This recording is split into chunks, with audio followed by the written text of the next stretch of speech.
And ladies and gentlemen, welcome into the U18 COD Finals. My name is the Matt Man. Alongside me, as always, Mr. Shake and Bake. We're getting it kicked off early. Karachi S&D, ESG Academy versus Pobo Academy. Yeah, I've been here before, Matt. We got Championship Sunday. I'm stoked. Let's get after it. P1, hot and heavy already.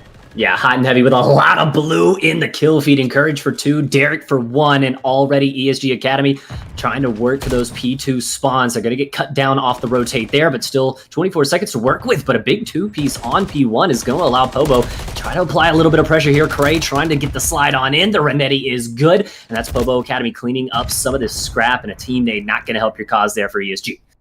Not only do you win rotational battles, you get that gunfight down there in that mid-alley. You get the scrap time in P1 as well. That's a good job there at a Pobo. ESG getting a good chunk of time on that P1, but Pobo doing a good job making sure they're locking the back half of this map, making this one a money hill.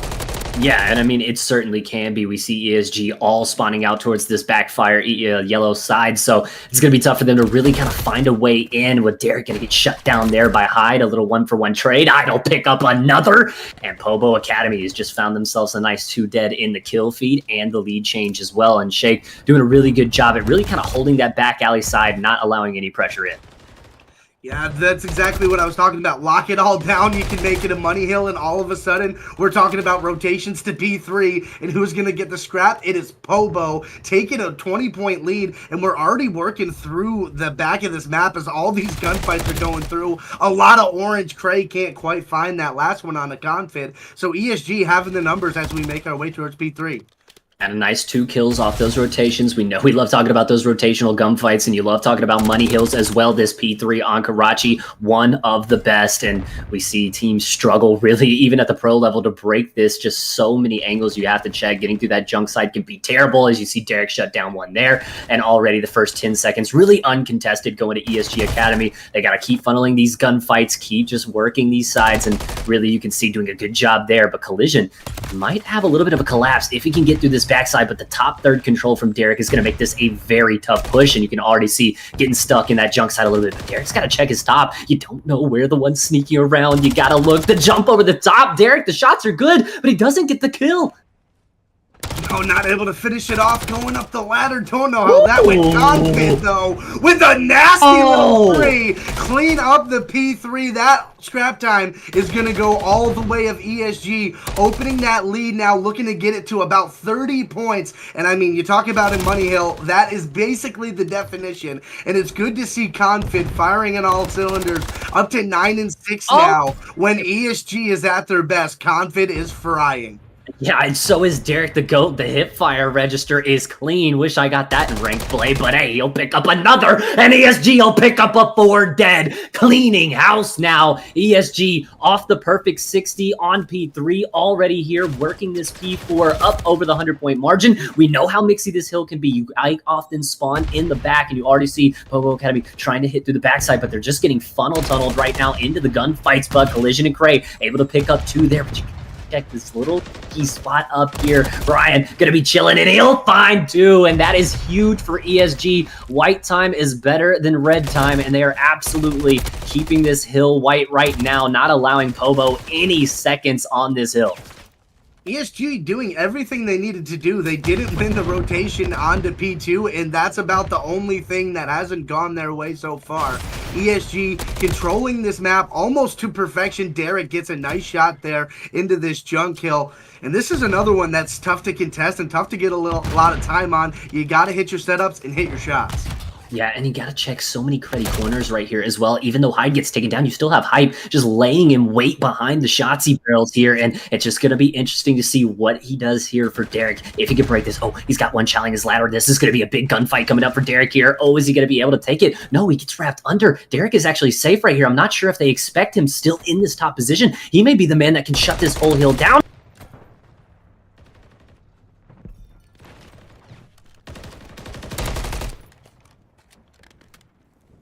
Trig for a second, so we may not be on stream as well anymore, but Shake, what a first nice Karachi thing. And if we could get the stream share back so we could see what the hard point here out of these 2 teams here in winners finals. Yeah, it's been a lot of ESG early on. Pobo has shown a little bit flashes here and there, just not enough consistency, really.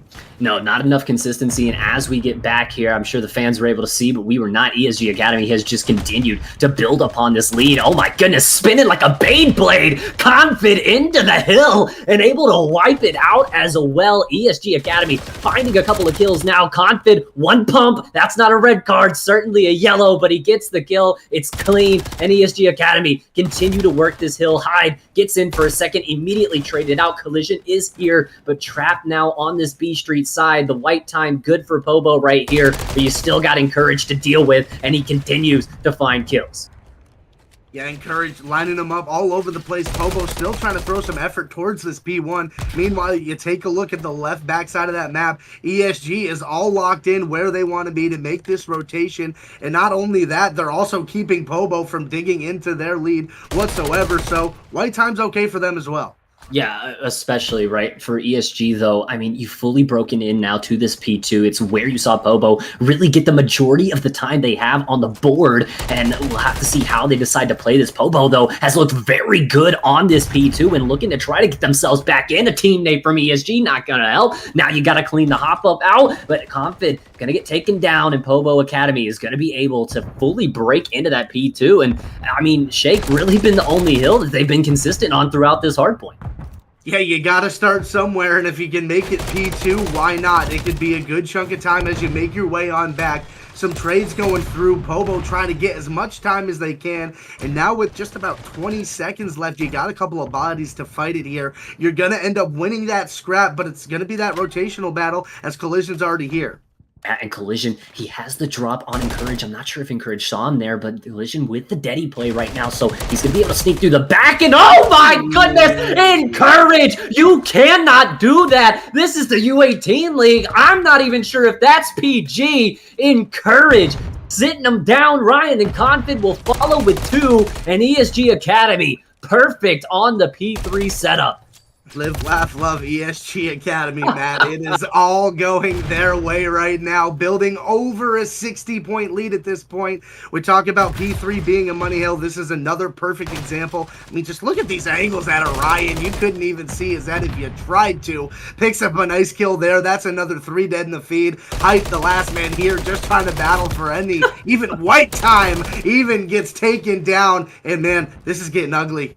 Yeah, I mean, ESG, like you said, it's a perfect setup. It's a perfect hold. And now up over the 200-point mark, they are inching closer and closer to that 250, while Pobo Academy is really just getting worked on here, 208 to 118. I mean, Shake, you just talked about them having a 40, 50-point lead. You look up, it's almost 100 now, 21 and 10 out of Derek, 18 and 14 out of Confid. The 2 Power Slayers really showing their abilities here. But Pobo does have control over this P4, so they may be able to get a little bit of a chunk of time back, but Encourage from the top side finds 1 to spin, almost onto the second. He's just got to get out of there with his life, but Encourage is on the hunt right now with the Renetti. Not going to be able to spot him, but still white time right now, not allowing Pobo to get back into this game whatsoever. They're just stat padding right now. You do see Collision, though, on the 5 spree now. Maybe able to secure a cruise missile. Could be big if they could try to get back in the game. Oh, it's windy out here. Collision is able to get the cruise missile and the 3 dead from Pobo Academy. They slide on into the hill, but it's only 18 seconds to work with. You got to start thinking about your rotates here onto this P5. Encourage is going to find 2 and steal the scrap. It's just ESG Academy perfect at every time, and who's here already but Ryan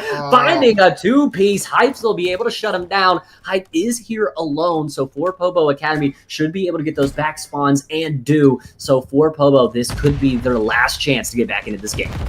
Yeah, I mean, they had a decent little run there on P4. ESG was able to break them and get at least white time for a little bit, but really, that's a nice job when you're in the position you're in for Pobo to not allow ESG to get a bunch of time onto that P4, and you won the rotation battle here onto the P5 as well. I know Ryan had those couple of rippers, but they took care of him, and now the hill is all theirs.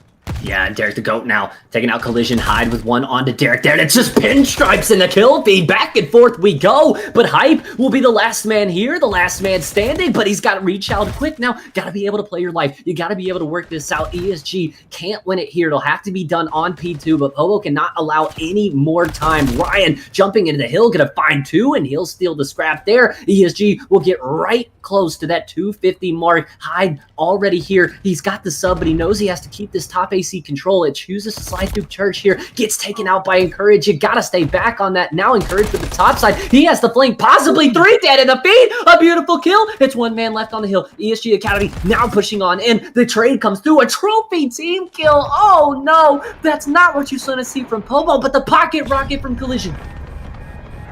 Yeah, is it going to do anything, or is it too little too late, Matt? You only need 12 more seconds. If you're ESG, you're right around the point. You just need a couple more of these kills to go your way. And no, it looks like Pobo, at least for the moment, is going to live to survive here, but it's not looking too great. You got to play perfect COD from here on out. Yeah, and I mean, looking to survive is not exactly what they need to be doing here. Hyde, oh, might have a couple from the back, finds one, not the second. Encourage and Ryan both gonna find that. ESG can still win this off of P1. Collision is the only man here. He gets shut down. It might be the perfect 10 seconds they need. Now on the press, you gotta press the replay. Hyde from the top, he can't even make the play. He's gotta be a hero. He's gotta shut it down. Oh, and he gets there just in time, or does he? 1 second for ESG, and they get it. 250 ESG. By the skin of their teeth, but the score margin, not so much. 250 to 165. An exciting ending, but really a dominating game there from ESG, taking map 1 and Shake, no strangers to it. No, that's a common W out of them. ESG doing what they usually do. They come out swinging, they come out fast, and boy, were they shooting. Yeah. I mean, absolutely. It was just a perfect Karachi hardpoint there from ESG, doing everything right. I mean, really, after that first P2, we really kind of felt like Pobo may be able to get back into that game a little bit, but it was just scraps from them on every hill from then on out. Not able to get a full, even a 40 off any of those hills with the breaking ability of ESG. Perfect COD, perfect hardpoint. And again, no strangers to it. ESG on 4 straight tournament wins here in the U18 League. And Shake, they didn't even play in the first cup. Yeah, and that's the only reason they didn't win 5. You got to believe that. I mean, they're just the better team, and they've lost in a couple of winners finals here and there. But, I mean, I think we talked about it before, Cass. When they want to win, they usually do. Yeah, and I mean, it's championship weekend, it's championship Sunday. You know that ESG is just going to be on a complete another level than we've seen, and that's exactly what they showed right there. I mean, Pobo Esports is no stranger to these finals either. I mean, Shake, 3 third-place finishes, 1 second-place finish. First tournament they didn't place top 3 in was last tournament, but already securing that top 3 here. I mean, for me, it's just amazing what ESG is able to do day in, day out against these really, really strong teams. And now as we load into our map 2, Invasion S&D, ESG already up 1-0 here in the series. Yeah, they're up 1-0, looking to go up 1-0 in the series with this offensive push here. You see Confid with the bomb, trying to get an angle, gets dealt with there by Cray. That first blood is going to go the way of Pobo. And after getting pummeled in that hard point, that 2, make it 3 off the bat, that's a good way to go. I mean, it couldn't have been better, right? And now Derek, oh, a little shaky shots, but he'll have the reach out there. And Pobo Academy, a perfect round there for them as well, like you said. And that's exactly what they needed, exactly what the doctor ordered heading into map 2. I mean, you kind of get slayed out in the hard point a little bit. Nice little team shots there from Cray to pick up the trade. 2 for him in the round. And you already got to think, Shake, with a map like Invasion where you can kind of make a lot of sneaky plays, you can hide a lot on this map, a lot of chances here for Pobo Academy maybe to secure some streaks early. Yeah, I mean, listen, you got 2 to start. You got a long way to go, but you got a great start there. Now, if you're on the attack side, it's a little bit more difficult. You play defense to perfection. You can't get trapped in this back B street. Look like they're hunting early, though. Yeah, I mean, really looking to establish some map presence here right up the B street early. I mean, Derek himself tried to get up a little bit and took a few shots to the chest right there, had to back off, and now Encourage pushed up into the CDs. Hyde trying to maybe see if he can spot out one of these players. The bomb definitely looking like it's committed to going B, and the first kill from Hyde is good there. So the first blood in the back pocket of Pobo. They find another one. Derek will find one trade to get out, but still a 2v3 situation now for the side of ESG and make it a 1v3 as Cray's able to take out Confid. And already how we talked about those streaks being implemented early, Cray on a 4-0 start, maybe getting the 5th, and there it is already 2 rounds in, and he's 1 kill off a streak. Yeah, you want to bounce back from that bad hard point. This is exactly how you do it. You put 2 in a row on one of the better teams in the league in S&D, which we know ESG can be so clinical on just because they shoot the gun so well. But if you can outplay them, if you use your brain a little bit better, that's where we can see ESG lose these S&Ds. And it's not even really about how they shoot their gun, right? I mean, it's just about the mental fortitude of this team and how they're able to slow down their play style from game mode to game mode, depending on respawn, S&D, what map it is. I mean, they're so well versatile on every single map, and it's just amazing right now what Pobo is being able to do, finding another first blood here, 3 in a row from them, and trying to put a 3rd round on the board here early. Make it 3 in a row if you want to get a nice little cushion. ESG, though, want to try to answer. They haven't found a single first blood. That's not how you win S&D rounds. Encourage a couple shots down. Oh, gets beamed off of the mid-tank. Ryan, though, able to pick up that trade, and, you know, you try to get the numbers back a little bit, but still, you find yourself down until Ryan will step up and get you that back, and all of a sudden, Hype in a 1v2.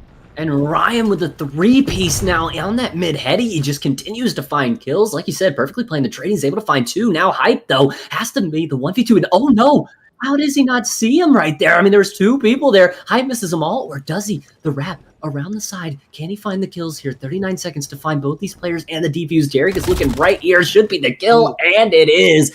ESG Academy. Way to bounce back, stop the bleeding. It looks like they're going to go down 3-0, and now Ryan with the clutch up 3-piece. Derek with the last kill. I mean, it's perfectly looking over your teammate's shoulders, and it was what I was kind of wanting to say there, but there's so much action. Is Shake, the way that ESG is able to play those trades, be able to really reach out at the perfect time to be able to, like you said, keep that numbers advantage.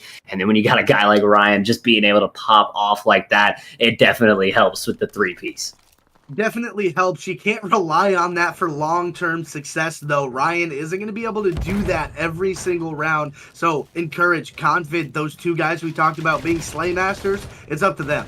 Yeah, and Encourage already now bouncing back for ESG, finding that first blood, and that's exactly what the doctor ordered. ESG taking a numbers advantage early, starting to establish that map presence, and really trapping these Pobo Esports guys really back in their spawn. Ryan going to continue to go on that tear now on a 4 spree. Encourage has the B site locked down as well with help. That bomb now surely trapped back there in top blue.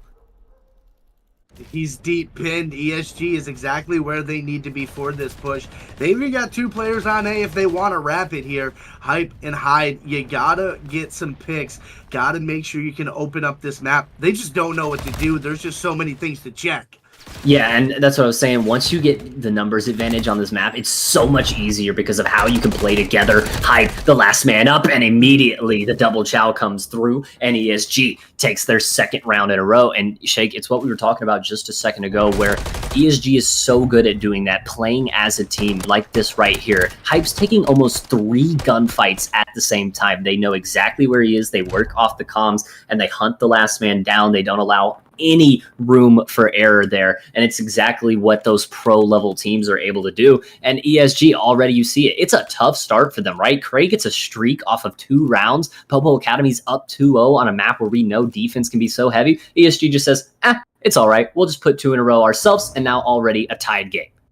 Yeah, this offense is going to be the swinger here. You got to see if you can get the momentum in your favor. If you're Pobo, how you took that hard point, you definitely want to make sure you can get the momentum back in your favor, because you started red hot coming into this S&D, but ESG, their strengths are showing through right now.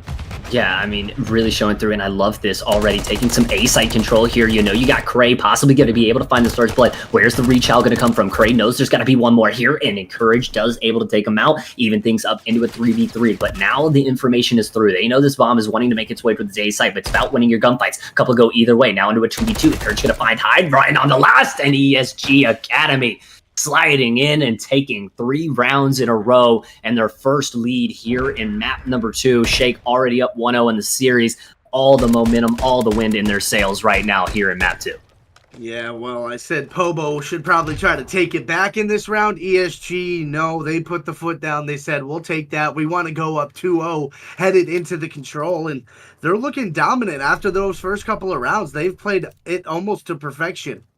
I mean, yeah, I mean, ESG really has, I mean, coming out after going down 0-2, now able to bounce back. It's just perfect plays out of them, and you can see the aggression and really just the confidence that ESG is able to play with. You talked about shooting your guns so straight. They know they have a gunny advantage over a lot of teams, and they know how to use it to their best. Now in a 3v4, though, losing another first blood, you got to try to work the numbers advantage back here. Ryan's taking a lot of mid presence here. Confid as well, having this reception control, but ESG still doesn't know where this bomb is trying to make its way towards. No, just trying to get any bit of information they can. Ryan making his way through DVD, not going to find anybody, but Confid, he knows somebody's home in the cafe, needs a little bit of help. Now there's some gunfights going on mid. Oh, Hyde with the pistol gets them both. Oh, wow, that's a great answer back there out of the side of Pobo. Now, Derek, the last one alive. Yep, take care, buddy. Pobo, good job to get around back in their favor, even it up at 3 apiece. I mean, I don't even know if this was Pobo, if it was just Hyde, right? I mean, he's able to find the 2-piece during mid, the immediate trowel onto Derek through dark. And I mean, that's a 3-piece and a half right there out of Hyde, saving the round for his team. I mean, it was looking rough there. Things were starting to get mixy in the mid area. If Hyde goes down, the whole mid control that Pobo has kind of gets thrown in the bin, but able to shut him down. And you got Cray and Hyde right now, both 7-3. You take a look at Collision and Hyde, 0-5, 3-3. You got to look to them to be able to pick it up if Pobo really wants to lock this one in. And a first blood already on to Cray, one of your better players here in the round taken down. Yeah, let ESG get a first blood and play with that man advantage for an entire round, and things go really well for them. But Hyde gets one, and now he's on to that 5 spree, one off of that cruise missile, and that could really play dividends here. Yeah, he's got the pocket rocket secured, and he's just waiting to use it. If he can really kind of make it wait till these later rounds, if this goes to a round 11, even a round 10, having that in the back pocket could be huge. You're definitely right there with the A-bomb, though, getting planted down. Hyde, got to try to find a way to reach out. He doesn't know he's going to have a player ready to go right here in the corner. Not going to check it. Derek takes him out. You've got the information on the last player. ESG, barring one of the most incredible 1v3s with a guy that's on a donut, should be all right, and they are. ESG Academy up 4-3, but hey, Shake, still anybody's game, a lot of ball left to be played. Yeah, it's only a 1-round advantage, and you know, still only need 3 to get it done. I mean, not horrible. ESG, though, getting that lead back in their favor, only a couple rounds from going up 2-0 in this winners finals. I mean, God, what a feeling. Yeah, I mean, going up 2-0, you got to imagine that ESG looking to close the door here in Control. We know how good they've been in a game mode like Control. Those spawn traps that ESG is just able to put on you. Definitely trying to put the works. You don't want to go down 2-0 to a team like this. And now with Pobo Academy, you got the bomb in hand. Not really the favorable side here on Invasion. You already see Ryan slide through. We can see Derek as well. Not that they can, but Derek's already taking that CD's control as well. ESG Academy is taking so much map control here early. The B Street, though, a little bit left open, but they've got to be able to watch their crosses here. Derek, ooh, now Hyde knows there's one in CDs. They may be able to pinch this player out, take a man advantage here in the round. Oh, a bad time to throw a nade, but it's going to get through. Now the reach out coming through, but Hyde gets taken down there from Derek, and now Pobo Academy surely trapped on this B side. Ryan will find the first. He gets shut down there. It's still the man advantage, though. ESG Academy has played this to a T, and now the 1v3 for Cray. Yeah, good luck, buddy. This one's going to be rough, but if you can make it out, boy, let me... Okay, so I'm just not even going to say anything else. ESG Academy now 1 round away from taking that 2-0 lead. It's like you cast or cursed him, like, not even meaning to. I'm sorry, dude. That's on me. You can blame Shake on that one. Not the fact that you were in a 1v3 against some of the best players in the U18 league. Definitely No, it's Shake's my fault. fault. Yeah, it's for sure your fault. It's okay. Hey, ESG Academy up 5-3, already up 1-0 in the series and looking to punch their ticket to their 5th grand finals in a row. And here being the last one, champs weekend here. This is for all the marbles shaking. ESG is looking to take every single last one. Already shots onto Cray. Nice little nade. May be able to do some damage here early. Does get the nade information, so he knows there are at least some towards that B Street side. Broken here, taken early by Hype. Derek just going to allow to back off here. Still play his life. Make sure this stays into a 4v4. Yeah, that's your best chance, right? Don't give up the first blood. Be a little bit more conservative. You only need one more round if you're ESG Pobo.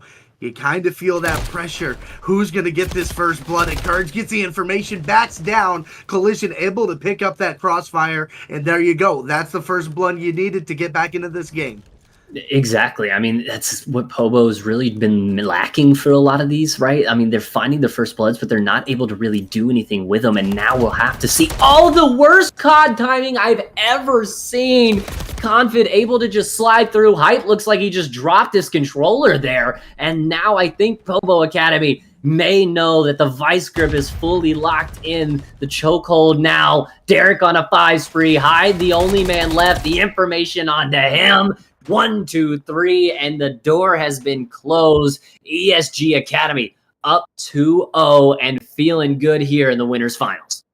Yeah, what was a 2-0 start out of Pobo led to a 6-1 run out of ESG. So, I mean, it's just more dominance. It's more of the same out of this ESG Academy. It's more who's going to beat them, who's going to step up. Pobo Academy, they've had some flashes. They've had some decent things, decent moments here or there. But like I said in map 1, no consistency, not able to ride the momentum, put anything together.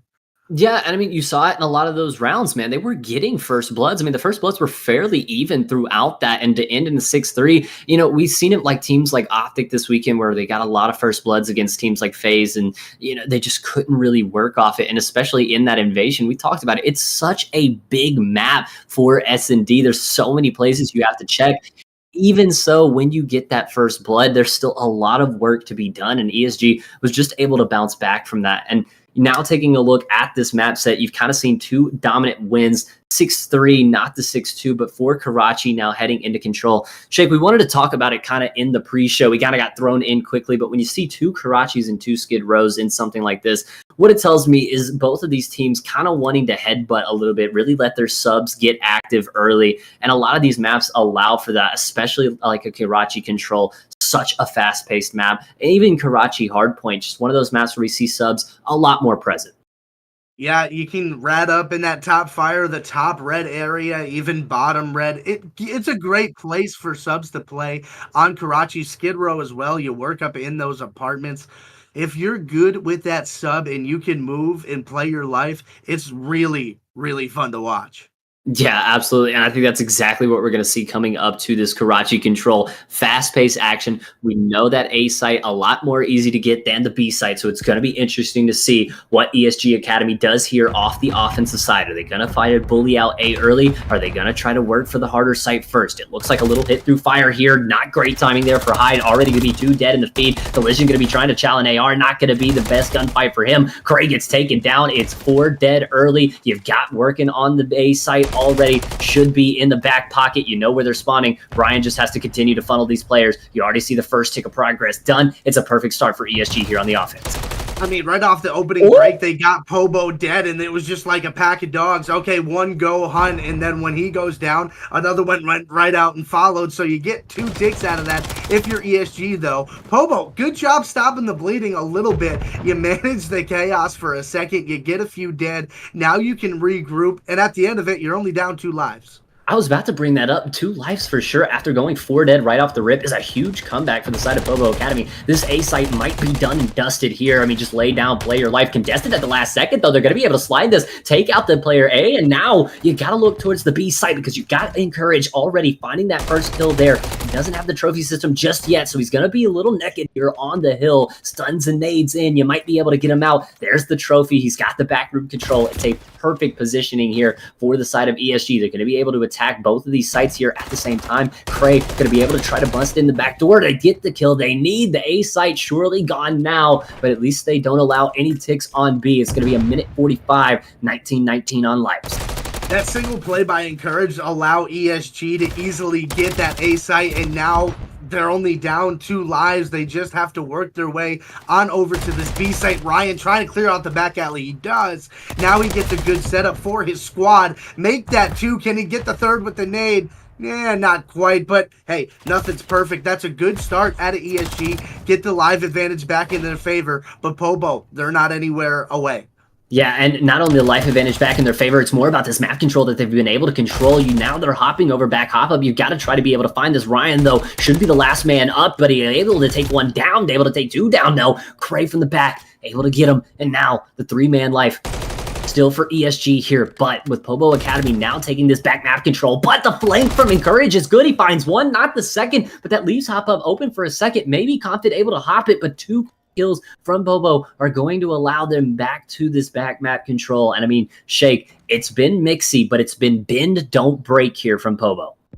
And you'll take that all day, especially when your backs are against the wall like this. It doesn't matter how you do it. It just matters if you get it done. And right now, ESG is getting it done. That's going to be 4 dead. They can stack the hill. This could be the round. Yeah, I mean, you know exactly where these players are going to come from. Stuns and nades over the back hop up, but it's just going to be funnel tunnel action. No respawns remaining. You get the nade as well onto Cray. 1 more over the hop up. Hyde's going to try anything he can to get these players off, but it's a 3-man stack. It's going so quickly. Hyde's just going to have to try to slide on in. He's able to find 1 contested for a 2nd, but no more than that. 3 come through, and the B point does as well. It was mixy and it was mixed, but ESG Academy able to lock in that first round. And I mean, Shake for Pobo. They were looking good for so long. It was that bend don't break defense, but they bent just a little too much, and ESG able to get the 3 stack on hill, able to lock down the trades, and able to lock down that first round. Yeah, bend don't break works as long as you can eventually stand up. ESG eventually was just too much for Pobo to handle at the end. Once they got that first 4 dead, like you said, they just got funneled. There was almost nothing they could do about it unless they were just winning insane gunfights and just hitting the crispest shots. ESG, though, doing exactly what they needed to do to get the round.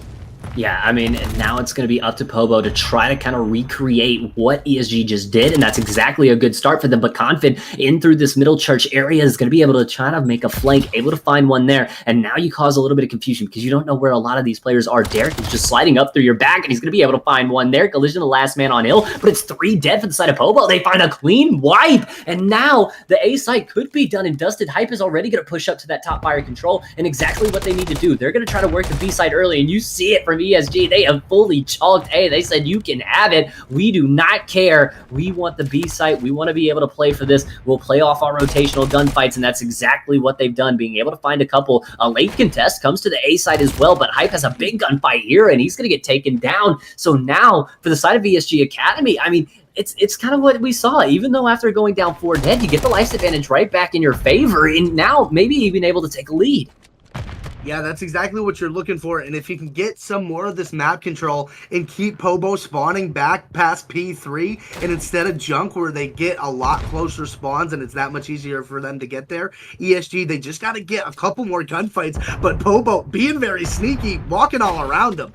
Yeah, I mean, hey, covert sneakers. Make sure you got them double knotted, you know what I mean? But hey, ESG Academy still in full control here until Hype and Cray able to take down 2 from the backside. Now you've got kind of control over this. If you can kind of get a couple of these rotational gunfights in your back point to go through, Cray, the 1-for-1 trade, now Confid with 1 on the collision. Cray has to be the man alone here on the point. He does have help from his back alley, but Confid going to be able to take 1 down as well with Ryan with 2. Hyde still has the back hop up, but with all 3 players going down on the B side, kind of rendered useless. Yeah, and now Pobo is spawning back past P3, and that is a problem, especially when it comes down to time. Yeah, you got a live advantage, at least for a second. Ryan with a huge 2-piece onto a 4-streak now. Derek gonna find 1 as well. Make that 2. ESG got the vice grips on, and they all just have to get these last few kills. What, Pobo's got 2 pushes at this thing, maybe? two max, really two good pushes, maybe one kind of all for nothing Hail Mary at the end. But I mean, they've got to at least find one kill to be able to even to get a push off. The Confidence just being a rat. He got his bus ticket and he's looking to take a trip. Takes Cray downtown, and now 45 seconds left here in the round. Collision trying to make this hit through the top side. Derek, oh no, 3 dead clean, and now 4. 37 seconds left. ESG Academy fully pushed up into this junk area. You've got to elect to try to go through this B side, but Encourage looking up like he's Batman. He's got the top rooftops. He's got another kill. No respawns remaining. It's all falling apart. They're dead in the feed, and ESG Academy completely wipes them off the board. One man left alive. He's just sat his controller down. He is tapping out. Pobo Academy all falls down. I mean, that was a breakdown. ESG Academy perfect at every single corner. They're playing hide and seek right now with Hype. They just can't find him. Hype has not moved out of this back B3. ESG Academy 2-0 up in the series. 2-0 up in the control, and Shake, we are just waiting to hear the bell at this point.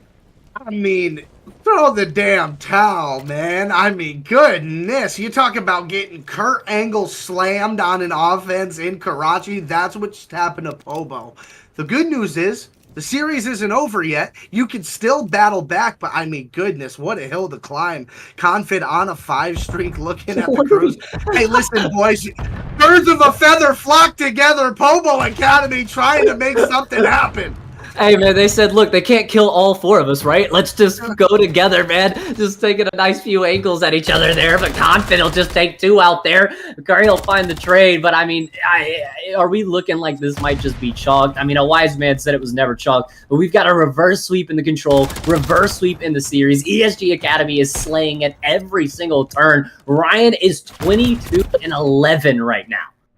Yeah, it's gotten worse, Matt. I thought maybe they'd have a chance and be like, all right, boys, let's buckle down. Let's get around. Craig, good shots there. Get a kill back alley. You got to tip when they do something for themselves there. They shut it down, but ESG, Matt, they didn't even make progress on a hill. They were just looking to kill. They didn't have the objective in their mind for the first 30 seconds of the game. I mean, dude, I thought we were playing Halo, bro. This looked like Team Slayer right now, bro. I mean, they're just going for kills. Now finally trying to take some of this OBJ control, but Hyde going to be able to find a 3-piece. A perfect nade from Derek. I mean, did he just throw that nade at him and just run away Steph Curry style? I mean, that's just disrespectful.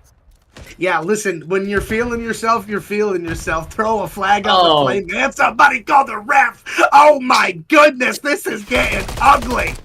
I mean, ESG Academy, somebody stop them right now. Pobo is just fiending for their lives right now. Everyone running around like headless chickens. ESG Academy looking to take that A site now. Pobo's completely chalked it up. They find one, immediately traded. Encourage finds the second. Now the pressure being applied. Hype going to be able to find a big kill there. Under Encourage, he finds a second. Good shots out of Hype there to literally just hold back the push. I mean, ESG, though, still right here, ready to go. Not going to be able to find the slide there. Ooh, Collision is here for 2, though. Big kills out of him. Continuing to hold this map control, but still a minute 22. Life's dead even almost, but now the 3-man advantage for ESG. I mean, this is just looking ugly here, but I mean, maybe a little bit of trolling out of ESG Academy is going to put them in a really tough position.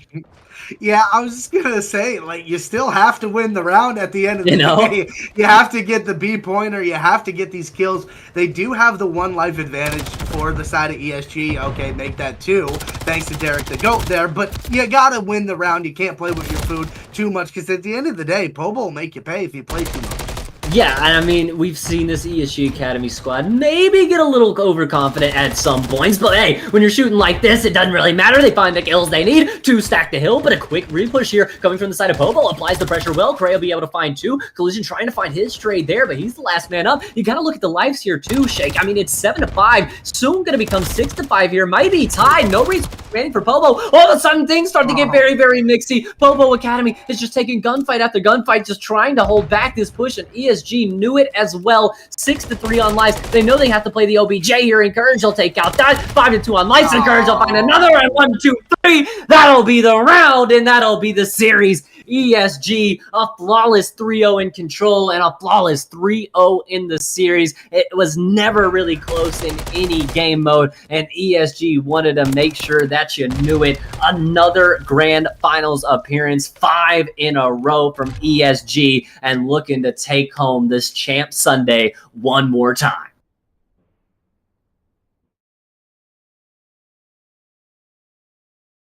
I don't know where Shake is, but I think Shake might have fallen out of his chair a little bit there. What is this man? What is he doing right now?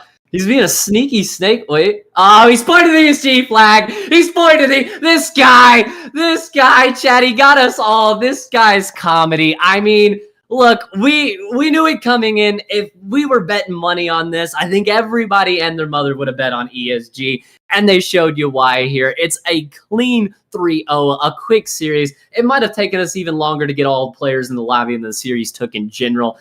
ESG Academy, absolutely flawless and heading to another grand finals.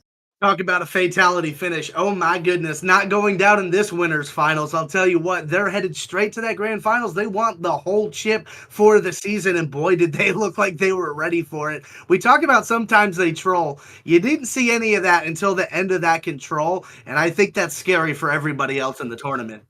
I mean, we talk about trolling, but was it trolling, or did ESG Academy just say, you guys want to win this off lives? Because that's exactly how they played it, right? They baited Pobo into so many chows that they didn't need to take. They applied one guy on site, made them all push, and just kind of picked them off from every angle. Once they got that lives advantage, they just threw bodies at the hill, played their trades, and you saw when it came down to it, it came down to where they were up 8-5 in lives. You can play a couple of trades, all of a sudden you're up 5-2 and no respawns remaining, and there's nothing that Pobo can do. You take a look at the series as a whole, 251-65. It was 6-3 in the invasion and 3-0 in the control. I mean, what can you say? It's just more flawless victories here for the side of ESG. You talked about if they want this, if they are locked in and want to win this, this team hits another level, and it looks like they want to go flawless for this last Champ Sunday.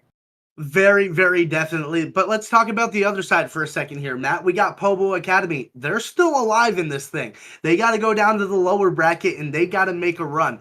Now, OMiT Academy is still down there. They got to deal with those dogs down there as well. That's going to be a spicy one, and it's going to be so interesting to see how that all plays out. Yeah, and they are up 2-1 on DOH if you want to go check that over on the Bravo stream. While we wait, though, we're going to toss it to a quick break while they finish that one up. OMiT Academy and DOH, the winner will face Pobo Academy for the chance to try to knock off the top dogs, the four straight, trying to make it 5 defending champions, ESG. Don't go anywhere. We got a lot more U18 Champ Sunday coming at you right after this.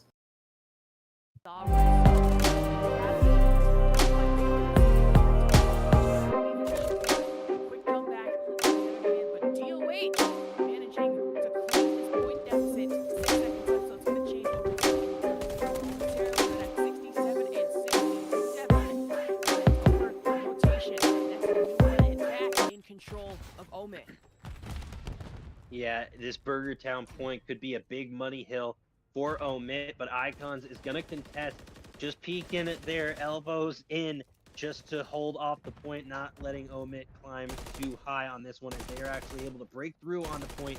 Aries looking for the finish, but can't seem to find him through the burgers. Aries here trying to sneak in as well, but not allowing it. Just getting mowed down as we see Icons here holding down the burger stand. A beautiful job just peeking out through the hot plates. We'll see if they can pick up any more as Lurks goes down. This OMiT team trying to find a way to break through, as it's currently going back and forth. Who's taking the lead and who is falling behind, and currently it's OMiT trying to play catch up with DOH. If I had to guess, I imagine there is something popping up in OMIT's corner, and in their ears, just hearing OMiT get in the Burger Town, defend it. Just a little bit of that throwback back to modern. Has to be. Yeah, it has to be. And on terminal, Icons, on the other hand, gets flanked in by Aries. So now OMiT back in control, which are at 94, but with about 40 seconds left on the clock and counting down. I was about to say OMiT could be able to take this and put themselves in the lead, but DOH are doing more trouble than it's worth. Yeah, on that tarmac, very minimal cover as they all try to rotate through plane and the various other spots on this terminal map, trying to cut through and get some amount of time on this hill. But Icons in the plane is causing all sorts of problems, but Aries able to take them out as they continuously trade in and around this point. OMiT once again taking the lead, as there have been several lead swaps. I don't know the exact amount throughout this matchup, but we are about to rotate back to P1, a fresh set of points, as OMiT has about a 10-point or 12-point lead. Excuse me. Math was never my strong suit. Ash, You know what? excuse me. I feel that. Math was never my thing either. Like, forget regular math. I'm used to that WWE wrestling Steiner math. It's like, I'm a genetic freak of nature. My 66.2 of my winning is going to beat your 33rd and 1/3 chance of winning. See? Stuff like that. As OMiT Academy, now 120 and counting against DOH's 98. About 30 seconds left on the clock. However, it is heavily contested. OMiT leave themselves open on both sides. But coming in for Josh and Aries, not even giving DOH room to maneuver or room to breathe. Yeah, huge P1 for this OMiT team.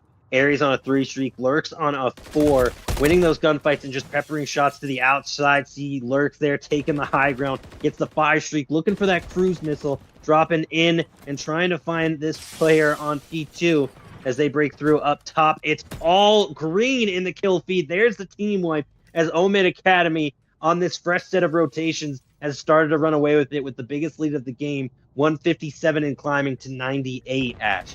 You know, they say that green isn't a very creative color, but for OMiT, they've been getting exceptionally creative here on Terminal, on Tarmac, whether it be inside or outside as well. With DOH Academy not even finding some amount of wiggle room to be able to take these points back. And now 177, they are setting up for the biggest point deficit possible and really just running away with it, as DOH Academy, they're kind of floundering.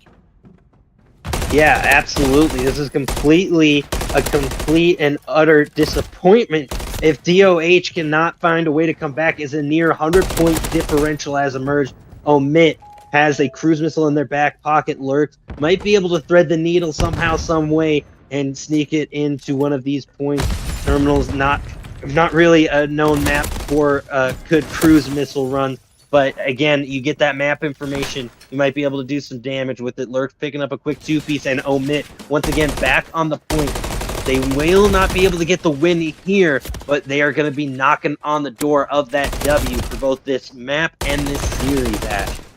Man, for this series, it's going to be quite tough. OMiT Academy now at almost a 100-point and counting deficit. 33 seconds left, and now with Josh and Aries down and out, momentarily, DOH Academy hoping to at least form some semblance, some shades of a comeback, but now just lurking and watching over at Burger Town and within the lower levels as well. Flondo, Sin, and Badman AJ all down and out, and at every single member of OMiT Academy's hands right now, 236 and just continually climbing up. Flondo had no chance to be able to just speak on that or really come back, shoot back even, as DOH Academy now locked in at all sides. Yeah, Lurks dropping that cruise missile. No, it was Aries with the 3-piece. Oh my goodness. If you talk about threading the needle, my goodness. Aries just annihilating the team to put a huge exclamation point on a W for OMiT. 250 to 114. A 1...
And ladies and gentlemen, welcome back to Championship Sunday here in the U18 League. I am the Madman, alongside me, Mr. Shake and Bake, Pobo, and OMiT, trying to fight for that last spot in the grand finals. Only one spot left, one ticket left to be punched. ESG did their job earlier on today, punching their ticket in the winners finals, but there's still hope here. Still hope here, but not a lot. I mean, for either of these two teams having to fight ESG, but maybe hope against each other, right? Pobo Academy already has had a win over ESG Academy in the past in a couple of winners finals, as well as OMiT Academy, but no one can really end them in the grands. And I kind of noticed that something was up there. I was wondering why everyone was kind of moving around a little bit slower there, Shake. But hey, we'll do a little pre-show, get the rules set up. You know, no CDL rules. It is what it is. But hey, Pobo Esports and OMiT Academy, I mean, two teams that are no strangers to these top four, top three appearances. I think both of these teams have at least been in our top four in every single cup, and even OMiT being the only other team to win a cup besides ESG. So you got to think OMiT Academy definitely has something to prove here. Definitely. They want to prove that they can get over that hump because, let's be honest, the cup they won, ESG wasn't here. So this is their chance to get that get back that they've had for 4 cups in a row. But we don't got to get into that right now, Matt. That's topic for later. OMiT Academy has Pobo to deal with, who's a formidable opponent.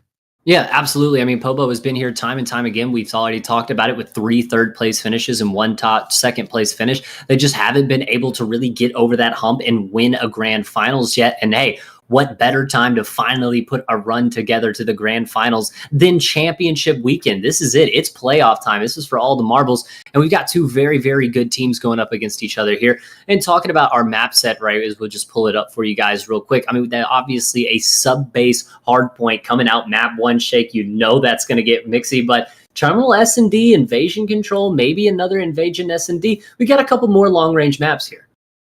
Yeah, you're seeing the favor towards the AR, it seems like. It seems like that's going to be the heavy focus for a lot of these teams in this series. And you started off at sub-base with those new rotations. In the U18 scene, we haven't seen too much of it. Maybe OMiT Academy feels like that's something they can play well. So it's going to be interesting to see how map 1 goes. Yeah, I mean, you talk about it with those new rotations, becomes a completely different map, right? We used to talk about just holding that left side, making sure you had those spawns covered, but now back and forth, you're spawning in Egypt a lot of times, you're having to run across the map, you're taking really hard rotational gunfights, and even in a map like Subbase that is so mixy and it's so high action, like you talked about, still favoring the ARs. We've seen plenty of pro teams decide to run 4 ARs on this map just because of a lot of the gunfights you're taking. You're looking up at top AC, you're looking up at top snow, you're looking up at top P2. There's a lot of level changes in these gunfights to where you can take a little bit of a higher ground to take some of these fights. And hey, you know what they say about the high ground. Well, it's all over if you have the high ground, as the wise man once said. But no, I think you're 100% right. It's not just sub-base. I mean, Terminal, a lot of long-range gunfights. Invasion as well. We're going to see that twice. The only time it gets mixy where maybe you feel like SMGs can have a little bit of rain is Karachi. Yeah, and in a Karachi hardpoint, and again, if we get there, we've already seen one hot 3-0 today. OMiT Academy obviously winning 3-1 over DOH. So it's going to be on to Pobo to really kind of combat this hot start that OMiT Academy has had today, because you got to take that into account too, is kind of what the mental states of both of these teams are, right? Pobo Academy just got 3-0'd in a pretty dominating fashion against a team that they've been trying to beat for a long, long time. OMiT Academy, no strangers to the losers bracket run. They've been here before, and they've had a really good showing already today in this Championship Sunday to send them to top 3. And that's what it's all about. It's to get into that grand final. We're in the top 3 now. The pressure has been mounting throughout the entire weekend. Does Pobo have what it takes to deal with what is a dominant OMiT Academy early? Their time is going their way. Yeah, and a couple of trades go back and forth here already. OMiT Academy, though, lighting up the kill feed. Green doing a good job at holding all these angles for P1 and doing a good job. And we don't see a lot of teams really take P1 that much into their back pocket, especially on subbase. It's all about these rotations, but you already see Aries starting to hit an early one here onto P2. He'll get shut down by Hype, but Hype's going to have another gunfight coming up very, very quickly, and Sovereign able to take him down, hit these rotations on for OMiT Academy. You got Lurks lurking around in the top of this area. He's going to be a thorn in the side that you've got to deal with. Get out, and now already starting to become a nuisance, finding those kills and looking at the lead already. Shake already, I mean, 40-point lead here off of P1 with rotations onto P2. Yeah, they're set up there. Lurks is on a 4 streak. Make that 5-6 is right around the corner, but he didn't see him.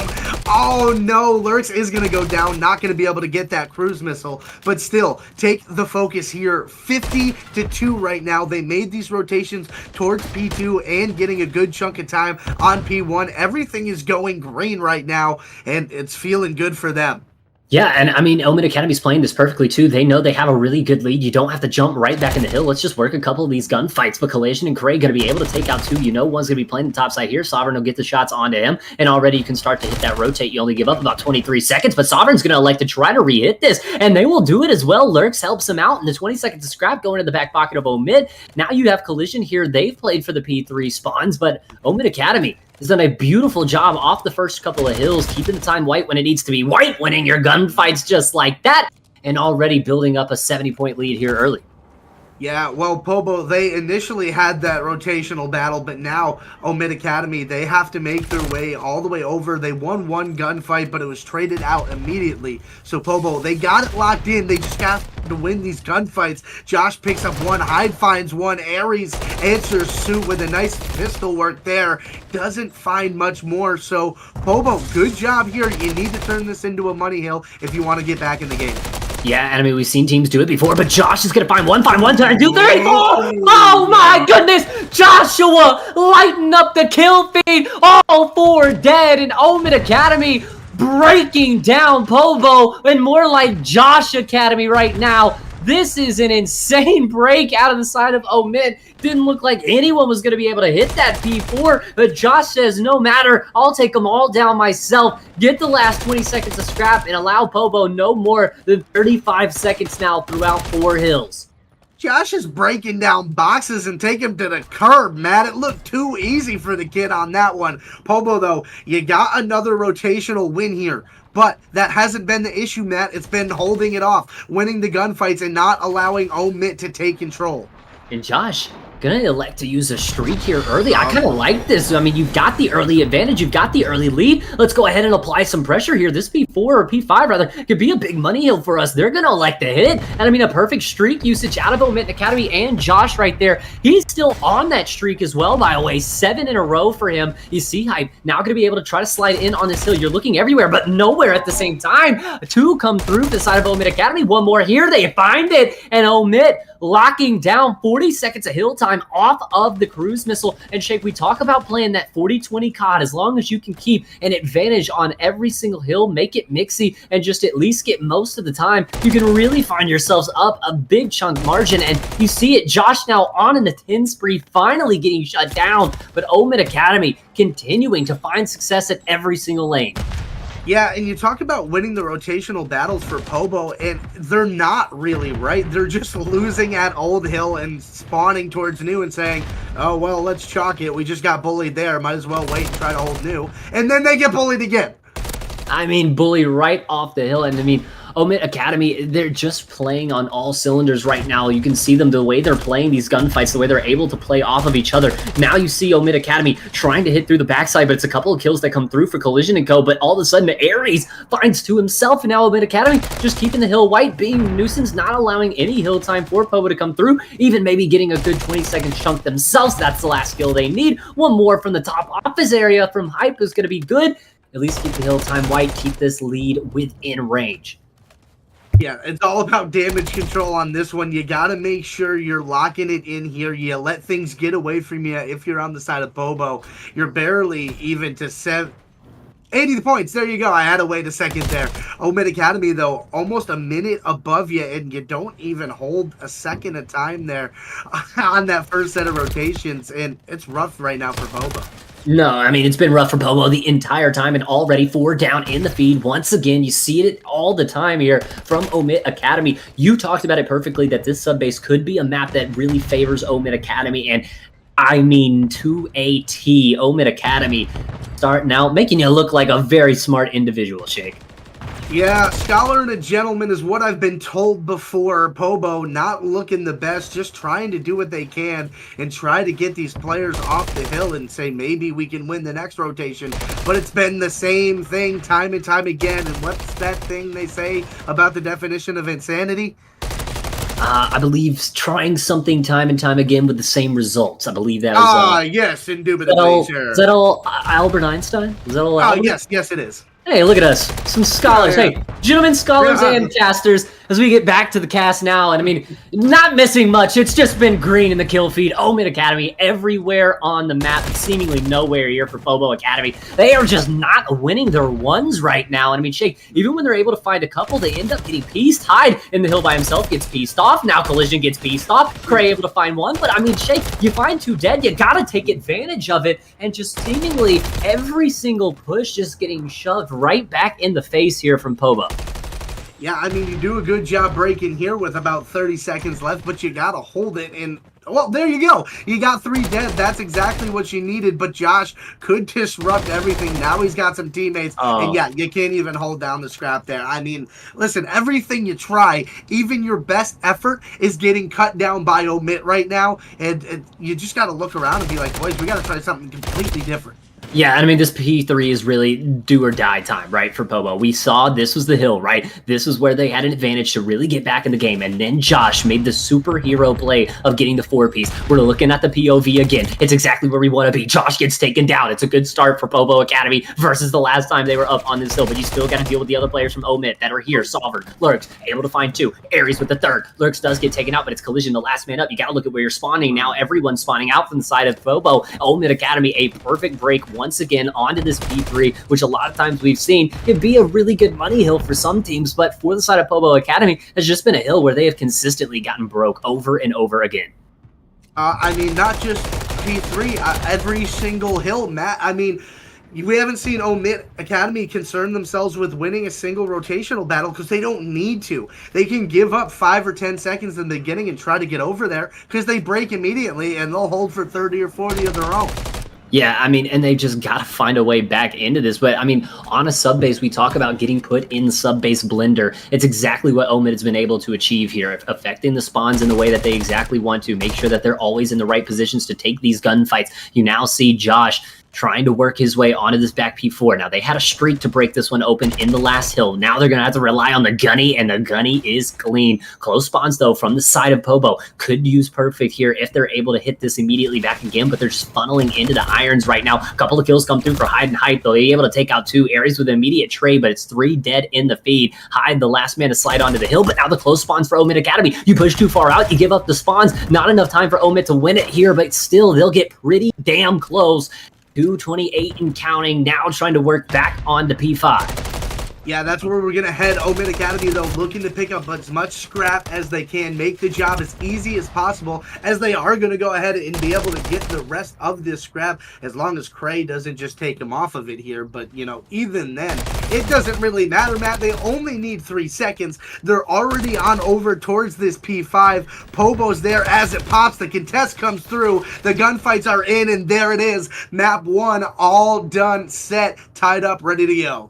And OMiT Academy, 250 to 137. I mean, just tie it up, put a bow on it, and set it under the Christmas tree. It's a perfect map 1 for OMiT Academy. And you talked about how sub-base could be to their favor. I gotta say, sir, absolutely right there. OMiT Academy, definitely looking like a map that they've played a lot. They've had a lot of reps, and they keep it in the back pocket and use it in times like this. And it's a great way for OMiT Academy to take a 1-0 lead in this series. And Shake, we talked about this before. The mental states of both of these teams right now, with Pobo Esports getting 3-0'd pretty quickly against ESG, and now they just get wiped off the face of the planet there on sub-base, 250-137. It's now 4 straight map losses for Pobo on the day. They have not won a map yet. That has got to be in the back of their minds right now, Shake. I know it would be in the back of mine.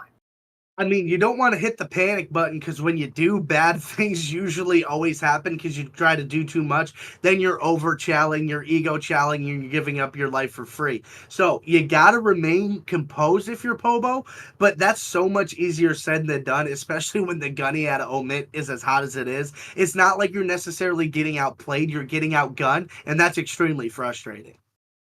Exactly, man. And going into this as well, an invasion S&D is where you have to have that mental fortitude. It's going to be slow at some points. The pushes from the offense are going to come very delayed, maybe very quickly. It's a lot of back and forth. It's a lot of reads, and it's a lot of long-range gunfights. We've seen how often the ARs just dominate on this map. Thank God we don't allow snipers, because getting sniped through on bottom bookstore and rank play has been absolute hell. But back to the game at hand, I think OMiT Academy, this really another map that's going to play to their favor here. They've come out with a hot start in their losers run. They've already come with a hot start onto this sub base, and now with Terminal S&D, Shake, I mean, it's hard for me to pick against them right here. Yeah, I gotta say, I was looking at the map set. I was like, okay, where does Pobo fit in here? And I'm like, Yeah. oh no, that's not great. No, and it's not, because like you said, where do they fit in here? Because we saw where they found success was when it kind of got mixy against ESG, right? When they could kind of make ESG go into that panic mode a little bit and control the chaos. There's not a lot of chaos to be controlled here on Terminal S&D and Invasion Control, right? Two very, very straightforward maps. You got 3 lanes on Terminal. You got 3 lanes on Invasion. You got a few more in middle areas to hit, I'd say, on Invasion, but then you factor in Control. That B site normally for free, the A site, you just try not to let up ticks on it, right? We've seen it time and time again. These are just maps that I really feel like fits into OMiT's wheelhouse very, very well. Yeah, unfortunately, the only respite I could potentially see for Pobo is in the map 4, but good luck getting there. If you can steal the S&D and maybe just try to be scrappy enough throughout it, play your life a little bit, just rat it up, maybe that can be your key to success there. But if you don't make it to that map 4, it's not going to be good. Yeah. I completely agree, because it's that, like you said, it's that Karachi hardpoint that literally it seems like Pobo is banking on. So they've got to find 1 or 2 maps here within the search and destroy and this next control, because I think the Invasion S&D, although it is a little bit of a longer range map, we've seen them have success on that map. They put 3 rounds up on ESG and even had a really hot start on this map, kind of suffered a little bit of a breakdown, but against a team like OMiT Academy that I think they're maybe a little more even matched with, that Invasion S&D could be in their back pocket as well. It's just about which one of these next 2 maps are they going to be able to find. They need to, I'll tell you what. But I don't know how close we are getting into this one. I think we should toss it. Okay. Let's go. Talk to a quick break here, chat. Don't go too far. Go to the bathroom if you gotta. But when we come back, Terminal S&D.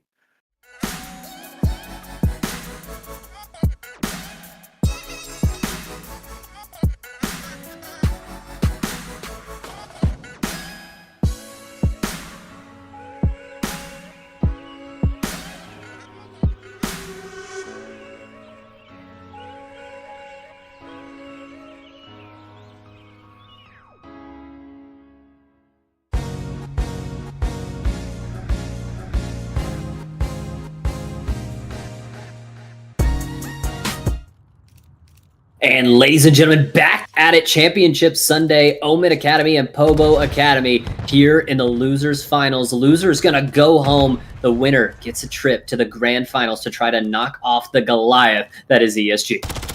Yeah, Goliath indeed. Oh, hype with the nasty little play. Coach of mine told me this is a decent little spot to hang out under the tarmac here. Get the first blood. Unfortunately, Frey is going to go down on the other side. Hyde finds another one, and now you got a big advantage if you're Pobo, bouncing back after the tough map 1. Who that guy was that told you about that spot right down there? I don't know. Must have been a pretty smart individual by the name of the map man. And a first smart round out of every individual from the side of Pobo Academy. I mean, Shake, but we've seen it before, right? It's exactly the start that they had after getting smoked in the first hardpoint against ESG. They have a couple of really hot rounds, but it's what comes in the later half of this S&D that I'm really looking to Pobo, because they secured streaks in the first couple of rounds against ESG. They were looking hot. It looked like they were going to go up 3-0. They end up choking that round out, and then after that, it was ESG in a complete takeover mode. We have to see what OMiT Academy does now here, kind of being a little bit more on the defensive side, as they are as well on the defensive side. Yeah, OMiT Academy, I think it's going to play to their favor now. It's on the onus of Pobo to try to chow out and win some of these gunfights, and we know, oh, the timing is not going to go their way at all. They do find one trade collision, able to pick up Aries, who finds the first blood. Lurk, the last one in the plane, and you got a couple of players over towards B, just waiting for anything. This is getting fun, man. Oh no, this is getting a mixy round, and these are the rounds that I kind of like from the side of OMiT, where they are really making Pobo think. They're really late making these rounds go on to those 30-second plants, those 20 seconds left to plant. You're really putting the pressure on them on the defensive side, and now 2 kills coming through for OMiT Academy, all left on to Hyde here. Pobo, you gotta find something here. Hyde at least needs to clear one of these players out, 1-0 to his name, but a lot of work here on the docket. Large task at hand, but Hyde, if he can find one, it gets that much easier, and there it is. One is gonna fall. Hyde now down to a 1v2. Bomb in hand, not much else you could do. Good check there out of OMiT. They bounce right back, grab a round of their own. Yeah, and I love that out of OMiT, right? I mean, we've seen Pobo be able to have those really hot starts in S&D, and OMiT says, not so fast. We want to shut this down, keep it even early. I do got to say, though, Shake, we talk a lot about the defensive side on Invasion S&D. Talk to me about this defensive side on Terminal, because, I mean, going on the offensive side seems like a very big struggle sometimes. Yeah, it's really hard just because you got to run through a lot of these long angles. Even to get to that A bomb site, someone could be staring at you from a long tube of death. Even if you go on over towards B, you got to deal with the push from Eskies over these planners, even someone potentially in top AC. Although OMiT Academy, guns up, ready to roll. Guns up, ready to roll, takes out Hyde. That'll be the man advantage in the round here for OMiT. Done what they need to do. They've taken control of the B site. It's about finding maybe 1-2 more kills, trying to get this bomb planted, wait for your trophies. But all of these players from Pobo are ready to collapse. Collision could have a big position here if he's able to spot out one of these players, but both just laying behind. The planners being so sneaky. Collision able to find one on to Josh. Now Cray from back AC trying to put in some shots, but not going to be able to hit anything just yet. He's got a couple of players weak. The players come through off the chow and the trade. Hype going to be able to find another one there. This has been a beautiful retake from the side of Pobo. Now the slide on in. Collision's going to take out one. Hype will find the trade, and Pobo Academy, after giving up that first blood, does a very good job at collapsing down on that B site and just keeping things mixy. Yeah, I thought it was going to go bad for them off of that first blood, but they stayed disciplined. They didn't let that pressure get to them. They stayed in their positions. They won the gunfights. That's a good defense. It's a perfect defensive round. I mean, I won't say perfect. You lose the first blood, and then you gotta have to play a retake, but it's a perfect retake from the side of Pobo, and they keep that lead now here in the map. And, you know, Shake, we talked about it, even on the offensive side, even some of these sites, right? There's just, like, so many advantages for the other team on the defense to be able to just quickly push in and make things mixy. Once you get kind of locked into that site like they did, everyone trapped on planners and Eski, and not a lot of place to work. Yeah, it's tough. This map is so difficult for S&D because of the long-range gunfights you have to take all the time. But if you have an SMG and you're in the plane, you can make a difference. Lurk, showing it there. Hyde able to grab this bomb. Gonna come with his teammate. Oh, gets a couple of shots on through. Nothing really doing. The stun ends up coming through. Here comes the chow. Lurch is ready. Can he get the second with the pistol? No. Teammate, though, Aries is able to pick up his trade. And now Cray, 1v3. And I love that we see that from, like, these players. It's U18 COD, but that's such good fundamentals there from Aries to know you got your teammate calling out multiple there in the plane. You come up from back plane. You just play that help, right? You know your teammate there is going to get one, probably get traded. It's up to you to find the second trade. And it's perfect fundamental COD there from the side of OMiT, and it's why they win that round. Yeah, you just play good COD and good things happen, Matt. I don't know if it's that difficult. Listen, that's an oversimplification, Chad. I get it. It was a joke, okay? But listen, OMiT is playing good Call of Duty right now in this last round. Make it even up 2-2. They want to go up 2-0 in the series, but Pobo, they keep fighting. And if you let Pobo hang around, just maybe they can pull up an upset. Yeah, and we know that Pobo is really, really good in these S&D game modes. We've seen them struggle in Hardpoint and some respawns, but they've had success in S&D. OMiT Academy, though, with an early push here. You've got to watch your back wrap here, though. Make sure you check your L stairs. Make sure you watch all of your angles here. They check the plane is clear. You slide in the cockpit, clear that out, and there's Hype around from those stairs. It's such a dangerous play, and Hype able to take out one and get that first blood. Nice play there at a hype. Believe in the hype, man. And Collision now in the back with that pistol. Just trying to be a nerd. Just be annoying. Make sure to make things hard. Aries, though, is going to deal with hype there on the bottom plane area. So now Aries got a good position. Trying to make a play with his teammate. Trying to clear out the A site. And they got one player in this back lane. It's so hard to deal with. They both funnel in, and Collision will get them both. Maybe he got one more up here. Josh knows he's got to go retrieve this bomb. Knows that he's got to do something here in the 1v3. We've seen him take down 4 in hardpoint, but this might be a little more difficult here. Bomb trapped in that plane area. Josh going to get shot at from a couple sides there, and Pobo able to take the lead right back here in map number 2. Yeah, they're trading blows right now. It's back and forth. Nobody can take a distinct advantage. They're just trading rounds. It's a heavyweight fight here at Terminal. No, absolutely. Just trading rounds back and forth. Defensive staying true here so far. I mean, and that's exactly what we kind of expected between these two teams. We know how good Pobo is at S&D, and as OMiT as well. Both teams here in the U18 with a lot more S&D prowess than we've seen across the rest of the league. Yeah, and I think that's what sets you apart. A lot of teams can be good at respawn. A lot of teams can fly around, get a lot of kills. But when it comes down to the strategy, in that knowledge gap, that's where you see teams separate themselves. Pobo Academy taking that first man advantage here early in the round. First blood in the back pocket. What can they do to work off of it, though? OMiT Academy still has good map control here. Lurks pushed up very far. That bomb, though, does look like it's dropped a little bit here. I'm not sure where that bomb actually is. Was it all the way back in spawn? Yeah, no one grabbed it. Oh, no. That might hurt Pobo later, but I mean, you get 2 kills in the round. It should be over here. 2v4, 1v4 now for Sovereign. They don't even need the bomb. Pobo Esports all gunny, no funny. And now taking 2 rounds in a row and taking a 2-round advantage. First time we've seen it in the game. Can you hold on to it and take the map to even this series up at 1 apiece? Pobo Academy doing something, honestly, I think in fairness, we both counted them out of being able to do. But like I said a little bit earlier in this game, if you let them hang around, if you let them keep it scrappy, they can make you pay.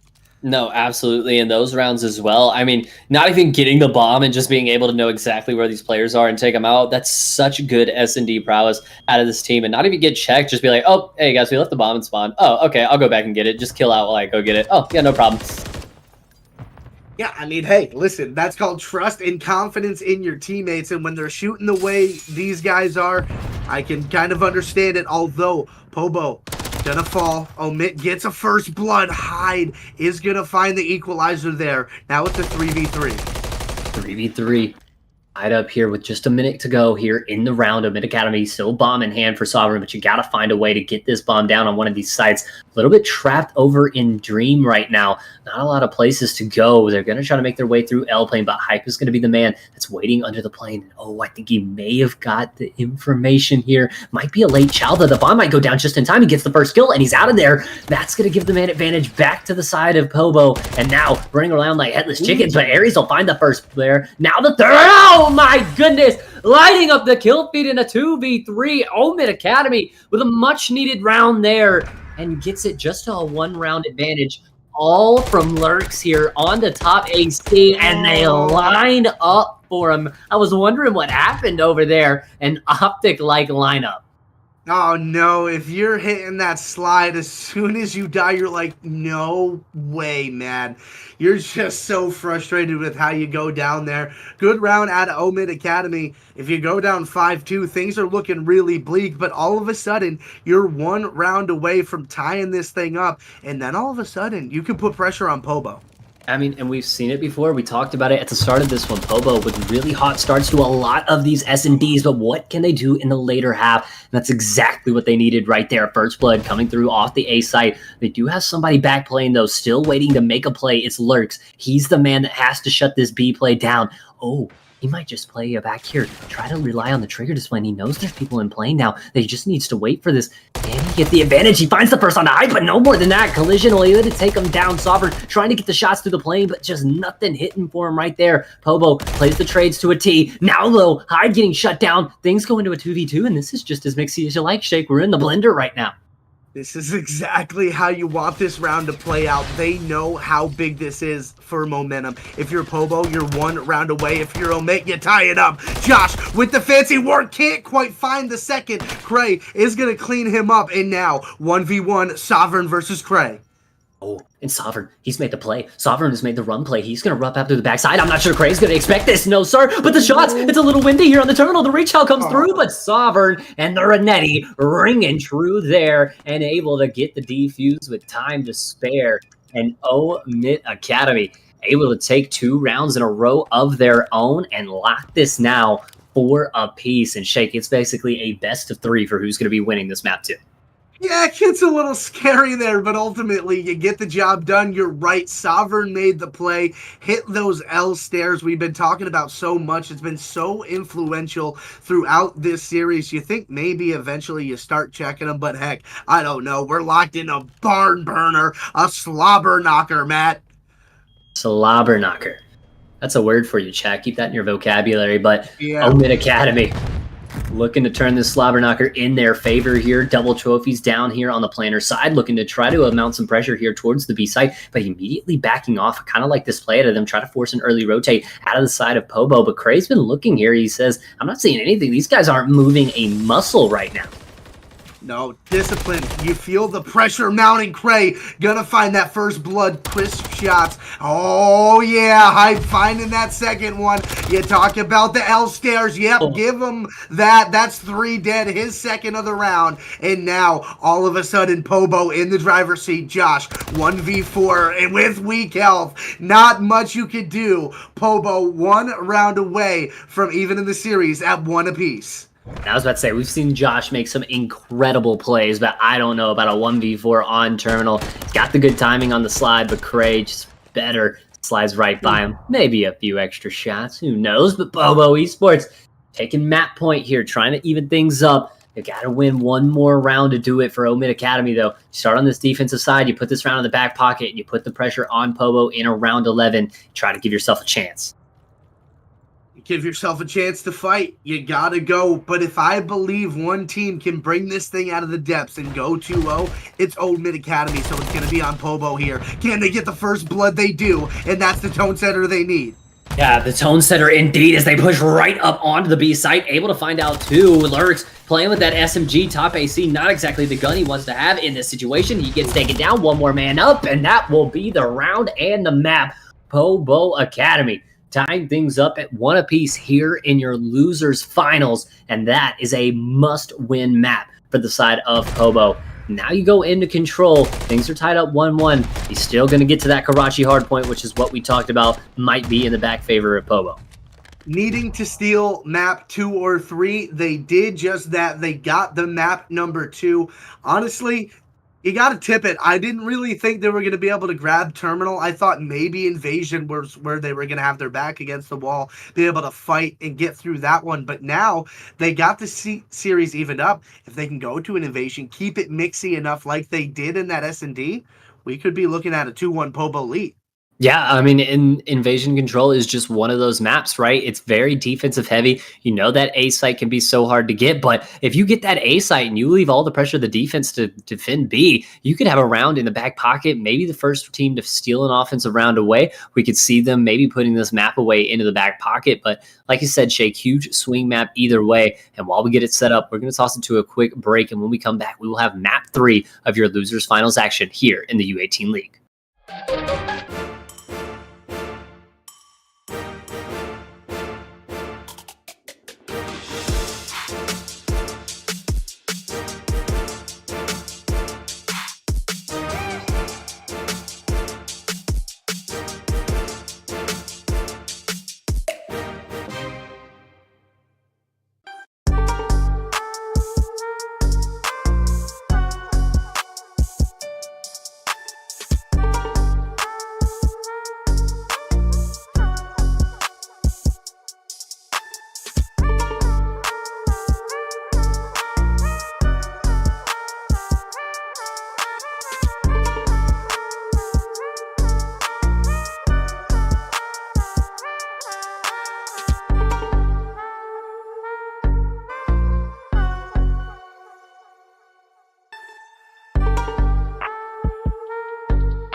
And ladies and gentlemen, welcome back. Sorry about the break. Povo Academy, OMiT Academy, one apiece here. Championship Sunday, losers finals. Here we go. Yeah, let's get it started. OMiT Academy with the first blood. Povo Academy with the early pressure onto this B site. They got there in a hurry. Now they just got to hold off OMiT. We talked about the B site being the easier one. Let's see if they can get it done. Yeah, but you got to make sure you check that dark play always from around the flank, and OMiT does a beautiful job there at clearing off that B site. But now you've got to worry about this player inside your rugs, but Aries and Josh going to be able to combine for 2 there. Now you're spawning them back out B side. This should be a beautiful position here from OMiT to really take some map position and possibly cause a spawn trap. Yeah, if they can get a couple more kills, Povo Academy is trying to push their way down this B street. They do find the opener there. Collision is going to find another one. Hyde finds one on the lurch as well. And all of a sudden, they're right back on the hill. Sovereign top blue trying to do a little bit of damage. Takes one down, but too little too late. B side is gone. Hyde able to take out one there onto Lurks, now working around this backside blue. He gets taken out by Josh, but you still got another player back here. Sovereign will deal with him, and now that is full control for the side of OMiT Academy. They still got one more player to deal with back here. Aries takes out the one AS and D, but you still got to watch out for Collision. Collision has made a nice little position up here back in their top blue, but with these players pushed so far up, if his teammates don't get any kills, it's going to be very hard for him. But he's able to take out one there. But Sovereign, beautiful shots on Decray to take out one. It's back and forth, even Stevens here on Invasion. Yeah, it's back and forth, but the thing is, Pobo's not getting any extra map pressure out of this back and forth battle. OMiT, maybe one will go down, but the trade comes through immediately. They're not giving up any kind of map pressure. They're just getting the timely kills and make sure they're in the positions, being the more disciplined team.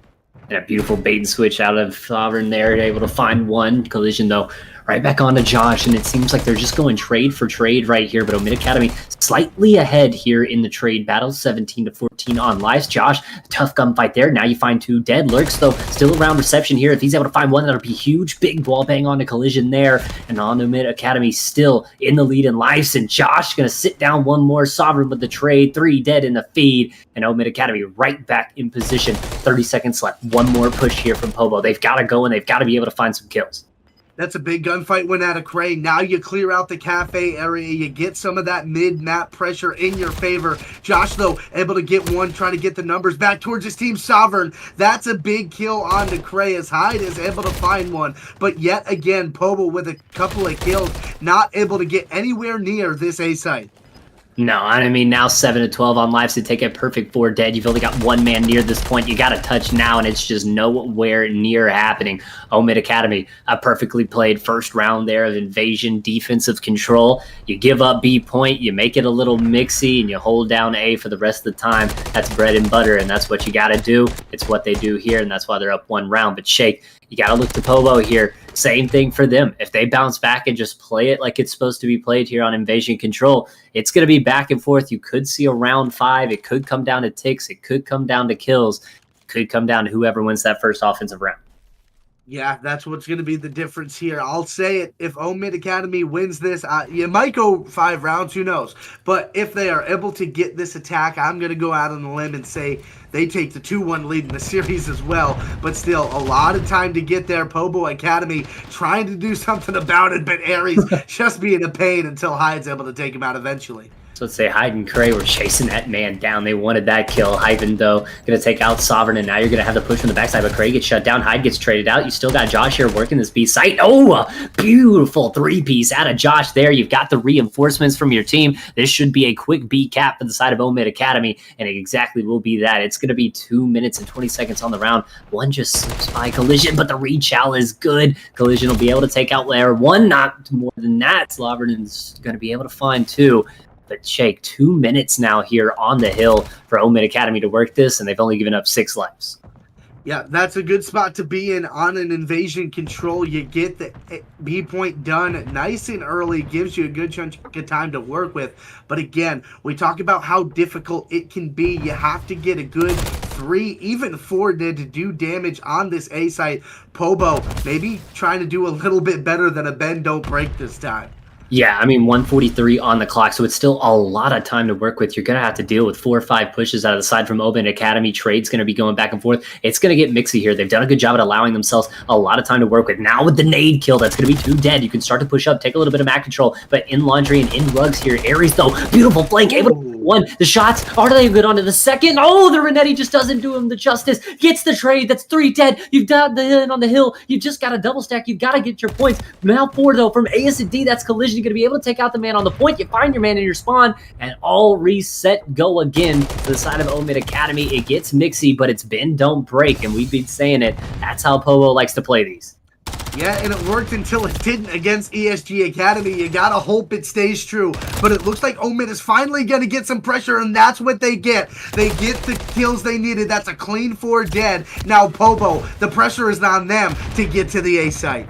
Yeah, but they don't have a lot of pressure on the actual site itself. Shooting through the wall banging now. Gotta be able to take this man off the point. It's slow pressure, but it's not anything that you have to hit the panic mode yet. Aries gets 2 kills there, and oh no, Hyde. He's gonna get wrapped. It's 4 dead. Now you can stack the point. It's go, go, go from OMiT here. The close spawns are there, but it might be too little too late. You watch your cross. You find the kills. Now it's all over, and OMiT Academy stealing an offensive round away there, and now up 2-0 here in control. And Shake, that was something that a lot of people talked about OMiT. With Povo having, you know, that S&D prowess, it was where OMiT struggled a lot of times. Even in their last series, winning 3-1, I believe they took both the hard points and the control. A respawn team for sure, and showing it to you right there. I mean, this has been perfect from the side of OMiT Academy.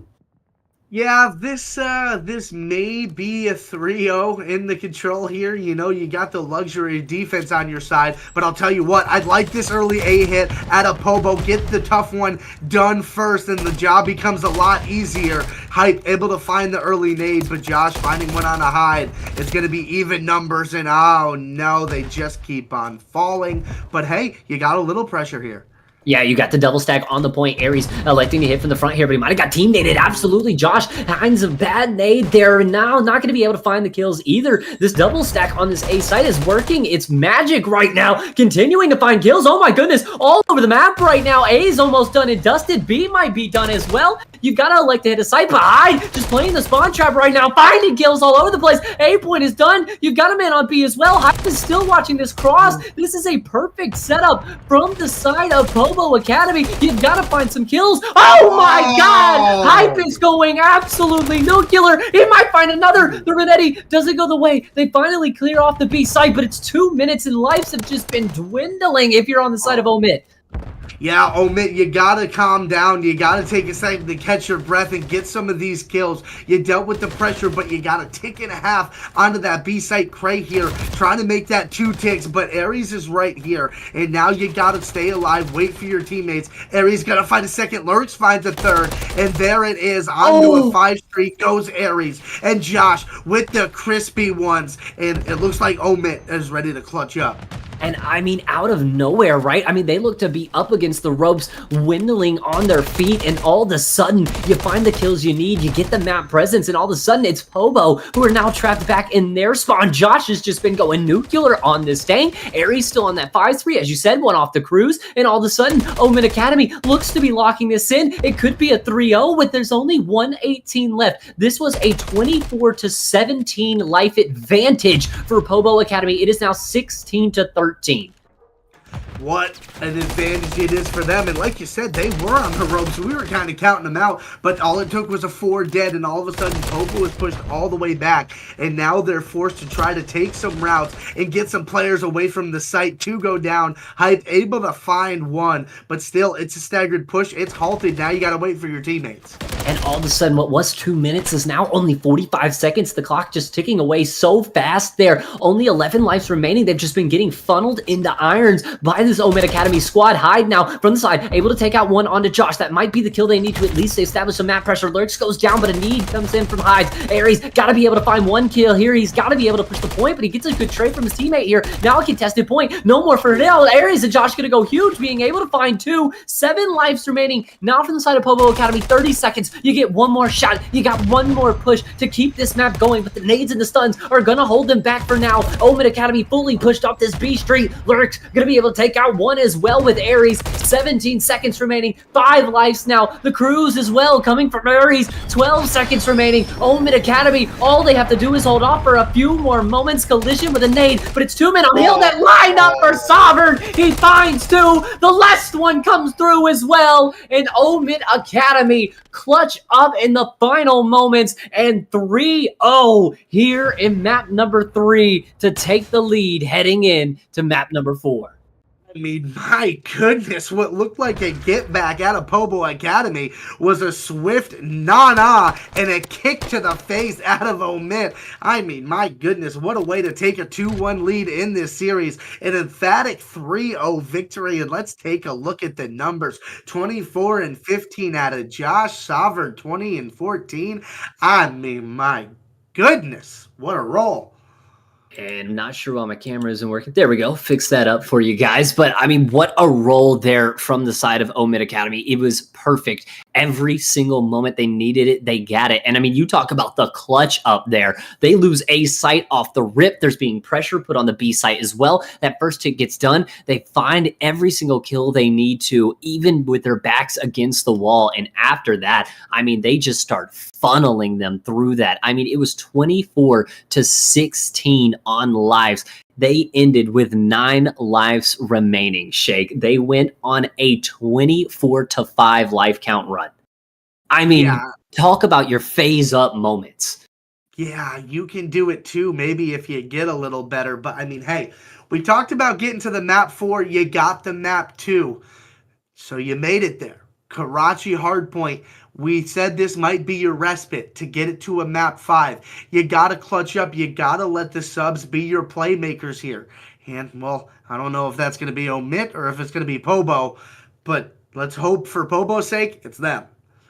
I mean, for the side of Pobo, I mean, it's really been those respawn struggles, right? I mean, and it's been a struggle all this championship Sunday. I mean, right now sitting at a 1-5 map count, 0-3 to ESG, 1-2 right now to Pobo, and they haven't won a respawn all day long. And for OMiT Academy, it's their wheelhouse, right? That's their bread and butter, and that's what they love to perform on is those respawn game modes. We saw the dominant 250 to 137 in the first map subbase, 3-0 in control, and then you put them on a map like Karachi that, yes, we do know that Pobo likes to get the subs a little bit more active, but in the respawn game mode, it seems like all OMiT.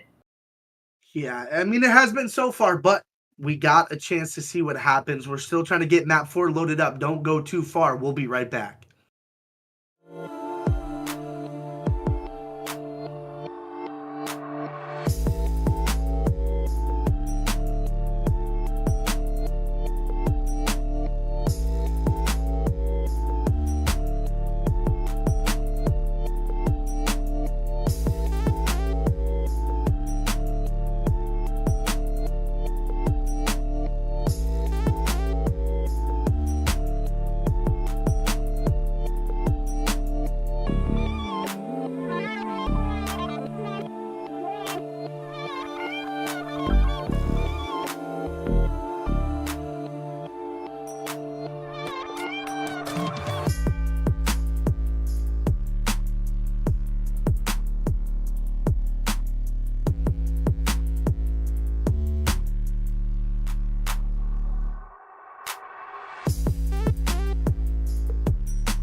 And ladies and gentlemen, do or die time here for Pobo Academy, back on the U18 COD League Championship Sunday. The Matman and Shake ready to get after it once again.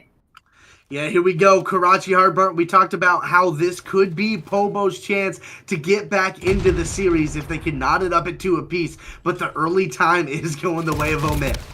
Yeah, I mean, early time going the way of OMiT. We know about the P2 spawns, and it seems like Pobo Academy already trying to work for that. Just try to keep this hill white. But Craig, going to get taken down there as well. Lurk's going to find a 2. It's going to be big here for now OMiT Academy. If they can start to rotate these out and hit these P2 spawns, it could be a huge lead for them. We know that Pobo, though, in this last map against ESG, found a lot of success off that P2.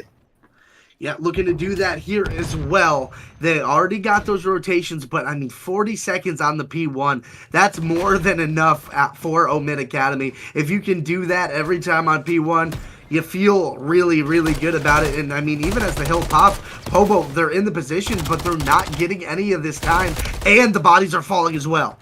I mean, it's just not going the way that Pobo Academy envisioned it here, right? I mean, already down 40 now. You've got the contested hill. You've got this early pressure coming in from a couple of sides here. Sovereign gonna get taken out there. It's a big 2-piece from the side of Korean Collision. They needed that here to at least hold this down. They have the advantage now in the hill, but 2 big kills from Josh and Lurks come right back through. Make it 3. Now you've only got 1 man on the hill. The break in comes through. Josh misses it, but Aries will follow up with the trade. Now it's all about the hold here and the rotation, which you already see Hype trying to rotate out, but this is exactly what OMiT wanted. They just don't want Pobo to get a lot of hill time off of this. Aries finds the first, second comes through, and now 14 seconds of scrap to go the way of OMiT Academy, and Josh already working for those P2 spawns.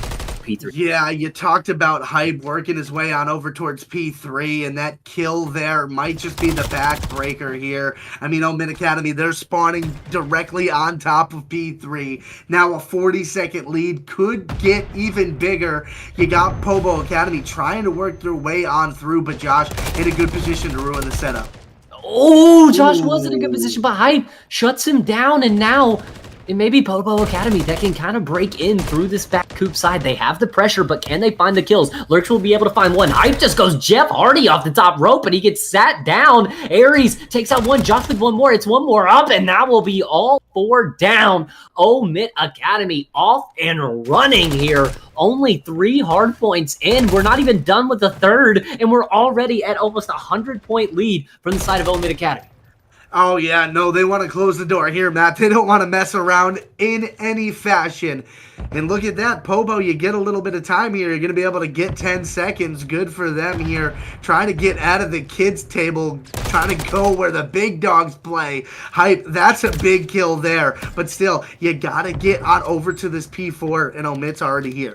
Yeah, and that's been the game, right? OMiT has just been playing these rotations so well, and I mean, really just outslaying. No one over 5 kills from Pobo Academy right now. They are being put in a blender, and it's what OMiT Academy has done so many times to teams in the Respawn game modes.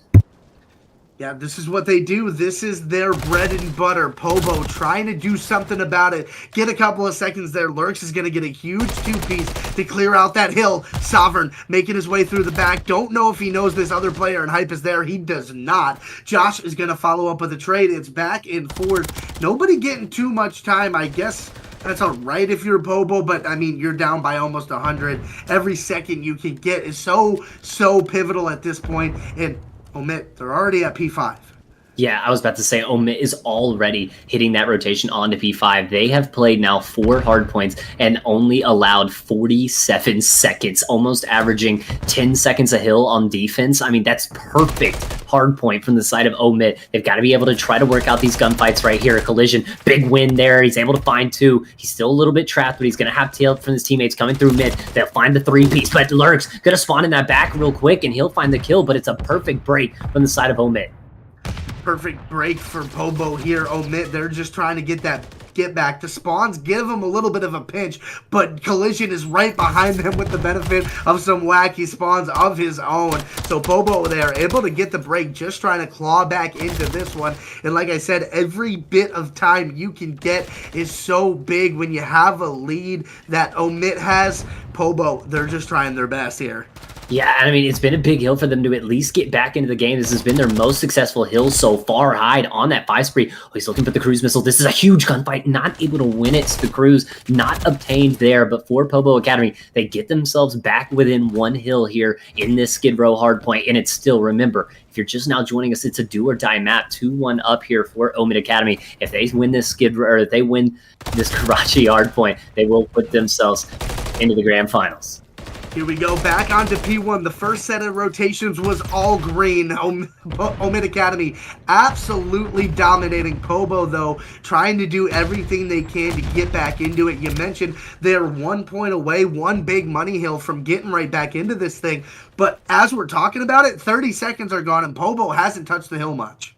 I mean, and it's been the perfect play from OMiT Academy. They just want to make sure that Pobo is not able to touch on this P1. Maybe get a few kills in the process. Aries able to lock it in for 2 there. Hyde right over the sidewall. He's going to be able to take one onto Joshua. He does have the early rotations. Able to find a second. He's on a 5 spree as well. Cray will find the 3rd, and now it's 3 dead heading into this P2. OMiT Academy fully locked now on that P1. They lost the spawns. They had to go for the scrap. It's all about the break for them now. Yeah, OMiT, they have to break on in if they want to close it. If you're Pobo, you got to stay disciplined, not overchow anything. Know your teammates have your angles and only move if someone drops. But right now, it's a lot of orange in the feed. Aries here trying to make a play, gets cut down, and that's a great defense there out of Pobo to hold on to the diner. Yeah, the first set right there, firstly held, and now Sovereign, they don't check their sidewall. He's over the top, but immediately traded by Cray, and he's just been the man in the hill that is doing it all here. AR subs, doesn't matter. He's hitting shots, even a nade thrown over that sidewall. Now on the 5 spree, he's 1 off the cruise missile. I feel like we've been saying that a lot, Shake. Everyone getting really close to the cruise, but no one fully able to obtain it. But as you said, that P2 could have been not more perfect from the side of Pobo. They're able to get themselves now within 20 seconds, and they have control of that P3. Yeah, they have the beneficiary of those good spawns too. If they can clear out this one player in Sovereign, but with the pistol, he takes him down, and all of a sudden, OMiT has reinforcements. OMiT has reinforcements and now control of the hill. Hyde, though, is waiting in the back, waiting to see if he can make a play, but he's going to get cut down. Collision goes on a 5 spree as well, whilst Cray able to secure a cruise missile, and now Cray as well on a 7 now with Pobo taking control of that hill. A chance for 2 cruise missiles out of the side of Pobo. This could be huge for them going into the latter half of this hard point. No, Collision gets shut down. Caster cursed it in the top of his prime, and 3 kills come through for OMiT, so they will have this 30 seconds of scrap, and it does look like Pobo still wanting to fight for this just a little bit, but a couple of kills going not their way is only going to leave Cray here alone, but able to find the kill, and that's a big 20 seconds of scrap. Shake, they're going to be able to almost tie this game up. Yeah, you get right back into it, but you head into this P4, which can be so tough to contest, especially if OMiT is set up, which they are. They're looking to just keep Pobo pinned back here, have 1 or 2 players sit back, be ready for the flank, but they know where they're all at right now. I mean, OMiT is just have to play this P4, right? I mean, it's been not so great on P2 and P3. You gotta lock in, try to get back on your bicycle, back where you were, but a couple of kills not going their way is gonna give Pobo Academy right onto the hill, but Aries and Lurk's gonna be able to take down 2. A big trade there from Hyde. Can he find a second? It would be huge. He's gonna get double chowed here from top church, gets taken out there, and it's still OMiT that have control over the hill, but Cray in from the bottom P4 is gonna be able to take out 1. He's gotta check his back as the continuous just close spawns for both of these teams coming into play. No one really able to get a full hold on this hill. It's trade after trade after trade, but OMiT will thrive in the chaos and push themselves over that 100-point threshold. Finally able to dig their heels in and get a solid chunk of time on this P4 past that 200-point mark now. Pobo Academy, though, are set up, ready, waiting for this P5 to pop, knowing that if they can hold this for themselves, it could be right back in it. They'll be able to potentially take the lead. Yeah, they can take the lead if they can hold the full 60. And it's going to have to be a full one, right? If Pobo wants to get back into this game, they can't even get broke. There's still chances for OMiT to be able to win it here on this hill. Josh and Aries are able to fly in for 2. Lurks for the 3rd. Collision, he's got to make the play here, but he gets cut down as well. Now it's time. OMiT can win it. They can put this series away right here. Punch that golden ticket for 1 more shot at ESG. If they can hold off this pushes, it's all green the kill feed. Every kill going their way. Hide. The last one here gets cut down. A 5 for Josh, and that will probably just about do it. You got one last ditch effort here, Josh, with a little extracurriculars. He knows what this is all about. They want the grand finals. There's Josh on another one, making a 9 streak for the kid. OMiT starting to run away with this one as they go past the finish line. 3-1 grand finals. Here comes OMiT. OMiT punching that ticket one more time. It's been a lot of second places, but they want to taste that gold that they got in that first ever cup, making Pobo quit off the map. 250, 181. Sovereign and Josh absolutely go takeover mode there. 26 and 19, 24 and 22. And OMiT finding their way back one more time to now the very, very familiar matchup has been set up once again with ESG taking on OMiT. Tale as old as time, Matt. These two teams have been going head-to-head all season. ESG coming out on top in most of their matchups, but there's been a couple winners finals where OMiT got them. They were able to take down the Giant. Will that happen here, or will ESG come to form, be who they are, and take their 5th championship in a row in Champs? We'll have to see here coming up after the break. We got to get the ESG boys lobbied up, get our map sets, vetoes, and all of that. So make sure you go get a snack, get some water, and stay hydrated, because when we come back, we have the last grand finals here, the last Champ Sunday. ESG and OMiT go at it one more time.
And ladies and gentlemen, welcome back one more time to the U18 COD League. It's Championship Sunday. Grand Finals are upon us. I'm the Matt Man, alongside me, Mr. ESG Shake. And Shake, we've got ESG taking on OMiT Academy. I mean, I think this is a finals that 99% of people probably expected to see, but it's upon us one more time. And, you know, hey, it's more than blue versus green.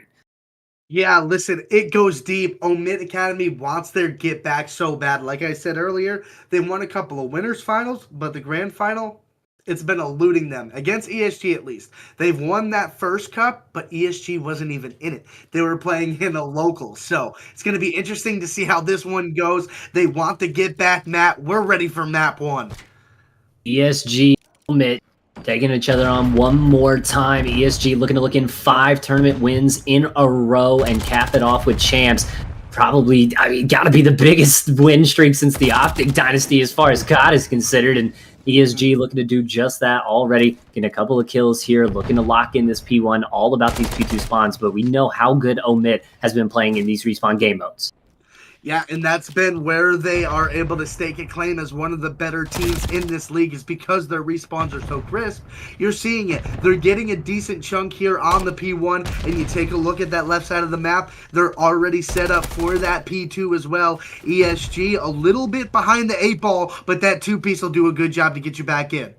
Absolutely, and only 17 seconds really gained off of that first hill for OMiT, and ESG really almost tying it up. It's been a very, very mixy P1 as they head on over to P2. Will be OMiT in control of the spawns and now in control of a couple of kills there. Ryan able to get one trade, but still, OMiT Academy still has all of the control, and 40 seconds left to work with, as well as Josh continuing to find kills there. Lurks will get one trade for one. Now, OMiT Academy can kind of start pushing this out a little bit, Shake, if they want to, trying to forward, maybe rotate towards this P3. Yeah, that's probably going to be the goal here. You get a couple of dead, one player left on the P2. You might as well make a way on over towards P3. Lurks finding a big 2-piece. Kind of solidify that. You see ESG not trying to throw too many bodies here. You might as well, if you got one left in Confid, you're going to be able to get a little bit of scrap here. But take a look at the right side of the map now, Matt. You got a couple of ESG players getting set up for P3, as OMiT is also making their way over there. Yeah, I mean, OMiT trying to make their way over to this P3, and 3 dead in the feed is definitely going to help them do it, but ESG still has these close spawns and encourage there to take the gunfight. Lurks, though, over the top side, going to get taken out as well, and ESG looking to lock in this back P3 money hill and maybe try to get a little bit of a lead, but Confid's going to have to find the break onto this one player that's just been a nuisance on site. Confid putting about 1,000 holes into the door, and now the final chow to come through, sliding around. The shot's not going to happen. Lurk's going to pick up 2 Aries with another there, and OMiT just locking down this P3 and really putting ESG in a position we do not see them in very often. Yeah, you talk about the respawn prowess. Yeah, this is darn near perfect hardpoint. ESG able to break in and get scrap here or there, but the rotations in the majority of the time is going the way of OMiT Academy. ESG able to get a scrap here or there. Like I said, P2, P3 just holding on for a few seconds. And as we head to this mixy, hard to contest P4, OMiT in the driver's seat. Yeah, and what ESG needs to do right now is make sure that OMiT just does not touch the hill, right? Make sure you get enough kills to where you can set up your setup how you'd like to, but to Shaolin Bottom Church, you're going to get taken out there. Encourage tries to play the lone man on the hill right here. He plays a little bit off of it, just trying to find a few kills. There's the first one onto Aries. The close spawns, though, from OMiT Academy. Gonna funnel him right into Encourage, who finds a 2-piece now, trying to find one more in the back. It'll be a couple of pinstripes that go either way, but Sovereign will find 2. The slide it in, he'll find the 3. 8 and 6 to his name, and now sending OMiT over the 100-point threshold. Yeah, what a good break there. It was a little bit back and forth. ESG looking like they were going to be the ones to get a lot of this hill time. But no, OMiT Academy came roaring right back, and now it's an open hill. A couple of dead there throughout the feed. It's not a lot of time able to get onto this P4, but as we head towards P5, you got ESG trying to lock down Junk. Trying to lock down this Junk side. 10 seconds left to go. OMiT Has to find another break here, but this will definitely help your cause. A pocket rocket from the back. Cruise missile now looking to be implemented, but hey, hide inside of P3. You'll be safe. They're able to get away from the cruise missile, at least for now, but you've got to handle still the push that's coming from OMiT. Josh had a good position there, but immediately gets shut down. A couple of pinstripes go either way, but Ryan finds that one, and it'll be 3 dead for the side of ESG. A good 3-1 trade. They still got to find their way on hill as OMiT trying to hit through this front side, nades and stuns in. Trophy system working overtime, but still no one touching this hill yet, shaking almost at 30 seconds. Yeah, you'd like to see some more hill time here if you're on the side of ESG, considering you're down so much. I guess the good news is at least you're getting the kill. Sovereign with a 2-piece. Derek able to clean that up on the backside. Finally, ESG able to get onto this hill. Typically, if you're spawning in that P2 side, it's tough to get towards the P5. Good job, ESG, shutting down the pushes out of OMiT. But like I said, you wouldn't like to see a little bit more time, so I guess if you're OMiT, that's kind of a W. Yeah, I mean, for ESG, though, they get themselves back into the game a little bit here. They get it to within 1 hill. If they can have a good hold on this P1, you figure they might be right back in the game, but Confid's going to have to make a kill here. Oh, does he not see the toes? Oh, he finally sees him and spots him out, and he'll find that kill there. Lurks, though, from the top side, lurking around, able to find one, not the second, maybe the second. Oh, my God! The shots from Lurks, a little bit shaky at the start, but they turn into a beam as he's able to rip Confid out of top fire, and now Lurks on a 5 spree, maybe looking to put in the cruise missile here. 130 to 76, and this is a perfect start, a perfect map 1 for OMiT Academy. So far, so good. OMiT Academy doing everything they want to, coming out on top of most of these trade battles. And when they do finally give up that trade battle in the hill time, it's usually 25 seconds or left that they allow ESG to maybe get some scrap. But Sovereign here said, no, I'm going to take some of that for myself. Thank you very much. Make it 2 on the way out. That's going to be the old hill. And the rotational gunfight so far in favor of OMiT, trying to run away with map 1. Indeed, and they've already found 2 kills heading towards this new hill. Confid, though, has a little bit of pressure from the backside. He's able to find 1, find the second. That'll get the hill for ESG. He might have to turn on a 3rd. Woo! Confid, nasty there, but Sovereign almost goes on the cruise missile, but Confid just will not stop. 3 dead in the back, and if there was ever a hill where you wanted to get back into it, P2 is definitely the hill to do it here on Karachi. If they can chain this into P3, they're right back in it. Still 30 seconds to work with here on this P2. ESG Academy, off the back of a Confid 4-piece, has broken perfectly into P2, but here come the reach house. 1, 2, 3 from the side of OMiT. Everyone going down, but Confid here. Nice job by Confid to hop off the hill. He wants to make it act like he's not here right now. Now comes back into the hill. Ooh, just shaky from everywhere. He can't be killed right now. Cruise missile in effect now. Got it in the back pocket. Now he can just slide around, contest this, make sure that OMiT doesn't get any more time that hill. Only 7 seconds. It's a good hold from the side of OMiT, but Ryan has to win a gunfight. Anyone from OMiT really needing to win a gunfight here off towards the side of P3. ESG, Ryan trying to go top 3rd. He's gonna meet Lurks up there. Oh, wins a big gunfight. That's such a good power position for an AR to be in. If you want to try to retake this P3, it's such an overlook. You can see almost everything. It allows your teammates some room, but OMiT, they're coming through. They're getting the kills and getting the time. They're getting all the time right now, and Sovereign continuing to find kills, even though with ESG, those power positions up top, they're not able to do anything with them right now. 30 seconds remaining, still on this P3. Cavern now on a 5 spree, looking to get a cruise missile here. He just pops his head up, and he gets shut down. Derek, big 2-piece out of him, and ESG right back in the hill. Derek, they're going to have to find one more Lurks. Oh, 1 pump there from Lurks, I was about to say. He still finds the kill onto Derek, though, but it's ESG who have been able to lock down the rest of this P3. Lurks, though, from the backside, maybe to cause a little bit of a contest, maybe to get a little bit of scrap, and absolutely, we head on to P4 now. OMiT Academy going to push themselves up over that 200 threshold, have about an 85-point lead. If you're ESG, you need to at least keep the hill open when you are not able to get time. They're here as it pops. They got a couple kills in the rotation, but OMiT, they're right around the corners. Aries is going to find one. Encourage on to Sovereign as well. Ryan trying to hold down the bridge. Gets taken down by that crossfire, but it's Encourage who's able to stay alive and make sure ESG gets some early time. But here's OMiT. OMiT has to break this hill, still with a 70-point lead, though. Can't win it off of this. Looking to massively pay for P5. Aries, though, may look to get a little bit of leftovers here off of this P4. He's still up, trying to make himself a nuisance, but Ryan and Encourage going to combine for 2 there. Aries going to be a little bit trapped up here in this P4, so nothing going to happen for him here. The jump chow. Oh, Encourage, it's mixy, it's nasty, and I get it as well. It's all about these rotations, though. ESG here with Confid, only able to get 1. It's 3 dead in the feed. Sovereign, big 1v1 gunfight here on New, trying to win it. Ryan will be able to get the takedown, and now ESG starting to find their way back into this hard point. They've got P5 under their control. Now they found a couple of kills. They're starting to put it together. Better late than never. They got the few kills they needed. That P4 was so successful for them. They were able to get some time, and they were able to get the map control and win the rotation to P5. OMiT, they are right here, though. Their guns are so hot. ESG having to back up, not get a lot of time, but the guns are up. These gunfights are so crucial. Ooh. This could tell the game. Confid finds a big 2-piece there. Encouraged with another one as well to follow up. 30 seconds left. They can't win it here, but they can get damn close to tying this thing up. ESG Academy just trying to hold on a little bit longer. They've done all they can do here. Encourage even finding a nade kill there. The comeback is surely on from ESG, but they've got to now find their rotations back onto P1. Our third set of hills here on Karachi Hardpoint. Lurks trying to look around, trying to find hill here. It's still ESG in the old hill. A couple of kills come off for okay on the rotate, but they've got to now focus these spawns. It's going to be top third control as well as AC for ESG. This is a perfect opportunity for them. Both teams right now with an opportunity trying to get close to that 250 mark. Another 2 dead in the feed from ESG. They've turned it up another notch.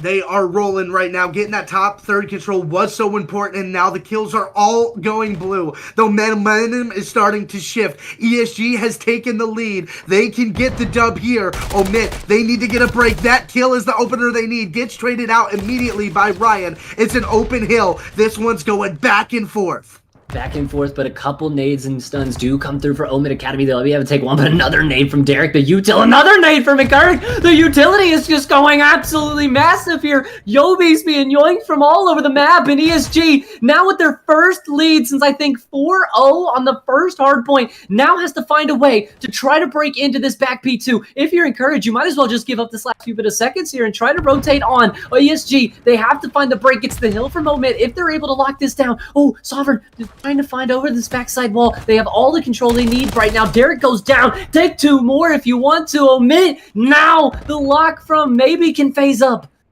The control in their favor. All they have to do is lock down, find a couple more gunfights. Lurk, gonna find one on to Encourage. Still 2 players left in the diner you're gonna have to deal with. ESG, they are not that close. Another 2 are gonna fall. The cruise comes through. Nothing doing there for ESG. Clock is a ticking. OMiT Academy only needs 20 seconds to pull this off. And they're just in perfect position right now. You got one upside top AC too that's just being a nuisance right now. They finally are able to take that one out. The push has to be perfect. They can still win it here if they break in right now, but you gotta find a kill. Sovereign takes out Encourage. Ryan goes down. Derek goes down. Confid, the only man up, only being able to find one, and OMiT Academy avoids absolute disaster. A map where they were up over 100 ends in 250 to 235. A couple of perfect hills from ESG get them back into it, but the P2 just too hard to break there on Karachi, and it gives OMiT a 1-0 lead here in the grand final. What a map out of OMiT Academy. Did everything they needed to do to get that one done, including clutching up at the end. It got a little dicey, but they did what they needed to do. 15 points is enough to get the win. You only need 1 more point than the other team. Well done, OMiT. You got the first map out of the way. That's got to be such a relief off of them, knowing that ESG, they're the reigning champs. I mean, yeah, but it's only one map in a very long series, right? They got to force the bracket reset. They have to win in the 2 best-of-5s. For OMiT, though, I mean, like you said, that's exactly how you want to come out. You continue that hard point dominance that you've seen from them all day long. I mean, at the start of that, you thought OMiT might run away, but ESG, they wake up a little bit. They've been laying in the wings ever since they won that one match earlier in the 3-0. They haven't played a lot. You had to wait for the Gunnies to warm up, and when they did, it was a completely different game. The P2 is still good for OMiT, but you got to think heading into the S&D that a lot of momentum still here lying with ESG. Yeah, they got to feel good about at least how that map went towards the end of it. They really started to wake up. You talked about the Gunny getting hot. Maybe if they started earlier, they could have gotten that win. But hey, as we head to a high-rise S&D here, I mean, maybe that does favor ESG with that gunny come into play towards the end of that map. I mean, and really for ESG, I mean, I think these two teams are really kind of even along the gunny standards, but I think ESG just playing more as a core four together. I mean, we've seen this team stick through it thick and thin, although it hasn't been very thick, very easy wins for them, 4 in a row. And now looking to put that 5th one, it's just, for me, this series is so long. We've got a lot of COD left to play. Or ESG. I mean, they've been here before against OMiT Academy. This is a familiar foe. They've seen OMiT even take series off of them, but grand finals is all ESG. I still think they got a big thing. I'm going to go with them here. I think 6-3 heading into this high-rise S&D. Yeah, I like that scoreline. I think I got to go a little bit different. I got to go with the 6-4, but I'm going to say ESG ties it up at 1 apiece here. We'll have to see heading into this one, still getting our lobby set up. But I mean, taking a look at the rest of the series, you know, obviously we're going to see that control for Karachi, but if OMiT's able to come out and steal this S&D away, I mean, we might not even see the terminal hardpoint, the terminal search. It really comes down to what happens here in this S&D, because we've seen it. OMiT, they do struggle a little bit in the S&D game mode. We saw them drop one earlier to Povo. We've seen them drop one earlier to DOH as well. So it's going to be interesting to see with how good ESG really is at search and destroy, if they're going to be able to take that one off, and if that's going to be something in the back pocket, because we could see ESG just rattle off 3 straight wins in a row. We've seen them do it all the time. OMiT Academy has a very, very rare position where they have a 1-0 lead here on ESG in grand finals. You got to take it into this high rise. You got to put your foot on the gas. You can't let a team as confident and as dominant as ESG to have any type of air in their lungs. You got the first punch. You landed it right on the jaw. You won that nice, tight Karachi. So heading into the S&D, if you can roll that, even if you don't win it, but maybe you take it to around 10 or around 11 and you're playing well, you can build off of that as well. Yeah, and obviously, like you said, having the 1-0 lead helps them. It gives them that little bit of cushion heading into the rest of the series. And you want to see them not have to bank on that so early, especially with having to force that bracket reset. They're coming through the losers bracket. It's been a great losers run for the side of OMiT, but just getting into grand finals and having a completely different challenge with ESG.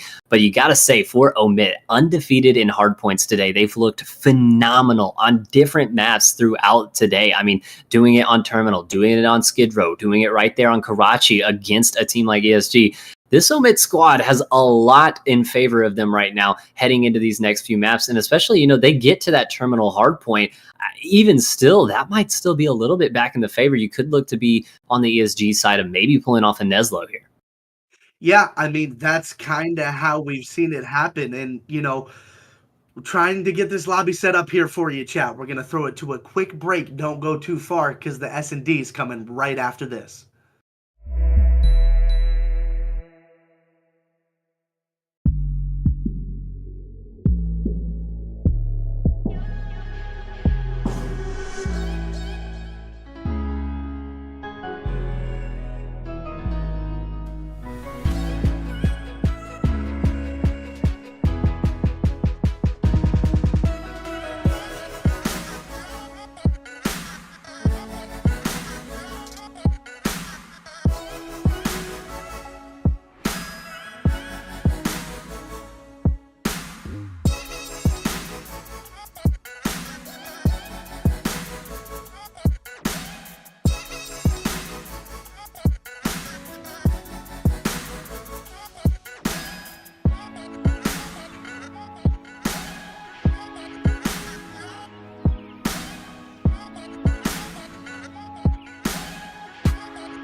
And ladies and gentlemen, welcome back into it. ESG and OMiT battling it out once again here in the grand finals. OMiT trying to finally overcome kind of the boogeyman that is ESG here. Shake, we're hitting it up on high-rise S&D for map 2. Yeah, we talked about how it may play into ESG's favor, but the aggression out of OMiT will get them that first blood and get them the early advantage. And now, take a look at ESG. A little bit frantic now that they don't have the numbers they thought they had. Take a second, back up, regroup, boys. We got to get a pick.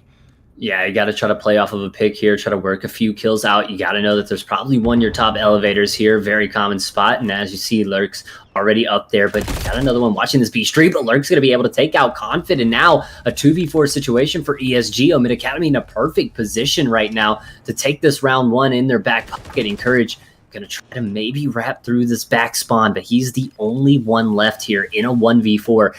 26 seconds left to plant that bomb, and it is all the way down towards the mid lane. So this should be a pretty locked and tight round here for OMiT Academy. Not able to find the kill there for Encourage. Now the bullets rain through. Getting away with his life for a little bit. They just can't kill him. Oh my god. The shots with the Renetti are clean. I mean, Encourage might just work a few kills here. Sliding around, not finding anything just yet, and now they will sit him down, and OMiT Academy will take it.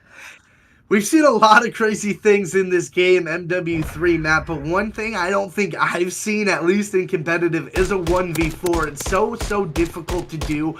Good job there out of OMiT to get that first blood, apply pressure immediately, and then just keep doing what you're doing, plugging away, get a kill here or there, and you deal with ESG quickly, and you ride that momentum from that good map 1. Yeah, I mean, that's exactly what they're trying to do, right? After a really great performance on Karachi, a little bit of a breakdown, but... Just trying to do their very best here. Now Encourage trying to get the pick. Lurk's gonna find that first blood onto Encourage. On the offensive side, that's gonna be 2 first blood for OMiT Academy. Ooh, Orion getting a little bit of a haircut. Confid gonna be able to find 1. Josh onto Derek the GOAT as well. Now a number advantage. OMiT Academy make that a 2-man advantage. Sovereign picking it up. Yep, that's the round. 2-0 OMiT Academy. Dominating early in this S&D. I mean, this is insane what we're seeing from OMiT, right? I mean, we have not seen somebody kind of throw ESG around like this really all season long through any of the cups, and none here in this championship weekend. And all of a sudden, OMiT, have they found the key to success? I mean, it's a lot of S&D left to be played. We've seen ESG be down in early rounds before, so we'll have to see how this plays out. But OMiT, a perfect start throughout the first map and the second map.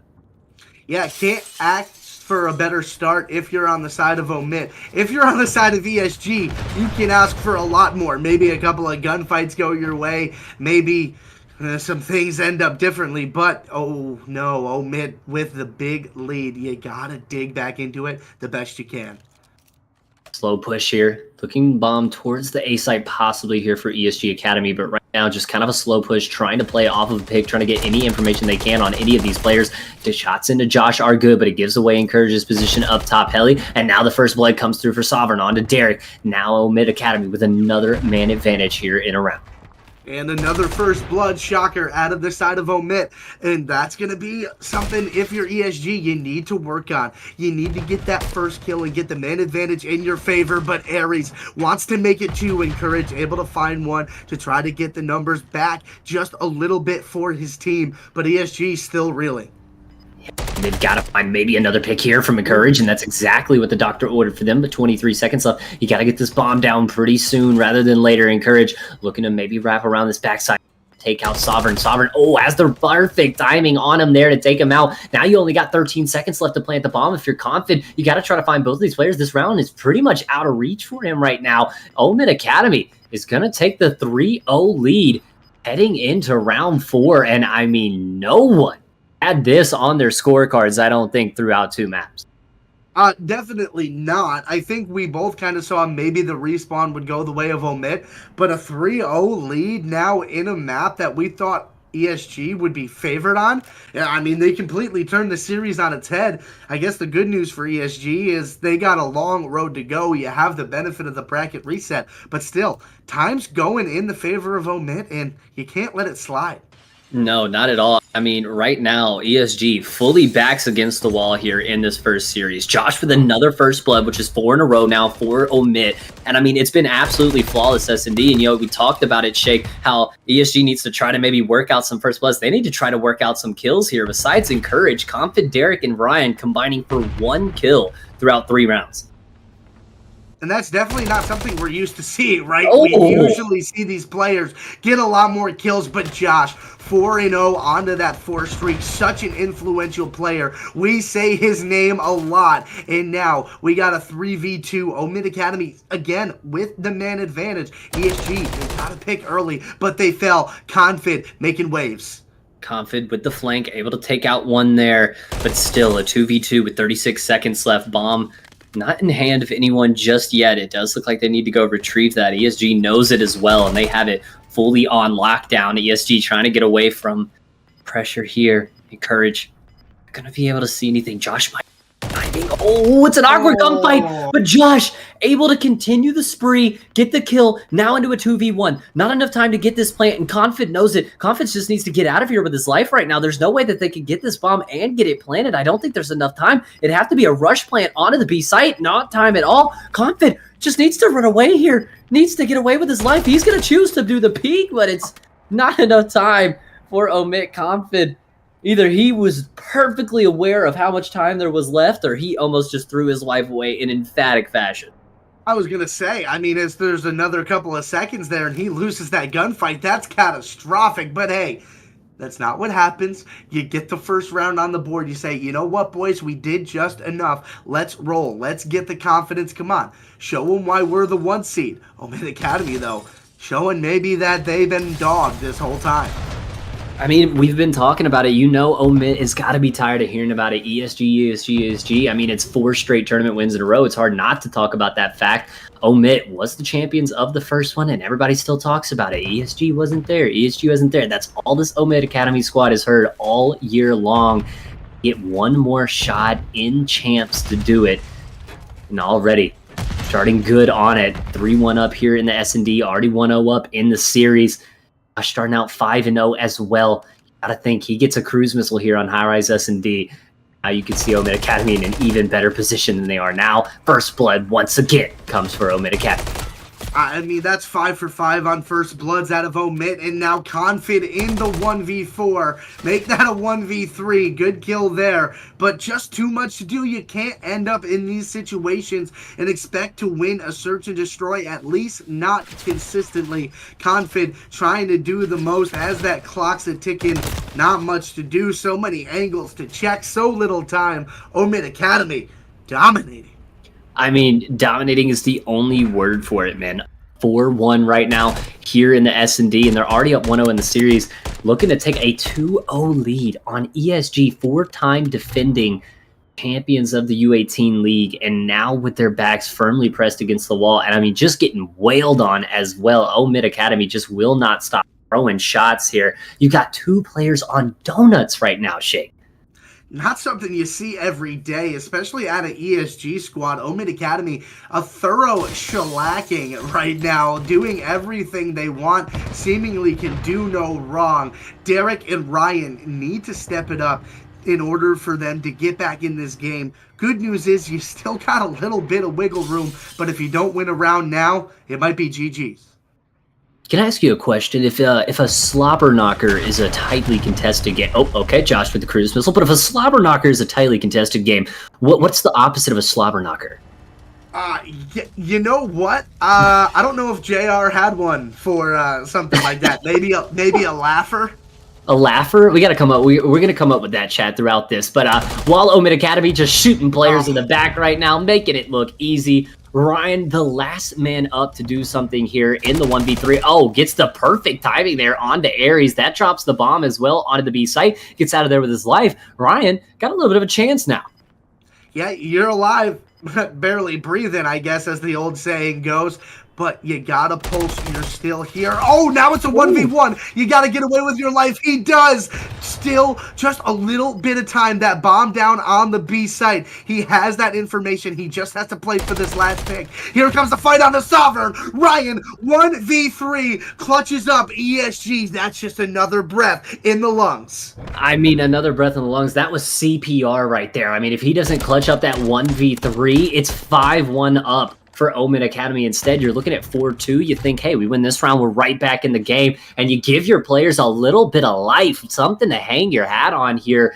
I mean, it's just been all OMiT. You get those two players off of donuts, and Ryan, what a way to get off of a donut, and welcome to the game. I guess his card just showed up a little bit late. Going from 0-5 to 3-5, still work to be done, but ESG definitely back in a better position. Yeah, Derek getting off the donut as well, finding one of that kills in that round, and that's another first blood out of OMiT Academy. ESG playing on the back foot yet again.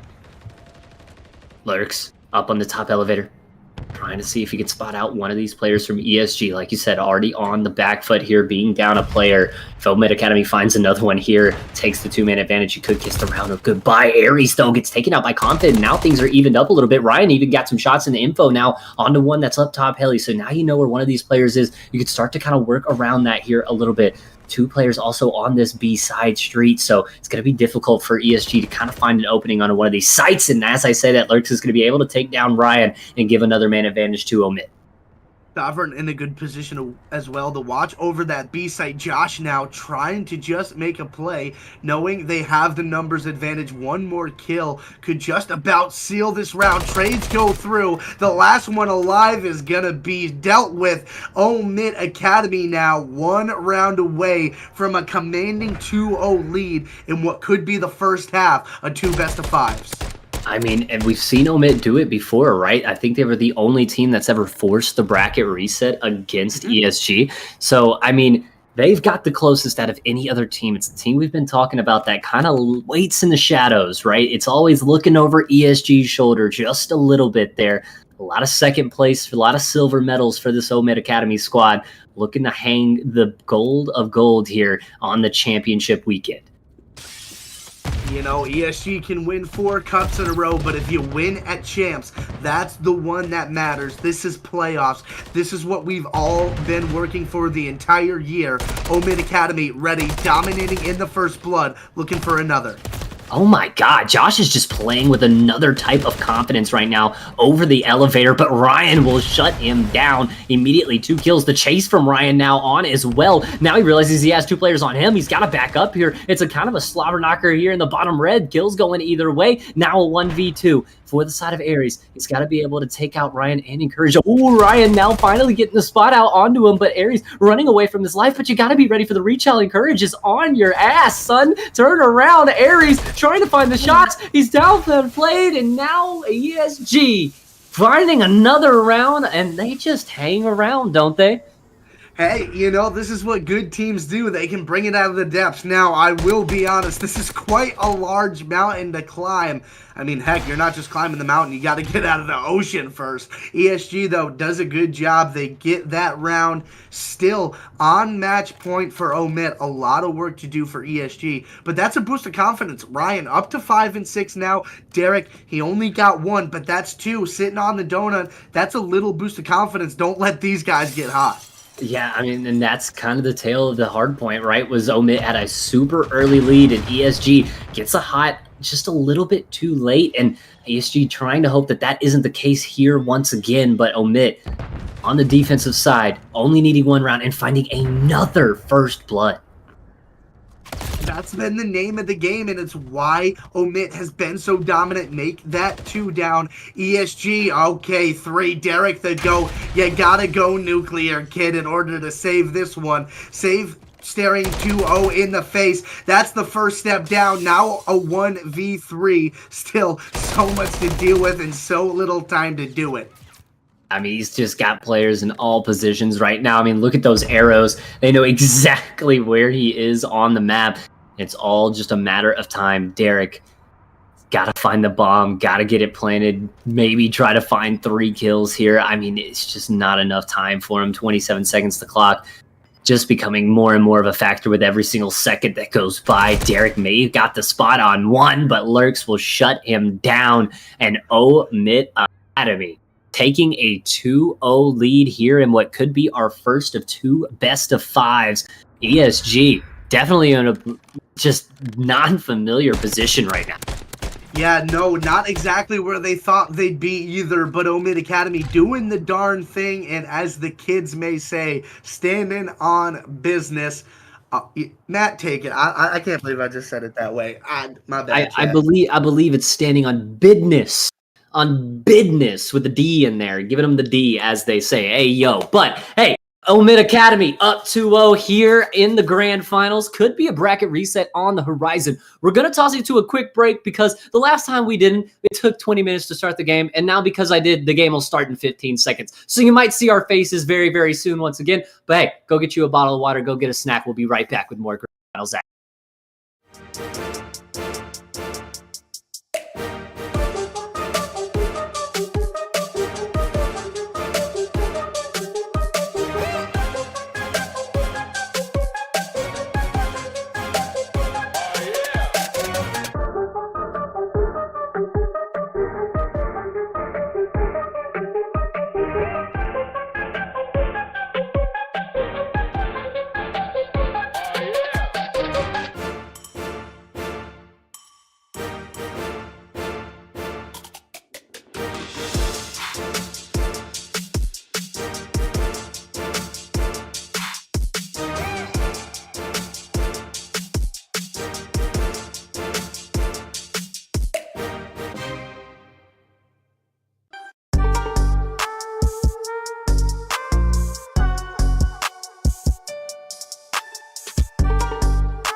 And ladies and gentlemen, sorry about the delay, but we are back here in the grand finals. ESG and OMiT taking it on here. OMiT up 2-0, trying to force that bracket reset.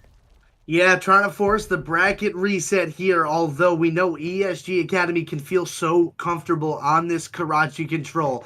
We got their backs against the wall in this first series. Let's see if ESG can clutch up. She trying to clutch up, already down 2-0 and already down 2 players there. Get cut down, Derek and Ryan both, and now another one follows from Aries. No semblance of control here on Karachi from ESG. They've barely gotten out of their spawn right now, Jay. Yeah, they're getting trapped back there. They're like, yeah, A didn't go so hot. Let's try to rotate on towards B. Yep, that's not really going to go they want to either. Derek, though, is going to find a two-piece as they get some clearance, but Sovereign waiting in this alley. Knows there's one on yellow car. Chow's out. The double chow rings on through. ESG still not able to touch a point. They finally able to get on their way towards A because of that pressure on B. Yeah, but only 27 seconds remaining, and they have thrown a lot of lives here at this A site already. 9 down, make it 10 down. Ryan, though, trying to stay here. Omfid finds another one, Encourage as well. Aries, though, last man up, takes him off the site, and now the time starts to go again. 23 seconds left to go. ESG has to find a way to touch one of these points here. 21-18 on lives. Lurks, though, doing what he does best, lurking from the top side, able to take the man off the hill again. Now 15 seconds. ESG right back on it. It's the only way that they can keep the timer keep going. Lurks, though, continuing to do what he does the best and finds it. Lurks as well. Last one, top fire. Shake, this could be a breakdown from the side of ESG here early round 1. Things could get ugly, but they are able to get onto that B site, and that's a few dead. Encourage, ringing shots. Confid gonna find one onto Josh as well, and that's 3 players on over towards B. 1 tick through, 3 total in the round. ESG with less than 10 seconds left, doing what they need to do. A could be gone, B close as well. A could be gone. It's a 1v1 on the A side. They get that off there, so OMiT Academy at least has a chance there, but that B site is done and dusted. Now you got to start to make your way back onto the A site, but Gill's continuing to light up blue in the kill feed. Lurks get shut down as well. That's 3 dead. All you need to do is rush in onto the hill. Ryan knows exactly where these players are going to be coming from. Early nades and stuns going to block the pressure, and ESG! Oh my god! Talk about the breakdown. OMiT had everything covered. 17 seconds remaining, seemingly all the kills they needed. All of a sudden, you get pressure at both of the sites, you find all the kills you need, and ESG, what a clutch up there in round 1. That may be the round that could swing this entire series on its head. We thought it was over. We thought OMiT Academy clutched up on the defense not once, not twice, almost 3 times. ESG deals with it every single time. They keep battling. They keep fighting. They get the first offensive round, and now with the benefit of defense, looking to go up 2-0. To go up 2-0 here, ESG needs to start finding their footing here in this series. Down 2-0 in the series right now.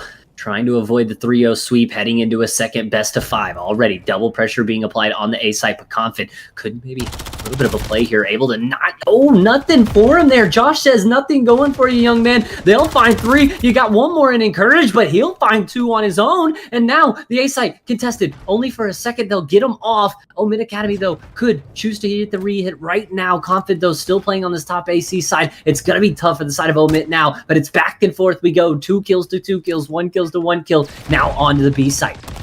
Derek to go, big play here to clear out B. He's gonna find that kill. Now OMiT with 2 ticks on A. They dealt with the pressure at B for ESG. You gotta get a couple kills through this mid area. It looks like A might just go to the wayside here.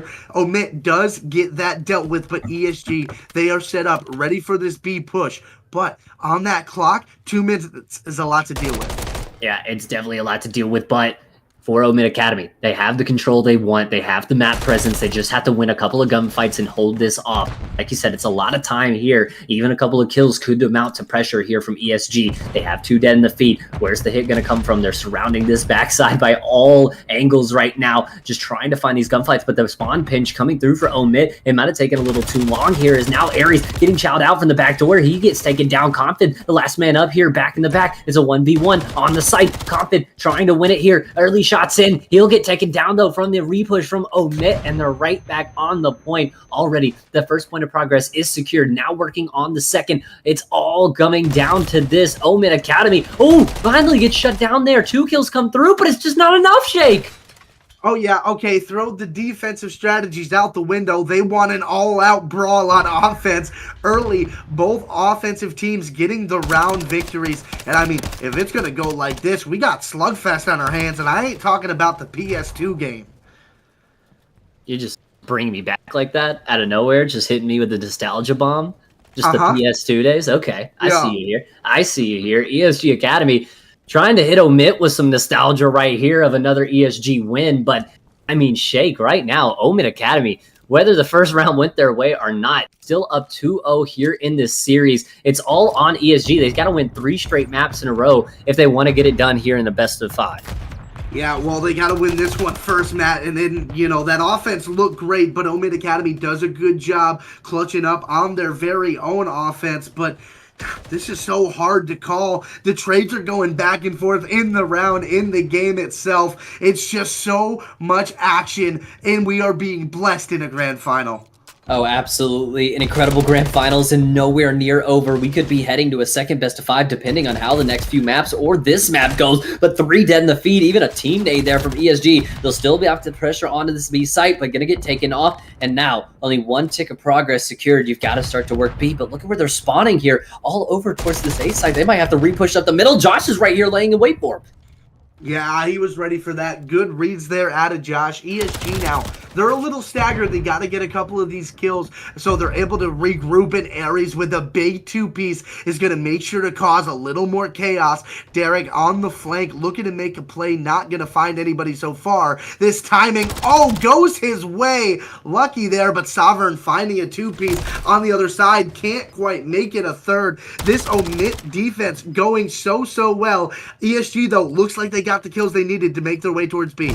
Yeah, but look at the push-up from the hop wall. You gotta watch it, and now already 2 players getting through onto this A site. You check one down, but Sovereign now working around the back. Can he find one in the back door? Little pre-shots. Not gonna find anything just yet. Just trying to play his life. Now end on the point. The slide around. Oh, he beats him up with the pistol. Still contested point. It's back and forth. 14 seconds remaining for ESG to be able to touch and try to get onto one of these points. You take him off the A site. Now 12 seconds, but we've seen it before where ESG comes at the very end and steals the game away. But this one looking a little bit worse for wear. You got 1 man on the point. They take out the guy top AC. Now the contest comes through from OMiT. It's a 1v1 on the hill. Aries, big shots in. Not going to find him. And Derek, big 2-piece to possibly lock down this A site. All you need is 1 set of kills and 1 push, and that can change the game in control. ESG with less than 10 seconds left again. Grab the point out of the jaws of defeat. Now have an extra minute. They are down 6 lives. That's important to keep an eye on. Yeah, but still being able to find kills around the map here. Now 15-9. OMiT still, like you said, with a good life advantage. Now taking one off Confident Courage. Does get a trade on the Lurks, but still 48 seconds remaining as well. Shake, you got to think the clock going to start to become a factor here soon if it hasn't already. Absolutely. Lives as well. It's all a factor for ESG. You have to play perfect control, but like we said, you need 1 set of kills, and that could be the difference. OMiT Academy, they have to lock down this diner. Confident Ryan gonna find a couple areas, able to even it up and deal with that push, at least for the moment. Sovereign gonna clean it up as well. Another one for Aries on the docket. That's gonna do it. ESG, 20 seconds left. No respawns. It looks like OMiT clutches up on our first defense. Yeah, it would have to be a perfect 1, 2, 3, 4 break. You'd have to get all players down without losing a life, and already with Encourage going down, going to make it a little bit harder. 7 seconds left. Derek finds one, immediately traded back out. 4 seconds left. Confident able to find one, but just no time to push the point. OMiT able to take round number 3 and take a 2-1 lead here in control. It's just been more dominance out of OMiT Academy. It seems like everything ESG does, OMiT answers almost immediately. ESG is going to have their flashes. They're just so talented, but the teamwork is so much to deal with, and it's been dominant out of OMiT. It's been dominant. It's been a dominant series, right? I mean, they had such a huge lead in that first hard point. Now you find it in the S&D with the success there. You take an early 2-1 lead in control. I mean, this is just ESG getting broken down at every single crossroads. Yeah, it's not been going great for them so far. They do have the benefit of winners and the bracket reset, but I mean, if OMiT keeps playing like this, things could be looking bleak for ESG. It's got to start somewhere. You got to put your foot down. Yeah, you got to put your foot down somewhere, but with OMiT Academy just continuing to find success everywhere, where can you put your foot down? In the gunfights. That's exactly where Encourage and Confident combined for 3 there. They do allow 2 ticks. Only 1 tick to come through, actually. They're going to be able to deplete that second tick, so only 1 tick coming through. You don't lose any lives yet. It's a perfect start for the side of ESG. Perfect start. This is what you needed. You can still win this control if you can hold on to the defense. Only 1 tick on A. Good start. That's a nice kill. Sovereign finds himself onto a 5. And honestly, the slaying has just been so good out of the side of OMiT. I mean, Sovereign at 15-9. What a hardy little stat line that is for him. 18-18 out of alerts. A bunch of engagements. Doing it all for his team. But ESG looking to clutch up in the defense. Yeah, looking to kind of just trap them back in this back coop area. Just not a lot of places to go, but Lurks will be able to find one there. Immediately gets traded out, though. They're on the A site for at least a couple seconds, but Ryan finds a big two-piece. Now trying to look for more. The shots. Can he find them? Nothing just yet. OMiT Academy still locking this hill down.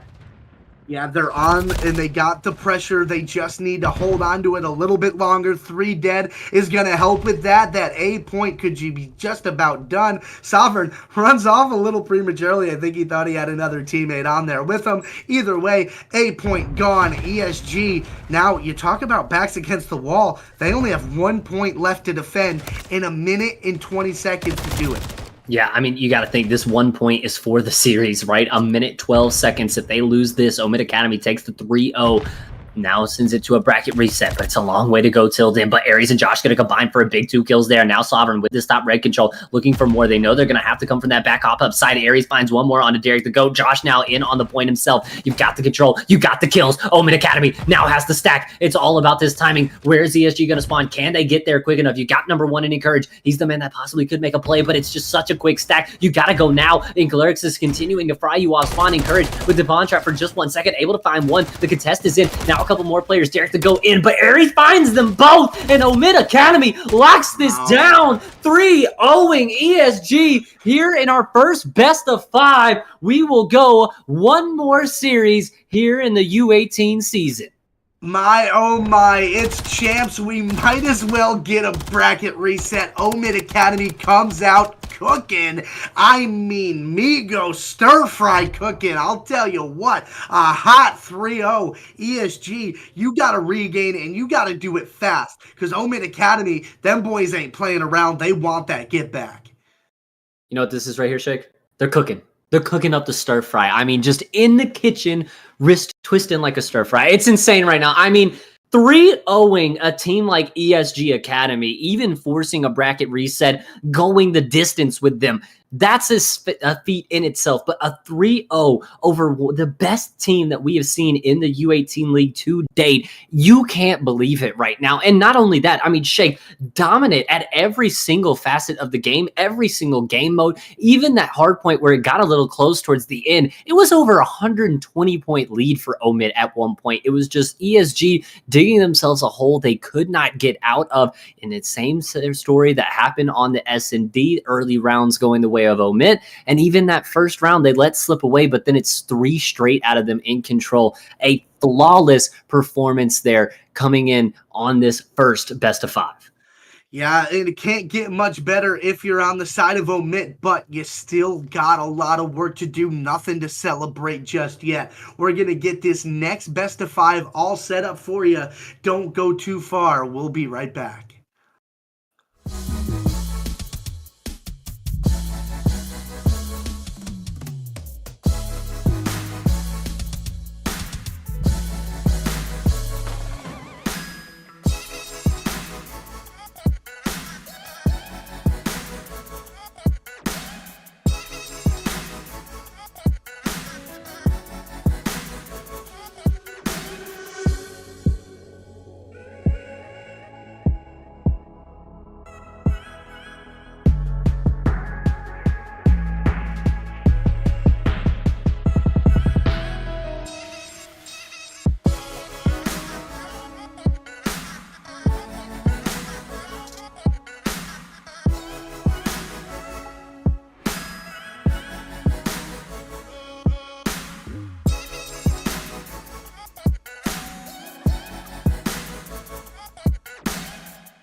And ladies and gentlemen, our last series of this U18 season, it is Champs Sunday, and this is our championship match.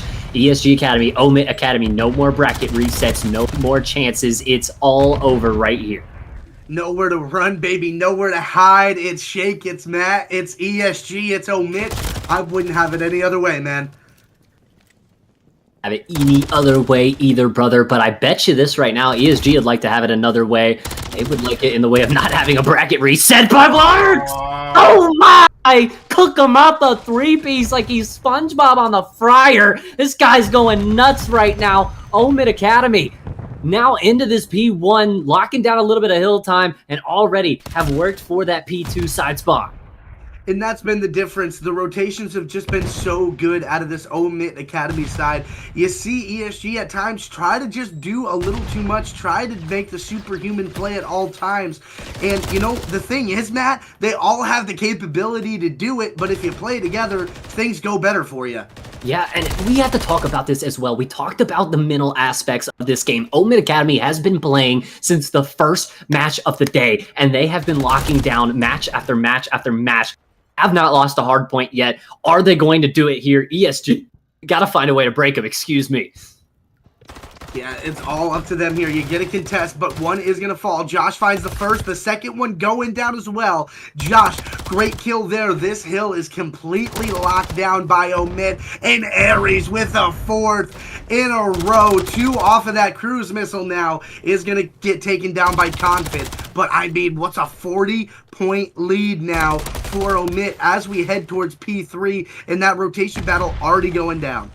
Yeah, already going down, and already right now being won by the side of ESG as Derek takes out Sovereign there. This is where ESG can maybe try to get themselves back into the game, but it's going to be difficult here. They got to find just a couple of kills to lock this down, but Josh trying to prove to Thorn in the side, and he absolutely is. Finds two there. Derek finally gets the trade, but white time is good time here for OMiT. They just do not want ESG getting any semblance of success here in this hard point. Already 20 seconds gone. No one dipping their toe in just yet before dead in the feed should allow ESG to get some time. Yeah, the first opening they've had, it feels like in this entire hardpoint, they were able to get some time on that P1, but this is the only substantial bit that they've had this entire map. OMiT has been absolutely dominating. Hats off to ESG to able to get some time here, but you also got to be thinking about P4 as well, and it looks like Encourage is doing just that. Yeah, I mean, gotta get the Charles right here as Derek on the 5 spree now as well, trying to lock in a cruise. It's been a big get back here for ESG Academy, but not as much time as you'd think they needed there off that P3. Could have been a lot more successful here, but with Encourage here, could have locked down a couple of spawns, but he gets taken out. Now Ryan kind of on his lonesome in this top church area. Two people go down. Now it's only 2 man left up, and they're both trapped in top church here. The slide comes through. The shots are clean, but no one goes down just yet. But it's OMiT Academy that's been able to work this backside, but Encourage with a beautiful flank there, able to take out 2. The shots are a little windy here at the top side of this AC. Nothing going just yet for the side of OMiT. They've got to find a way to break it. ESG working on a lead change. Yeah, this is exactly the hill that they needed to dig back into this one. Confid with some nice shots up top third to get that kill as his team trying to lock down as much hill time as they can. Maybe even potentially take a lead. OMiT, though, getting a big couple of kills just to get ESG off of this one and focus their attention towards P5. Yeah, I mean, this has been a mixy Karachi hardpoint. I mean, it's exactly what you expect out of two teams at this caliber. You saw in the last one with OMiT building that huge lead towards the beginning of the map. And now let's see if OMiT can even have more success here, as it's a way tighter contested game. Shake, this one, as you like to say, is a slobber knocker. Oh, yeah, baby, I'm feeling it. It's going to go down to the wire. You can already tell by the way these two teams are playing. ESG even looking better than they did in the last series when they got blown out of the water early by OMiT. Only down by 20 points. If you can get this break, if you can find these couple of kills, you can be right back in it. But Aries, he was ready. This is ready for the chow. Josh is ready as well. This P5 has been absolutely nuclear here from OMiT Academy. It's almost been perfect. They've only missed out on 5 or 10 seconds here. The lead now starting to amount a little bit bigger than ESG had have hoped here coming into this last set of last hill on the first set of rotations. Now, Sovereign going to be able to take down Confident in the top there. You see Encourage trying to work back towards this side, maybe try to find a couple of rotational gunfights. But Ryan already in P1. The rotation's been hit. ESG Academy looking to maybe fight back here in P1. You're here first for what I think is the second time in the game. ESG, they need to do a better job of playing these rotations and trying to play trades a little bit more effectively. You come out on top of that battle right there. Sovereign, though, able to get one in the favor of his team before Derek is able to find one onto Aries. And it's just an open hill right now, and with almost a 60-point lead, OMiT Academy, they can deal with that. Yeah, I mean, they're fine with that, just pegging this a little mixy. And oh, 3 dead in the feed, though. Lighted up, but Derek right back with 2 of his own from top fire. Now a white time, but still jumping into the hill is Josh. Just playing this little bit of time here. I mean, this is huge for OMiT Academy to gain if they can get up over that 150 mark heading into this back P2. I mean, it really doesn't matter as long as they hold on for spawns to P3.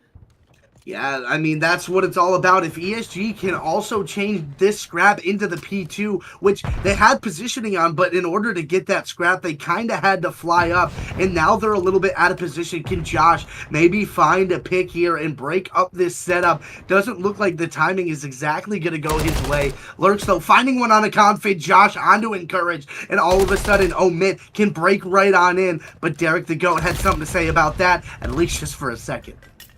I mean, right now, OMiT Academy working this P2. They have it now as well under control. I mean, Shake, it's an absolute breakdown for the side of ESG. They had those P2 spawns. They lose them. Now you're losing out on even more hill time after a perfect P5. And really, I mean, P1 even mostly going to OMiT's favor there. So ESG does find the break from the backside, but jump spawns for P3 have been secured for OMiT. This is the perfect position they want to be in right now. Only give up 30 seconds here, get a full 60, and get yourself over that 200-point threshold. That's the goal. If you're ESG, you just passed 100 points. But like you said, you got to start to think about that P3 rotation. You can have one guy lay back here, get that scrap time, sure. But Ryan trying to make some damage here. Gets one on the way over. But all those green arrows starting to get set up in some of these power positions. ESG, they got a tall task ahead to break P3. Yeah, and I mean, this is exactly what OMiT wanted. They wanted just to stay ahead of the game, right? That's all you have to do, especially when you get a good early lead here on hardpoint. Play those 40-20 hills that we love to talk about, Shake, and really try to ride this one off into the sunset and take another 1-0 lead here in our bracket reset. Everyone's set to 0, tied up, beginning of a new series. Aries gonna be able to take out one. Now another one from Josh. Aries, the shots are clean. Make it for dead, and OMiT Academy has now locked this P3 in fully in the back pocket. It's like we didn't even leave the last series, Matt. It's like we're in map 4 of the last one. It was a 3-0, but OMiT Academy doing the same sorts of things that they did in that first series that made them so successful, playing these rotations and playing together. It's hardly ever you see one green arrow sitting by themselves. Yeah, it's just Ryan and Derek, though, able to find 2 there on the top side. So still ESG, they're just hanging around, right? And we've seen what ESG can do at chaining multiple hills together, but it is all about making sure that OMiT cannot win off of this, and then you have to get towards P5. It's all the way across the map. You got to make sure that you're able to get those kills and those rotations. Encourage, able to find 2 big ones. Derek finds a 3rd, so ESG so far doing a really good job at locking this hill down. Aries, though, on the 5-3 could look to implement a cruise missile. That could be huge for P5. Yeah, this is time ESG needed so desperately. Aries trying to get that cruise. A perfect spot for it is that P5, and it could be the one that sends you home if you lock it down. Derek, though, trying to make it as difficult for them as possible. Oh, listen, P4, though, is so difficult to try to grab any kind of legitimate time on. ESG, you got to get to P5. Encourage, already there. And you got to think with how the spawns work that P4 is almost harder to hold than P1, right? I mean, you can't tell where these guys are going to spawn. Derek, though, able to know where they're going to come from the gunfight. The 3-piece there, maybe following it up with the 4th. He's on the streak as well, 27 and 14. I mean, Shay, this guy almost has more kills than the entire team combined right now. Yeah, he's absolutely cooking, trying to do the most for his squad. Encourage, good beams there, finds one, can't quite get the second. Sovereign on the confid, great nade there at Alerks. And Derek with a big answering kill, but OMiT doing a great job, making sure ESG can't garner any kind of chunk of time. Yeah, I mean, you've got to find a way into this as well. For OMiT, it's really just about, like you said, making sure the hill stays wide. They don't have to rush in. They don't have to play this. But the cruise missile is going to come in and take out Confid, but still, it's good pressure from the front that ESG is able to amount here. Josh trying to hit something from old P5 now, but Encourage is going to be able to find 2 more. Now 14 seconds left, but OMiT Academy has done a good job at really making sure that there's no solid money hills out of this team. Yeah, that's exactly what they're doing. Yeah, they'll give up 10, 20, maybe even 30 on certain hills. But OMiT Academy, I think you said it perfectly earlier, staying ahead of the game. Make sure they're getting those kills, they're winning the rotational gunfights, and then saying, all right, boys, you go push off, go try to go to next. ESG, though, as the P1 pops in this next set, it's a good start, but they got a long way to go to get this one. They got a long way to go, but they are right here and ready to do it. Derek the Goat and company going to be able to fly onto this P1. They're going to be able to make sure they get some of that time. Just get it to the point where OMiT can no longer win it. Lurk's going to be trying to come from the top side here. Knows that there's a player top third. Got to try to find him, but oh, I don't know if the top player players know that Lurks is here. He doesn't. Lurks is able to find that first one. You got two players now kind of in top fire. A bad nade, though, out of the side of Lurks. Not going to help his position there. Now coming in from the hill. Derek still on the 5 spree. The shot's Derek able to... That should be the cruise missile. Now locked in for Derek. You got to take him off the hill. Sovereign in on to get the little bit of hill time that they can garner. But now all onto P2. But Shake, they need a full 63 to get it. Or rather 53. It could get done on this hill. Yeah, they could do it here, and they're here. They just need to get these kills. Derek is going to find one with that cruise missile and all the blue arrows in this diner. And that's a huge two-piece out of Ryan. The third comes through for Confid. Lurks gets dealt with as well. Confid with a second. This clock is a-rolling. ESG wants to do what seemed impossible. All of a sudden, knocking right on the door. Now all of a sudden it feels impossible for OMiT, right? They've got to find the break, but Confid's starting to hit a stride now. 5 streak for him. Derek will add one more to the total. No one near here. Sovereign finally taking out OMiT, but it's all on to them. They've got to find this break. Derek with a perfect flank at the top fire. Gonna be able to find one. He can straight it out. 9 seconds left for ESG to win it here. Now gotta find one more kill. The shots from Lurks are good. He's able to find a 2-piece of break on him. He's found the break that they needed. Now with OMiT Academy, it's all about the rush on to P3. It's a big gunfight for Sovereign to win by himself, but he gets taken out. Now ESG Academy, they only have to play the rotates. Lurks is able to find it for one more hill, but it might be too little too late for OMiT Academy. OMiT trying to break, trying to do what they can, but ESG 250 to 231 and able to put the comeback and take that map one away. It's kind of what we saw in the map for ESG. Started off slow in the Karachi, but boy, did they come roaring back. And when they got the momentum this time, they never looked back. Confid caught fire at the end, going huge. Struggled a little bit that map, but came up when he needed to the most. In clutch time, I mean, my goodness, Matt. What a way to take map 1 of that bracket reset. ESG looking like they have throughout the entire series, finally in the grand final. Yeah, I mean, maybe ESG just showed up a little bit late. Like, there was no Ubers available. You couldn't find a taxi, just trying to find a way to the venue. But hey, I mean, they're here now, and they are roaring right now. 250 to 231. It was a tight as a hard point can get. And I mean, OMiT Academy, they were in the position to win that multiple times, but it's just ESG. They just hang around. They stay in the game. They realize that there's a lot of hard point left to be played, and they're able to steal one away. We're going to toss it to a quick break, but when we come back, we will have map number 2 of our bracket reset between ESG and OMiT in our grand finals.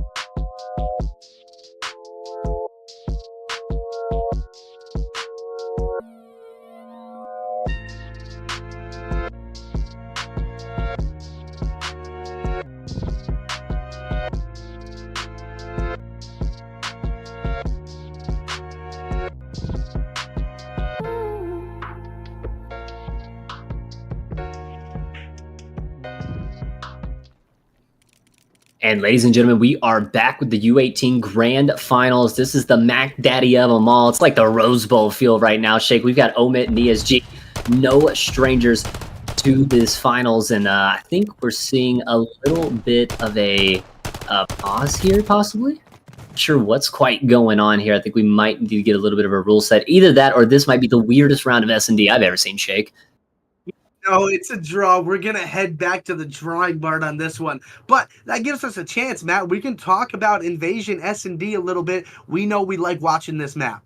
Oh yeah, we love to talk about it. We love watching it. Playing it, maybe a little bit of a different story. But hey, we've got the ESG right now who's looked good on this map before, obviously playing Pobo on it earlier today.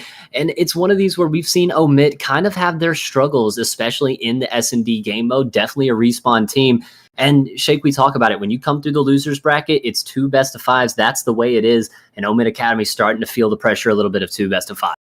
Yeah, that's the way the cookie crumbles. You got to deal with it if you don't win in that losers finals. I mean, OMiT got bounced down to losers a little bit earlier than we typically see them get sent down there, but an incredible run to get all the way back. They win the first best of 5 emphatically in a 3-0 and now find themselves down 0-1 in the second best of 5. And I'm going to agree with you. They might struggle a little bit in this map, but boy, do they need it. You don't want to go down 2-0 to ESG. No, you don't at all. They're one of the teams that's one of the best closeout rates here in the U18 league. Gotta make sure that you can at least try for ESG here. You gotta keep the foot on the gas pedal. You gotta keep your head on straight. You're already, lost that first bracket reset. You know that these guys you're playing are pretty good, but a first blood's gonna help you go a long way here in this first round. Yeah, we talked about that being such an issue for them in that high rise, and now all of a sudden Sovereign in a 1v4. It seemed like ESG was in these situations all the time. Now it's on to Sovereign, the Lone Ranger, left to deal with all of these ESG players. He did find the early pick, though. Find the early pick there, but bomb is planted. Sovereign, the last man up and the last man to drop. ESG Academy take a 1-0 lead here in map number 2, and Shake starting to come back to form a little bit. Yep, this is exactly what we thought ESG might be in form. That first series didn't go their way at all. I think the punch in the mouth from OMiT was just too much to handle. Mike Tyson always used to say everybody's got to play until they get punched in the mouth, and it's about hitting that reset, hitting these adjustments, and making sure you can do what you do best.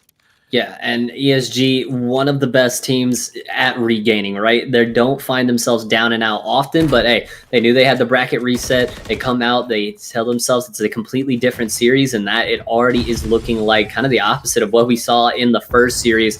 ESG finds another first blood here onto Josh. That'll be another man advantage for them in the round, and exactly what they wanted to start off, but OMiT finds a good trade to even things back up. Yeah, good trade there, but another first blood. That's important out of ESG. When they struggle in the S&D, they are not getting those first bloods. Regaining and taking an odd man advantage against this OMiT team is so difficult. Confident with the wall bang, and Derek is going to find another one. Lurks, able to pick up a trade, but now in the 1v2, what was a 1v3, Lurks is able to make it a 1v1. And we've seen Lurks do this before. There was a man I wanted for OMiT. It would be Lurks. Already 3-1 throughout really 1.5 rounds here, trying to add to that total. Playing this spot. Both players kind of on opposite sides of the map right now. But for Lurks as well, he's got to figure out that he's got to retrieve that bomb, get it down here on one of these sites, find a way through here. Check every angle he can. And this is what we talk about, Shake, when we talk about how Invasion is such a big map. So many different angles that you have to check. Still trying to find that bomb, and he's wasting a lot of time here, Shake. 12 seconds left now, 10 seconds timer just ticking on down. Finally gets the bomb in hand, does have time to plant. Oh, wow. And it got caught out on the plant. Yes, he does, and that will be the round for ESG. You just wait too long there. Perfectly played by Encourage, though, knowing he has the benefit of the information of when that bomb goes down. He just backs right up onto that B site, knows if he waits long enough, there's only one spot he could possibly be. He's looking at the B site, not there, might as well go check A. Only thing left to do is plant, gets the easy kill.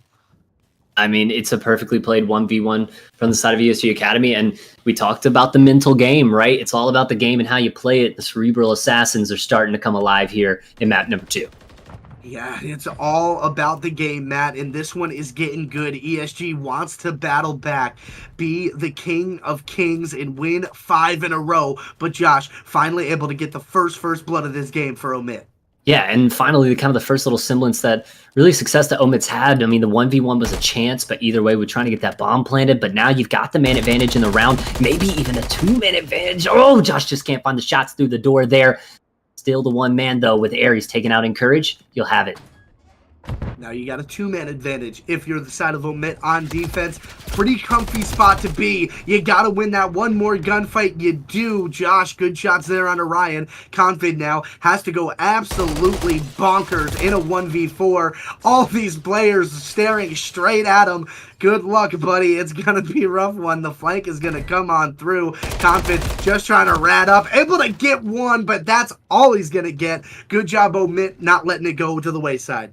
Yeah, I mean, he had 4 players there just converging on his position. Maybe get the 1, but definitely not going to get any more than that. Aries ready to play the trade. Only takes 1 hip fire with the Renetti and sends him to the grave there for OMiT, though. You finally get a little bit of success here in this S&D. You go down 3-0. You might as well chalk it up against ESG. But hey, 2-1, a lot more manageable of a score. You are on that attacking side, though, so you want to see OMiT take some map presence here early and not get trapped back in that spawn.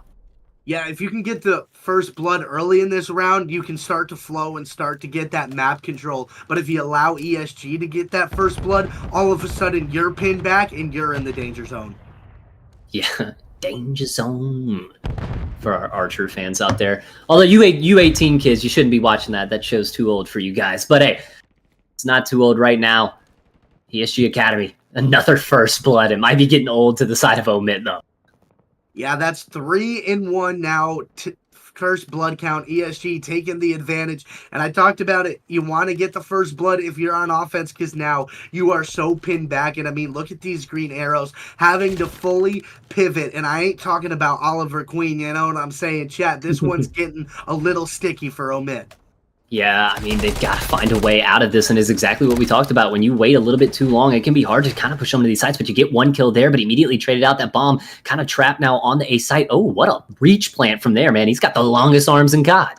Sheesh, looking like Wembayama on that bomb plant, I'll tell you what. Oh, and the clean shots to boot. Josh just doing everything he needs. Now, 2v2 retake, ESG. Gotta get the defuse, gotta get the kills. But Derek has the perfect shots on him, but he doesn't know that there's going to be one right behind him here. Josh finds the first, but not the second. And ESG able to clutch up and win another round here in map 2. Shake, you said it was 3-1 on First Bloods, and it's 3-1 in the map count.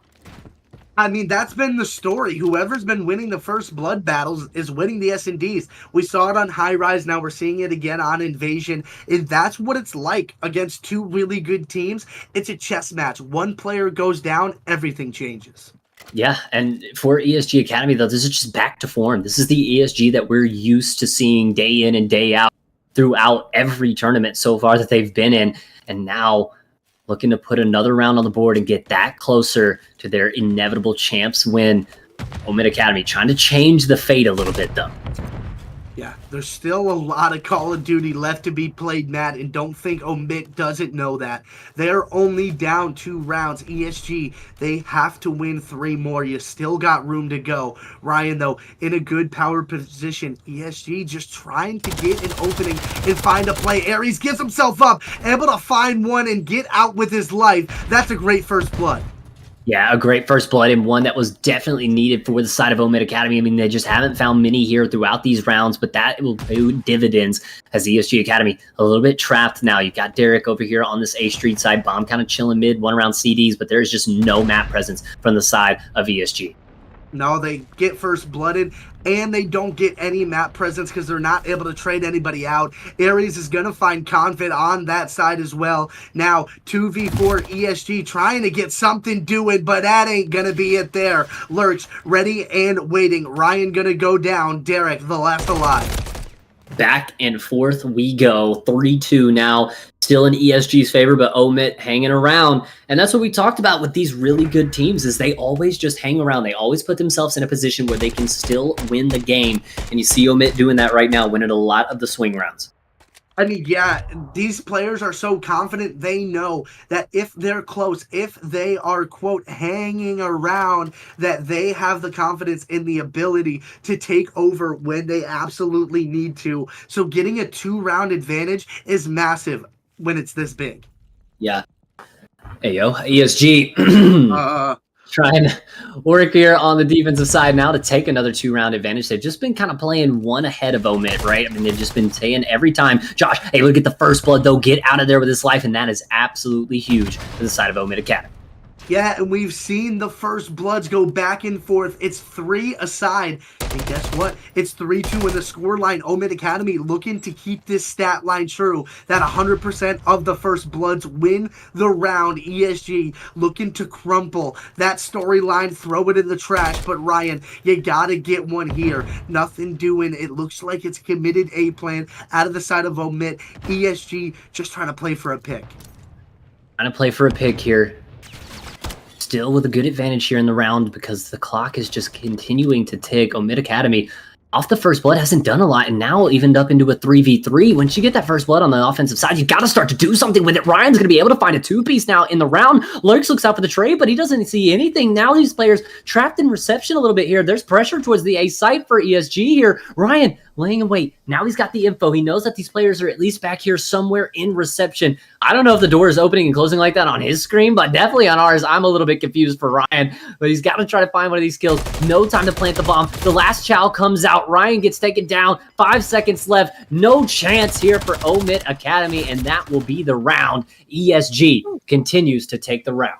Yeah, you even sneak that last little kill in there if you're ESG. Now the confidence is starting to flow. You take back that map 1 out of the depths of what seemed like despair. You go on a huge run, and now all of a sudden you build a 2-round lead in the S&D, which we talk about being so pivotal. Just those, what you talk about, swing rounds, and OMiT Academy had been winning the majority of them, but ESG Academy winning the very important ones to keep themselves up 2-0, or at least up 2 rounds. Yeah, that's what they're trying to do now. The first blood battle has gone back and forth. And chat, if you're keeping track, ESG, they broke the curse. They didn't get the first blood, but they got the round win. Now, that's not necessarily a recipe for success. Looking to keep getting these first bloods. OMiT, though, trying to battle back. And OMiT does with Sovereign getting that first blood in hand. Confid this back positioning as Derek finds a nice nade there onto Lurks to even things up. Almost another one there onto Josh. Josh will be able to find one, though. Give OMiT that another man advantage. Here it is. He got the advantage. Derek, though, looking to make a play. Oh, timing so unfortunate, laying down his Ares behind the sandbags. And now, Confid left alone in the 1v3. You got a player top palace. You got one A street. Oh no, Confid, not where you want to be. Caught between a rock and a hard place. OMiT Academy doing a good job to get around back and make sure this thing doesn't get out of hand. Between a rock and a hard place, and then also in a blender at the same time. I mean, that was, you see all of those arrows, all those shots just flying towards Confid. He's just trying to get out of there with his life, but gets taken down. And Shake, OMiT Academy, they're hanging around.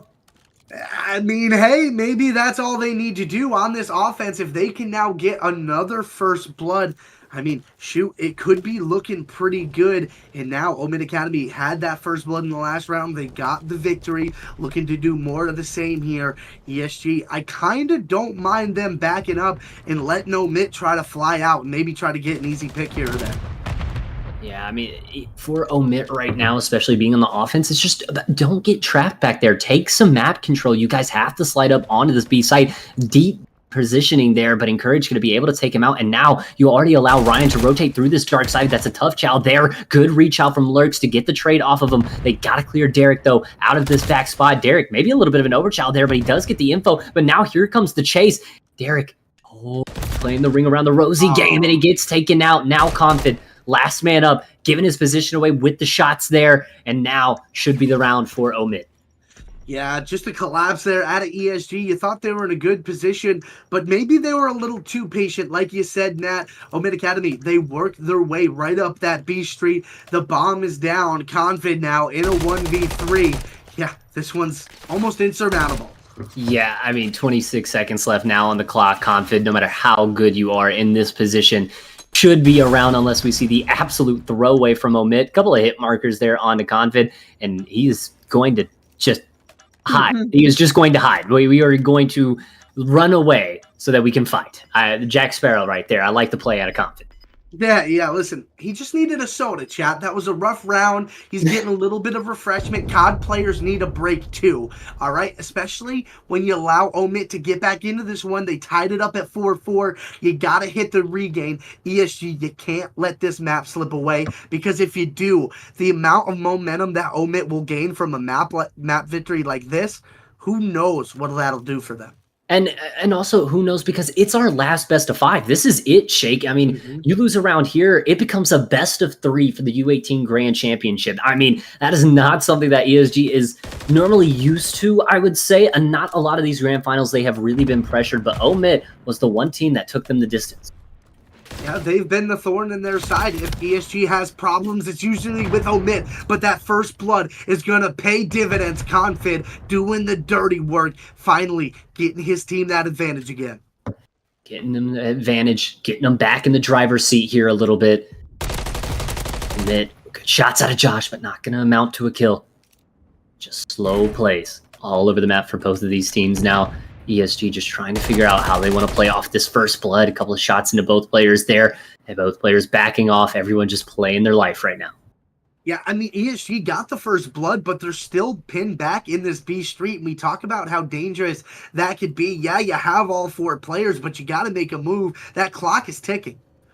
Clock is ticking indeed. 30 seconds now. Tick-tock, tick-tock. I like this play from Josh. He's got the nice little angle through the door, but he gives away his position, but he's able to take down the bomb planter. That's huge. Sovereign finds one more, and now all of a sudden free for ESG. The round's absolutely falling apart. 1, 2, 3. They all line up. Josh from his little cruddy corner almost finds all 3. 15 seconds, and he gets taken down. OMiT Academy, 3 rounds in a row, and now put them on map point. I mean, this is darn near disaster for ESG. They were in the driver's seat, and now all of a sudden, they're on map point. I mean, map point with a chance to tie things up 1 apiece. Our last best of 5, and OMiT showing that they are still a team to be worried about here. They won 3-0 in the first set. Even though they gave away that first hard point, they are still here and ready to go.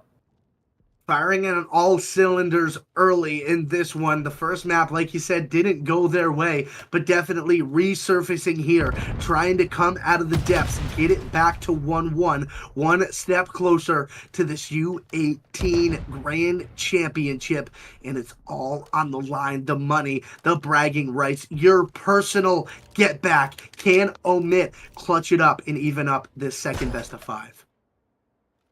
4-5 right now. ESG Academy needs this round. Aries snuck around this tank, trying to maybe see if he can spot out a player here, but Derek gets taken out. Now with the smoke, that could be huge and Courage. Just going to lay down here dark. Players know that there's probably going to be one here. The bomb still has yet to go down. 44 seconds left. Now here comes the push. Oh, the trigger discipline was almost perfect from Courage, but he lets one go there. Now in a bad position, stuck in this mid-dark area, trying to slide up, possibly find one of these players, but shots now into him as well. Bomb still not able to go down. ESG Academy doing at least a good enough job to hold off on that front, but if this bomb goes down, just like it did there, it could be the round for OMiT. I mean, I think you're just seeing the confidence out of OMiT. They're just playing like they are better right now. ESG Academy playing scared for what seems like the first time all season. Sovereign now gonna find himself onto a 5-streak confid, the last one standing. OMiT Academy able to even it up at 1 apiece in this best of 5. 1-1 heading into Karachi Control, which is as mixy as it gets. 250 to 231 in the first, 6-4 for OMiT Academy there in the bounce back map 2. You gotta think that both of these teams are feeling the pressure. Josh 12-5 leading his team to victory with 10 non-traded kills. Shake, this one is as close and as tight as you'd like it here. Karachi Control is the venue for our next map. We're going to get that terminal hardpoint, and if we get there, terminal S and D. Don't go anywhere, chat. We will be right back with more U18 Grand Championship action.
Ladies and gentlemen, ESG and OMiT, they have a best of 3 essentially now after tying 1-1 in the first 2 games of a best of 5, all for the championship. The Matman and Shake back at it again, and we're hopping right into the crotch. Yeah, man, we are locked into one here. Don't go too far, chat. If you blink, you're going to miss a lot of action. Things happen fast and furious here on Karachi in that A point. The first segment halfway gone for ESG. Good initial offensive push. Good first offensive push. They've got that first tick already secured, but you still got to deal with Josh up in this top area, just playing the heady. He'll find 2. Encourage now trying to get out of there, or rather Josh finding another one after Encourage. Now Encourage back into the mix, but Josh has just been the thorn in the side. Already 5-0 start for him, Shake, as Sovereign now starting to feed these players, trying to come into the B site, but now if ESG can find just a couple of kills, Shake, they can try to turn this round around.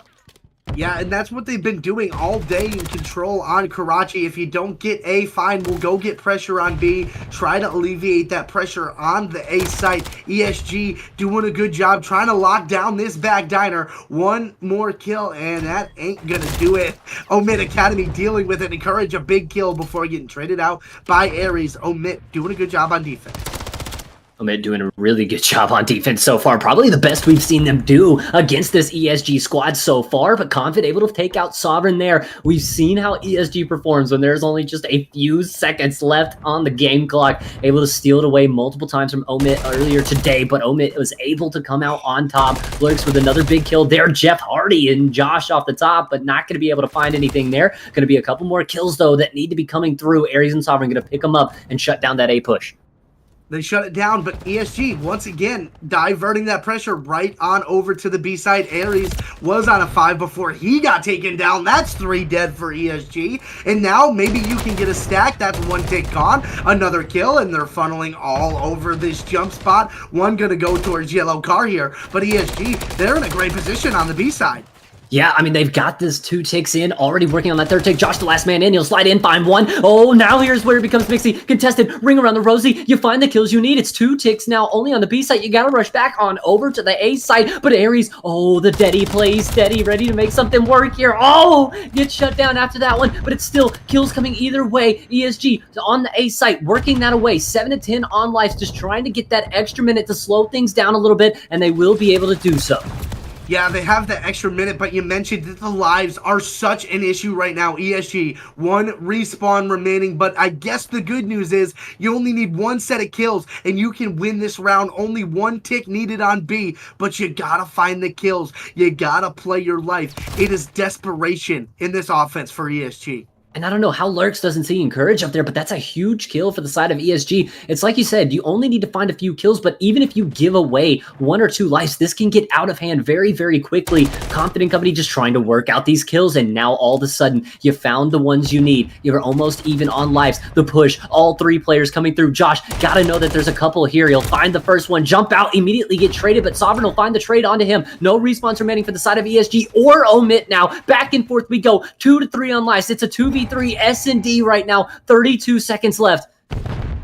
Not a lot of time to deal with here if you're OMiT. You just need to find these couple of kills, and you can't let things get out of hand. The clock is ticking. Derek's trying to make a play. Confid is going to find one onto Aries. Now it's a 2v2 in a control. We usually only get these in search. The clock is a ticking. Josh with the shots can't quite find the kill. Is the team we're going to come through? Confid going to find that one. They're on the hill. Less than 10 seconds go. They need 1 more kill. Sovereign alive in the back room. He's weak. Just gotta play your life a little longer, and he can. ESG clutches the live disadvantage. 1-0 in the control.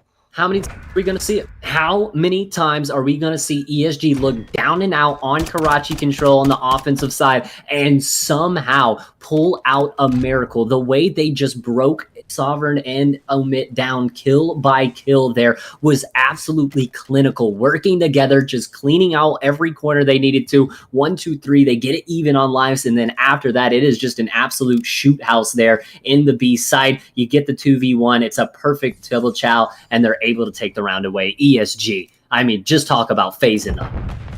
I mean, you want to talk about heroics. ESG putting it on the cape and cowl, if you like. Looking like Batman in Gotham City on Karachi. Derek, with that first blood, looking to roll that momentum into this defense. But OMiT Academy, those boys, they're feeling that one.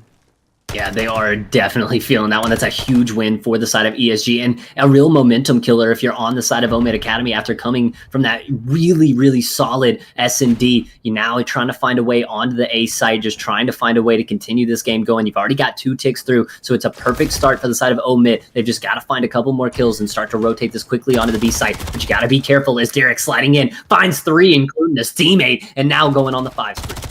Yeah, that's a good job. You deal with the pressure. At least stop A for a moment. If you're ESG, A is probably going to go the way of OMiT. But what you do is you're able to take a couple lives, make sure that's about as even as it could be, and you just set up for B. Setting up for B now, but 2 minutes right now for ESG to have to hold this. It's just all about learning the angles, making sure you win these gunfights here, make sure you're on top of your trades, as Sovereign was right there as he's able to find one. Now the stun check in the back, maybe able to find another. That's one on to Derek. Now you've got control over this site. Yeah, they got control. ESG still around. Ryan finding a big one. Aries gonna trade him out immediately. Oh my goodness. Encourage with a huge trade to save that little bit of pressure. OMiT Academy not able to get a single tick now in the ESG. They're still knocking right on the doors as far as lives are concerned. Josh, the only player set up here for OMiT, waiting for some teammates, but they just keep falling. I mean, they're falling at every single angle right now. They're just kind of funneling into irons here. You're finally able to get a couple of kills here. Now Derek with a big 2-piece to end off things. Now you've only got 1 man on the point to deal with. It's a perfect strike. Derek is even hitting the 180s on the guys. He's starting to feel himself a little bit here. You can definitely tell the gunny warming up from Derek. The stun, not exactly where he wanted it to be, but now for ESG, you're back in on the hill. That time now continuing to click. You got 3 dead in the feed. You're reset, and now you have control once again. What was a live disadvantage is now a life advantage for ESG. Make it 4, almost 5. Good kill there at alerts to make sure things don't go absolutely crazy in the hotel. Confid, though, setup can't win the gunfight. This could be the opening that OMiT needed. They find one more kill, make it 3. ESG has nothing left to do. They gotta hurry. These ticks are coming. Yeah, they're really going quickly here as well. Already on that 3rd one, about to be gone. Dusted, could be off. 1 more kill, and OMiT Academy ties it up once again, and the offenses have been ringing true for both of these teams so far here in this series. It's been an all-out headbutt on Karachi. It's been an absolute masterclass. You want to watch how you play an offense. Look no further than this series. These 2 teams are simply stunning on the offensive side. And, you know, this is one of those maps that we talk about. It's not like Invasion. It's not a very defensive-heavy map. This is one of the hardest defensive maps in the map pool for control, and you're seeing it with 2 really, really good teams right here. Exactly. The defense is hard to clutch up on. If you get 3 or 4 dead on that B site, trying to get over that jump up is almost impossible. OMiT, though, on their defense of their own, looking to shut things down. And you got to think, too, as well, about how different of a map it would be. Because when we talk about Invasion, when you get 3 or 4 dead, that A-site can still be hard to achieve just because of those close back gas spawns. You know that they're going to be there so quickly. If there's no hop up there and it's just like a quick slide through, defense becomes astronomically easier on that map because of 1 mantle, of 1 movement in game. It just makes it so impossible to break into that B-site. That fraction of a second is absolutely massive, Matt. That's a great point. The wall pays the difference onto that B site. But OMiT Academy on the defense, early live advantage up 3. ESG not able to get a single tick yet onto this A site, looking to just slow things up, get a couple of picks, and reorganize a push. Trying to find a way in now. 36 seconds left, though. ESG not had the same success that they had in that first round, and it's kind of what we saw as well at the ESG in the last time in this map. But hey, Encourage and Ryan going to be able to combine for 2 there, but now we got another player there. 1 more top fire, you deal with him, and you might have him off. You've got the 2 ticks now about to be coming through for ESG. 29 seconds left. They could still have about 1.5 minutes to attack this B site. Sovereign from the top AC just trying to get the stuns and nades off to try to get these players out of here, but Derek is going to be laying in wait from that top AC spot, but he gets taken out. Encourage as well, takes out out one more. Trade's going all the way. Encourage will find 2. One more man up. Confit takes him out. That'll be the 8 point. That was an insane back and forth for the 8 point. And now with all these players coming off spawn, things could get a little mixy. Yeah, that's what ESG was kind of hoping for, too, to come out advantage on that live count. They are down 2, however, but still, you got the A site down. You got a lot of time to do it. Derek, Confid, finding a couple now, evening up those lives, getting them in a better position. ESG looking to take the lead in this control. Trying to as well with a minute left, though, but 2 kills going to be coming the way of OMiT Academy. Going to slow down the push for just a second. Oh, I don't know if he'll expect Ryan right here. He gets a little glimpse of the toes there, and he's going to be able to get him. 50 seconds left now for ESG. This one's going to be a lot tougher of a break than they've had in the past few rounds. Yeah, but that's okay. I'll tell you what, they're ready for the fight. ESG, they know how to play this B site so well. We've only seen offensive victories. OMiT trying to change that narrative now. That's a good opener out of Derek. You still got to find a couple more if you're ESG. Aries just has such a dominant position in this back alley side. He knows that he's going to be able to just lock everything down. He can watch almost every site, and now sliding up as well, you've got all 4 of the OMiT Academy players waiting and wait, and they're just ready to gun. Ryan will be able to take down one, immediately gets traded out, and the trades are just playing perfectly. One last hit for ESG. They're able to find 2, though. Oh, not like this once again. Not like this again. The stun in on. Now they find 3. Now you just got to look your jump up shape. Not like this again. You got to watch the side. They're funneling into irons is all they. It's a 4 stack for ESG. No. It's a breakdown from OMiT. ESG, they do it again and again and again. It officially does not matter how much time is on the clock, Matt. If ESG is in the neighborhood, they can make plays. They can get 3 or 4 dead in the blink of an eye, and then they stack the point, and it's all over for you. They've done it with less than 30 seconds. They've done it with less than 10 seconds, and with 4.7 seconds left on the clock, they get B site. All 3 ticks done at once.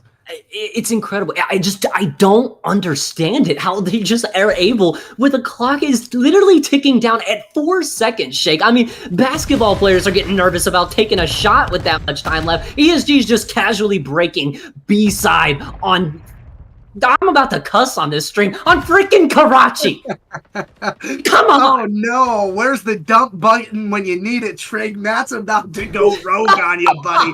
The A site, though, going in favor of OMiT. That's 2 ticks down. You know they're a little saucy after that last round and how they lost it. Good job there to get 2 ticks. Maybe deal with the 3rd as well. Keep the lives in check if you're OMiT and you're looking good towards B. I mean, dude, if it's got me this hyped up, I can only imagine how it's got these ESG players hyped up as they combine for 3 right there, but you could still lose the A site, and they do. It's a 1-man cap. They do clear off all these players, but it's 2 minutes for the B site. We've said it before, and we've seen what happens. Yeah, time is but a number, Matthew. It is a construct of our imaginations. You might as well not even pay attention to it. But what you got to pay attention to is that kill feed. That's 3 dead for OMiT. Now they have all the map pressure they need. And you got number 6, Aries, looking to run amok. Gets 1. Derek deals with him, however. Now you've got a couple of kills going your way as well. Derek finds another there. You know where they're going to be spawning lurks. Oh, that's a terrible time to hit a reload there. Ryan was laying in wait. Derek and Confit with the Renetti's find 2. And now a minute and a half left as well. The life's starting to dwindle just a little bit here for the side of OMiT. Yeah, and now what I said, keep lives in check. Lurks, good 2-piece to try to bring things back just into reach here. But Derek gonna get one onto Sovereign, and every bit of progression this OMiT team is able to get is cut down almost immediately by ESG. I mean, it really is indeed. I mean, 20-16 now on lives. ESG now starting to just put them in a tunnel funnel right here. Derek on the 5 spree, not going to be able to secure the cruise missile, but it's still 3 dead in the feed. The trades are being playing perfect. What was 2 minute Shake is already down to just 50 seconds left, and ESG as well has that 6 life advantage. They have it, and look how deep OMiT is. This is exactly what you want if you're ESG. Keep these kids pinned as deep as you can. Josh, though, wants to fight out. He kicks out at 2, and there's a couple of trades going back and forth through the point. But still, all these green arrows so far away from the B point. But ESG, I don't think they realize that Lurks is in that position. Oh, no. And oh no, chat. Oh, We no. got kicked for Oh, naughty no. behavior. I blame Matt for cussing. I didn't. I caught myself. Also, did I catch that you hit me with a government name in the middle of all that? Did I get hit with a Matthew? I'm not sure what's going on. I'm not sure what is happening in the game. We're going to toss it to a break while we figure everything out. We might miss the end of that Karachi control, though. We're going to try to get it for you guys. Give us just a quick second.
And ladies and gentlemen, we are back. ESG and OMiT taking on here in the U18 Grand Finals. It is 2-1 up here for the side of ESG, even though the score says 0-0. I know. Yeah, no, it's 2-1 ESG on the defense, looking to clutch up and make this a 2-0 lead in this series. You're going to get a little bit of an update on the score there on the screen once it's all set. But OMiT Academy with the pressure on A early. Yeah, onto A early, but immediately everyone just being wiped off the point there. Encourage, able to take that, and now it is ESG with control here on this Karachi controller, map number 3, Shake. Locked in, try to get a couple more of these kills and get in on this defense. ESG doing a good job so far. You allowed 2 ticks to go on to A, but to get the kills you needed, and you just got to deal with this pressure. One gunfight at a time. ESG doing exactly that. 2 dead for them. ESG now in full control. Yeah, in full control, and they're trying to end this in 1 round right here, but now the pressure towards the B site can be amounted. 3 dead in the feed for OMiT Academy as they rush right back on into the B site, trying to get a little bit of few ticks here. Over at the other side, but 33 seconds still remaining. Only a couple kills need to come through for ESG to really take this round. It's almost like with these 2 teams, nobody wants to try the same point 2 times in a row. Just get the defense a little off guard, go back and forth, not let them get set up in any position for too long. And that stack coming on through for OMiT, they get the couple of kills they need, and that could be the B point gone. Yeah, I mean, it should be as well. B point gone. Now you have the 5 life advantage, and you got a minute 29 left on the clock, so it looks like we're going to be going. 1 more round here is already on the point. Is OMiT Academy locked in, ready to go. The kills come through. 3 dead in the feed. 1 more, though, from the top there to stop it just for a second is Derek the GOAT. So out of nowhere, ESG seemingly able to pull off a comeback. Still 12-9 on lives. A minute remaining now. If they can do what they did before, just back up, play picks, and try to get these lives evened up, they can find themselves in a great position again, but that's a big gunfight win at Aries. Only 1 tick needed. Matt, we talked about it so much. All you need is that 1, 2 to 4 dead, and you can end this game and send it to a round 5. And I mean, with how in control ESG was before we got the reset, that's got to be frustrating. You got to dig deep. You got to put that behind you. You got a round to win. Yeah. 8-8 on lives, 8-7. All of a sudden, what was a life advantage for the side of OMiT Academy is now a life disadvantage. You're 1 man down. You only have 37 seconds. Everyone spawning in the back. You do have Aries here who could possibly create a pinch here if he's able to get through, trying to get through on the top AC, but Derek will find 1 more there. Now another one. Aries from the top side, able to take out 1. He knows that Derek is still here. No respawns remaining now inside of ESG. It's 2 kills that come through, but Derek continues to be the thorn in the side of OMiT. Now with the cruise missile coming in, this could be huge. Confid on the point by himself, able to find a nade. Confid, their missile is going to come down. It's going to find Sovereign. Now the 3v2. All that's left are Aries and Josh. All they have to do is hit the point, get 1 tick. Aries on it, the last man up. He's the only man left. Both of these players have to hit this site. Where are you at? Where are you guys at? You're so far away. You got to get there in time. That comes through. And ESG able to steal the round and get themselves a 2-1 map advantage here, heading in to our terminal hardpoint. ESG 1 map away from being your grand champion.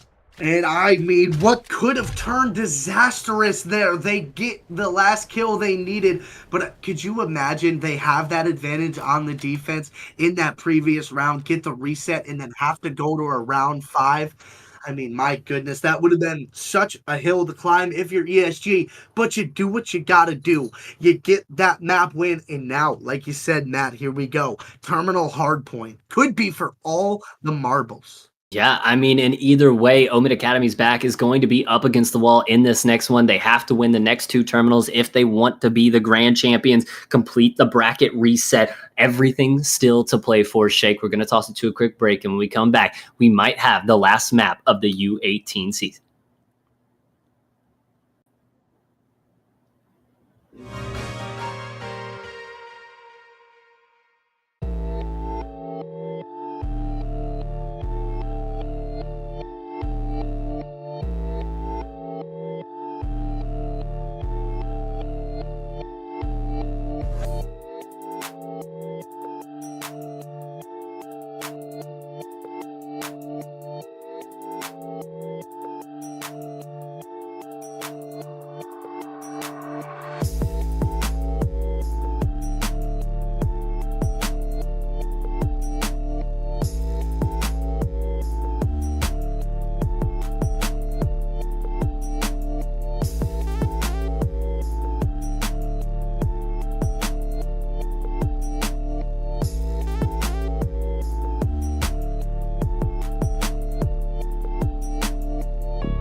And ladies and gentlemen, here we go. ESG Academy has OMiT on the ropes. They got to win this last hard point if they want to be the grand champions. If not, we're right back on terminal. Flight delayed. We'll be heading there for an S&D and already early time towards the side of OMiT Academy.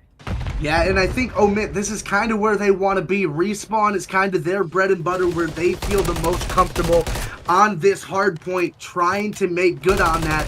ESG trying to play for spawns, not concerning themselves too much with P1. It seems like a lot in MW3 in general. P1 in the first set of rotations at the very least doesn't matter that much. Yeah, but it can matter if you allow just an absurd amount of time off of P1, right? I mean, this might be 50, 40 seconds here off of this P1 that can kind of play, half and half for this back P2. Just kind of throw bodies at the hill and you'll be in a good position here. Derek, beautiful timing to get one there onto Lurks. He'll even reach out this old hill, trying to find maybe one more here, able to take the man off hill.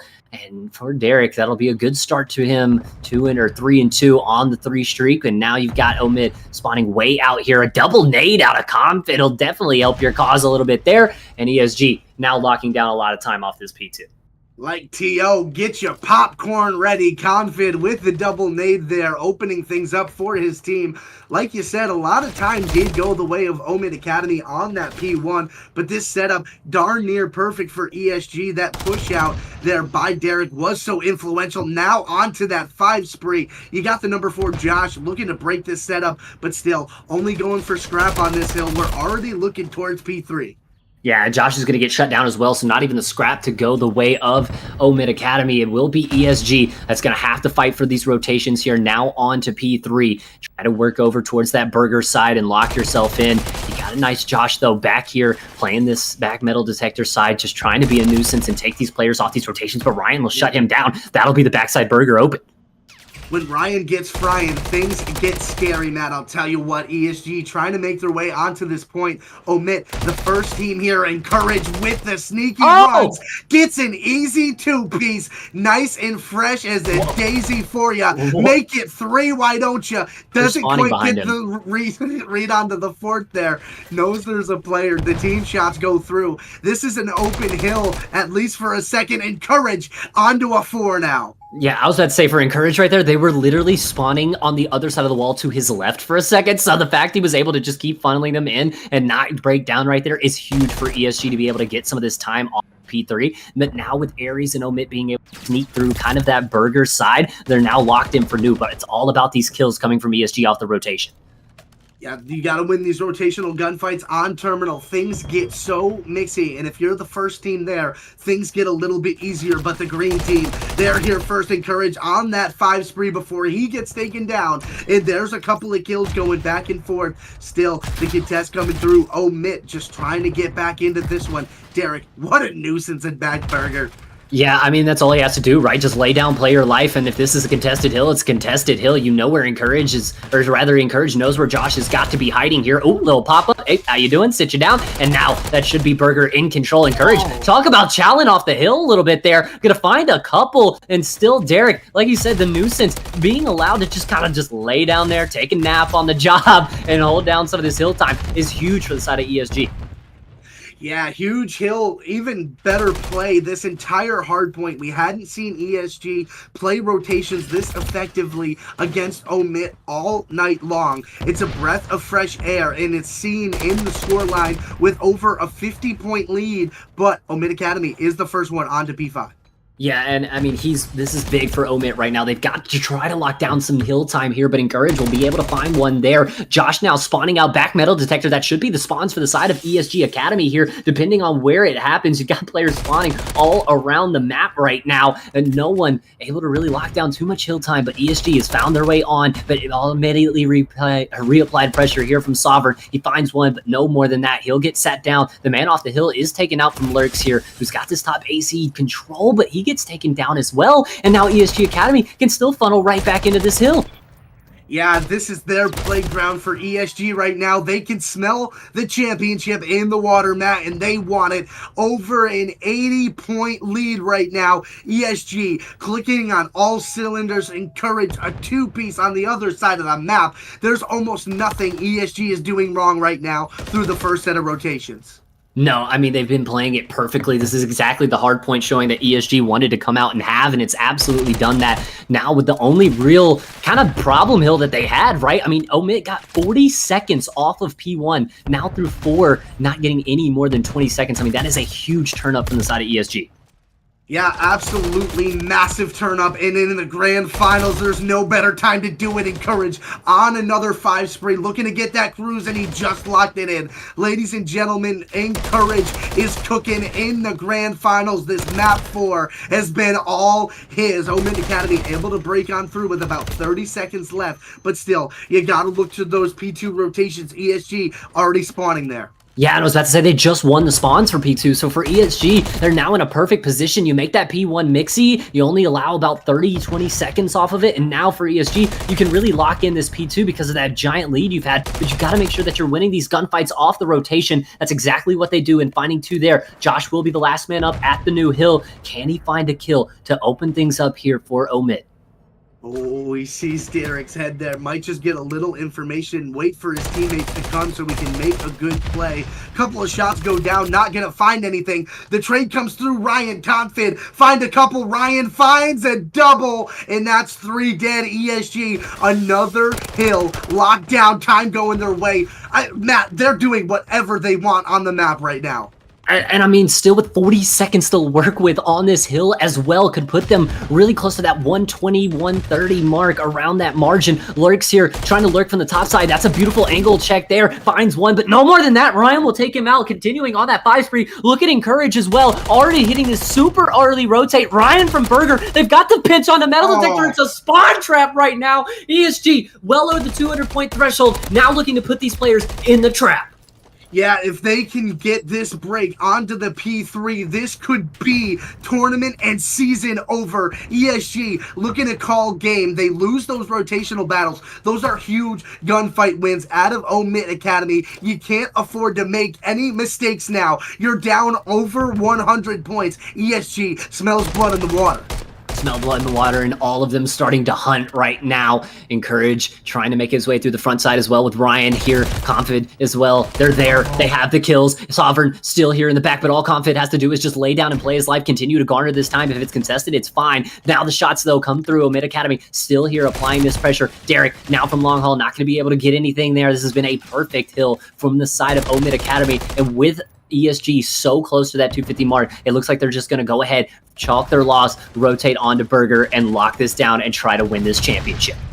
Yeah, Ryan's already in back Burger. That's exactly what they did. They said, let's go next. That's a big 2-piece, though. Oh, no. ESG answers with a 2-piece of their own. Lurks trying to make the play. He cannot. Ryan wins that gunfight. ESG now 23 seconds away. A couple of gunfights, and this could be the tournament.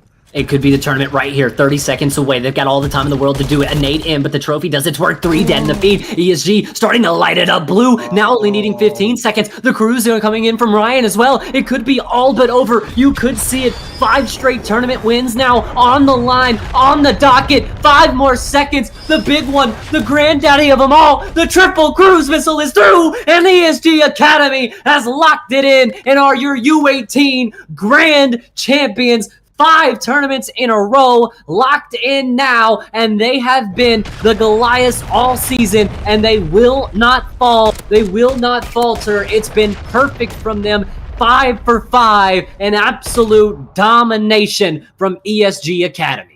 ESG Academy has only not won 1 cup this entire season, and guess what? I'll say it again. They weren't even there, chat. When ESG is in town, it is their league. They run the show. 5 championships in the row. You want to talk about Optic, winning 4 in a row and dropping champs? ESG, they clutch up when it matters. The grand champions, and I mean, my God, it looks so bleak in that first set of 5. You go down 3-0, you hit the regain, you get the 3-1 win, and you want to talk about mentality. That's a championship mentality. Absolute championship mentality. I mean, we talked about it. When ESG just wants it, they're able to hit a different level. And you saw it. I think they may have even just wanted to make this grand finals go on a little bit longer. They get 3-0 smoke showed in the first series. They show these little semblances of like really good success and really good moments and bringing points all the way back. But once it hits that final bracket reset, they are just a completely different team. And OMiT suffering the same fate once again, losing to ESG. It's been like that all season long, and ESG does it just one more time for the big one. They're grand champions in a league that they have owned for the majority of the time. Like Daft Punk, one more time, baby. It feels so good when you win it once, let alone 5 in a row. But hey, we talk a lot about ESG. OMiT Academy, hats off to those guys. They had the 3-0 in that first set of 5. They had this ESG team reeling. Now, they may have awoken the sleeping giant, but I'll tell you what, all these kids have bright futures. They're all so talented. And honestly, shout out Dash, shout out Trig, shout out Scrappy, everybody that makes this league happen. It's just so fantastic that these kids have a chance to have a spotlight and get noticed because they deserve it. Absolutely, and couldn't have said it better myself. And one more time, we will congratulate our grand champions, 5 straight tournaments in a row, ESG, Electrify Steel. They have locked it in, and they are your grand champions for Matt and Shake. That's going to be all in the booth today. The little ESG flag point. We knew he had to do it one more time. Thank you to Trig again, once again, for doing our production. And we will see you guys in the next iteration and next season of the U18 League.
And we're back. We got a little surprise for you guys. We got Derek the GOAT here, a little interview action. Derek, it was a little bit of a tough one throughout that first series, tough 3-0. The bracket reset hits. You guys are back to final form, back to the ESG that we know. Just walk us through kind of how that was like after getting reset there. You know, my team was staying composed after that 3-0. You know, that shit was tough. We stayed composed throughout the series. I told my teammates to lock it the fuck in, you know, and we won that shit. I love that mentality, man. That dog mentality. It seems like y'all really turned it on when you need to. Now, talk about mentality. It's something we talked about on broadcast a lot. That control reset. Things could have went really, really south there, but you clutch up in that round 4. Talk to me about that. How did the comms sound before that reset? Oh, we were shocked. We didn't know what to we didn't know what to do at that point. They reset it. I was about to say, after the reset, I mean, you guys bounced back there, but I mean, you know, Shake brought it up with the control. Talk to me about this too, because multiple times today, you guys just able to find a way into these points with 4 seconds, 3 seconds, 2 seconds left. It seemed like it didn't matter how much time was left on the clock. How do you guys just kind of break into those points, especially on control, with just such little time left in your back, like so much pressure on you guys? We just gotta wait for each other. That's it. Once we wait for each other, we can break in, kill one guy at a time, and secure it. Yeah, and I think that's when we noticed things went a little wrong when we got a lot of solo pushes, but let these boys group up and things got out of hand in a hurry. But last question for you here. Winning 5 cups in a row, that's not easy. That takes a lot of grit and a lot of teamwork, and you guys showed all of that. Like, tell me how you feel about your teammates after going through this U18 season. Teams are pretty good. Logan, OBG player, the best OBG player out there. We got Jordan, best AR player, and that's Ryan. We're all good players. We're all nasty players out there. And proved it time and time again, man. I mean, 5 straight cup wins. We'll let you get out of here. Enjoy the win with your team. And ladies and gentlemen, once again, Derek the GOAT from the 5-time in a row champions and now your grand champions, ESG. Yep, yes, sir.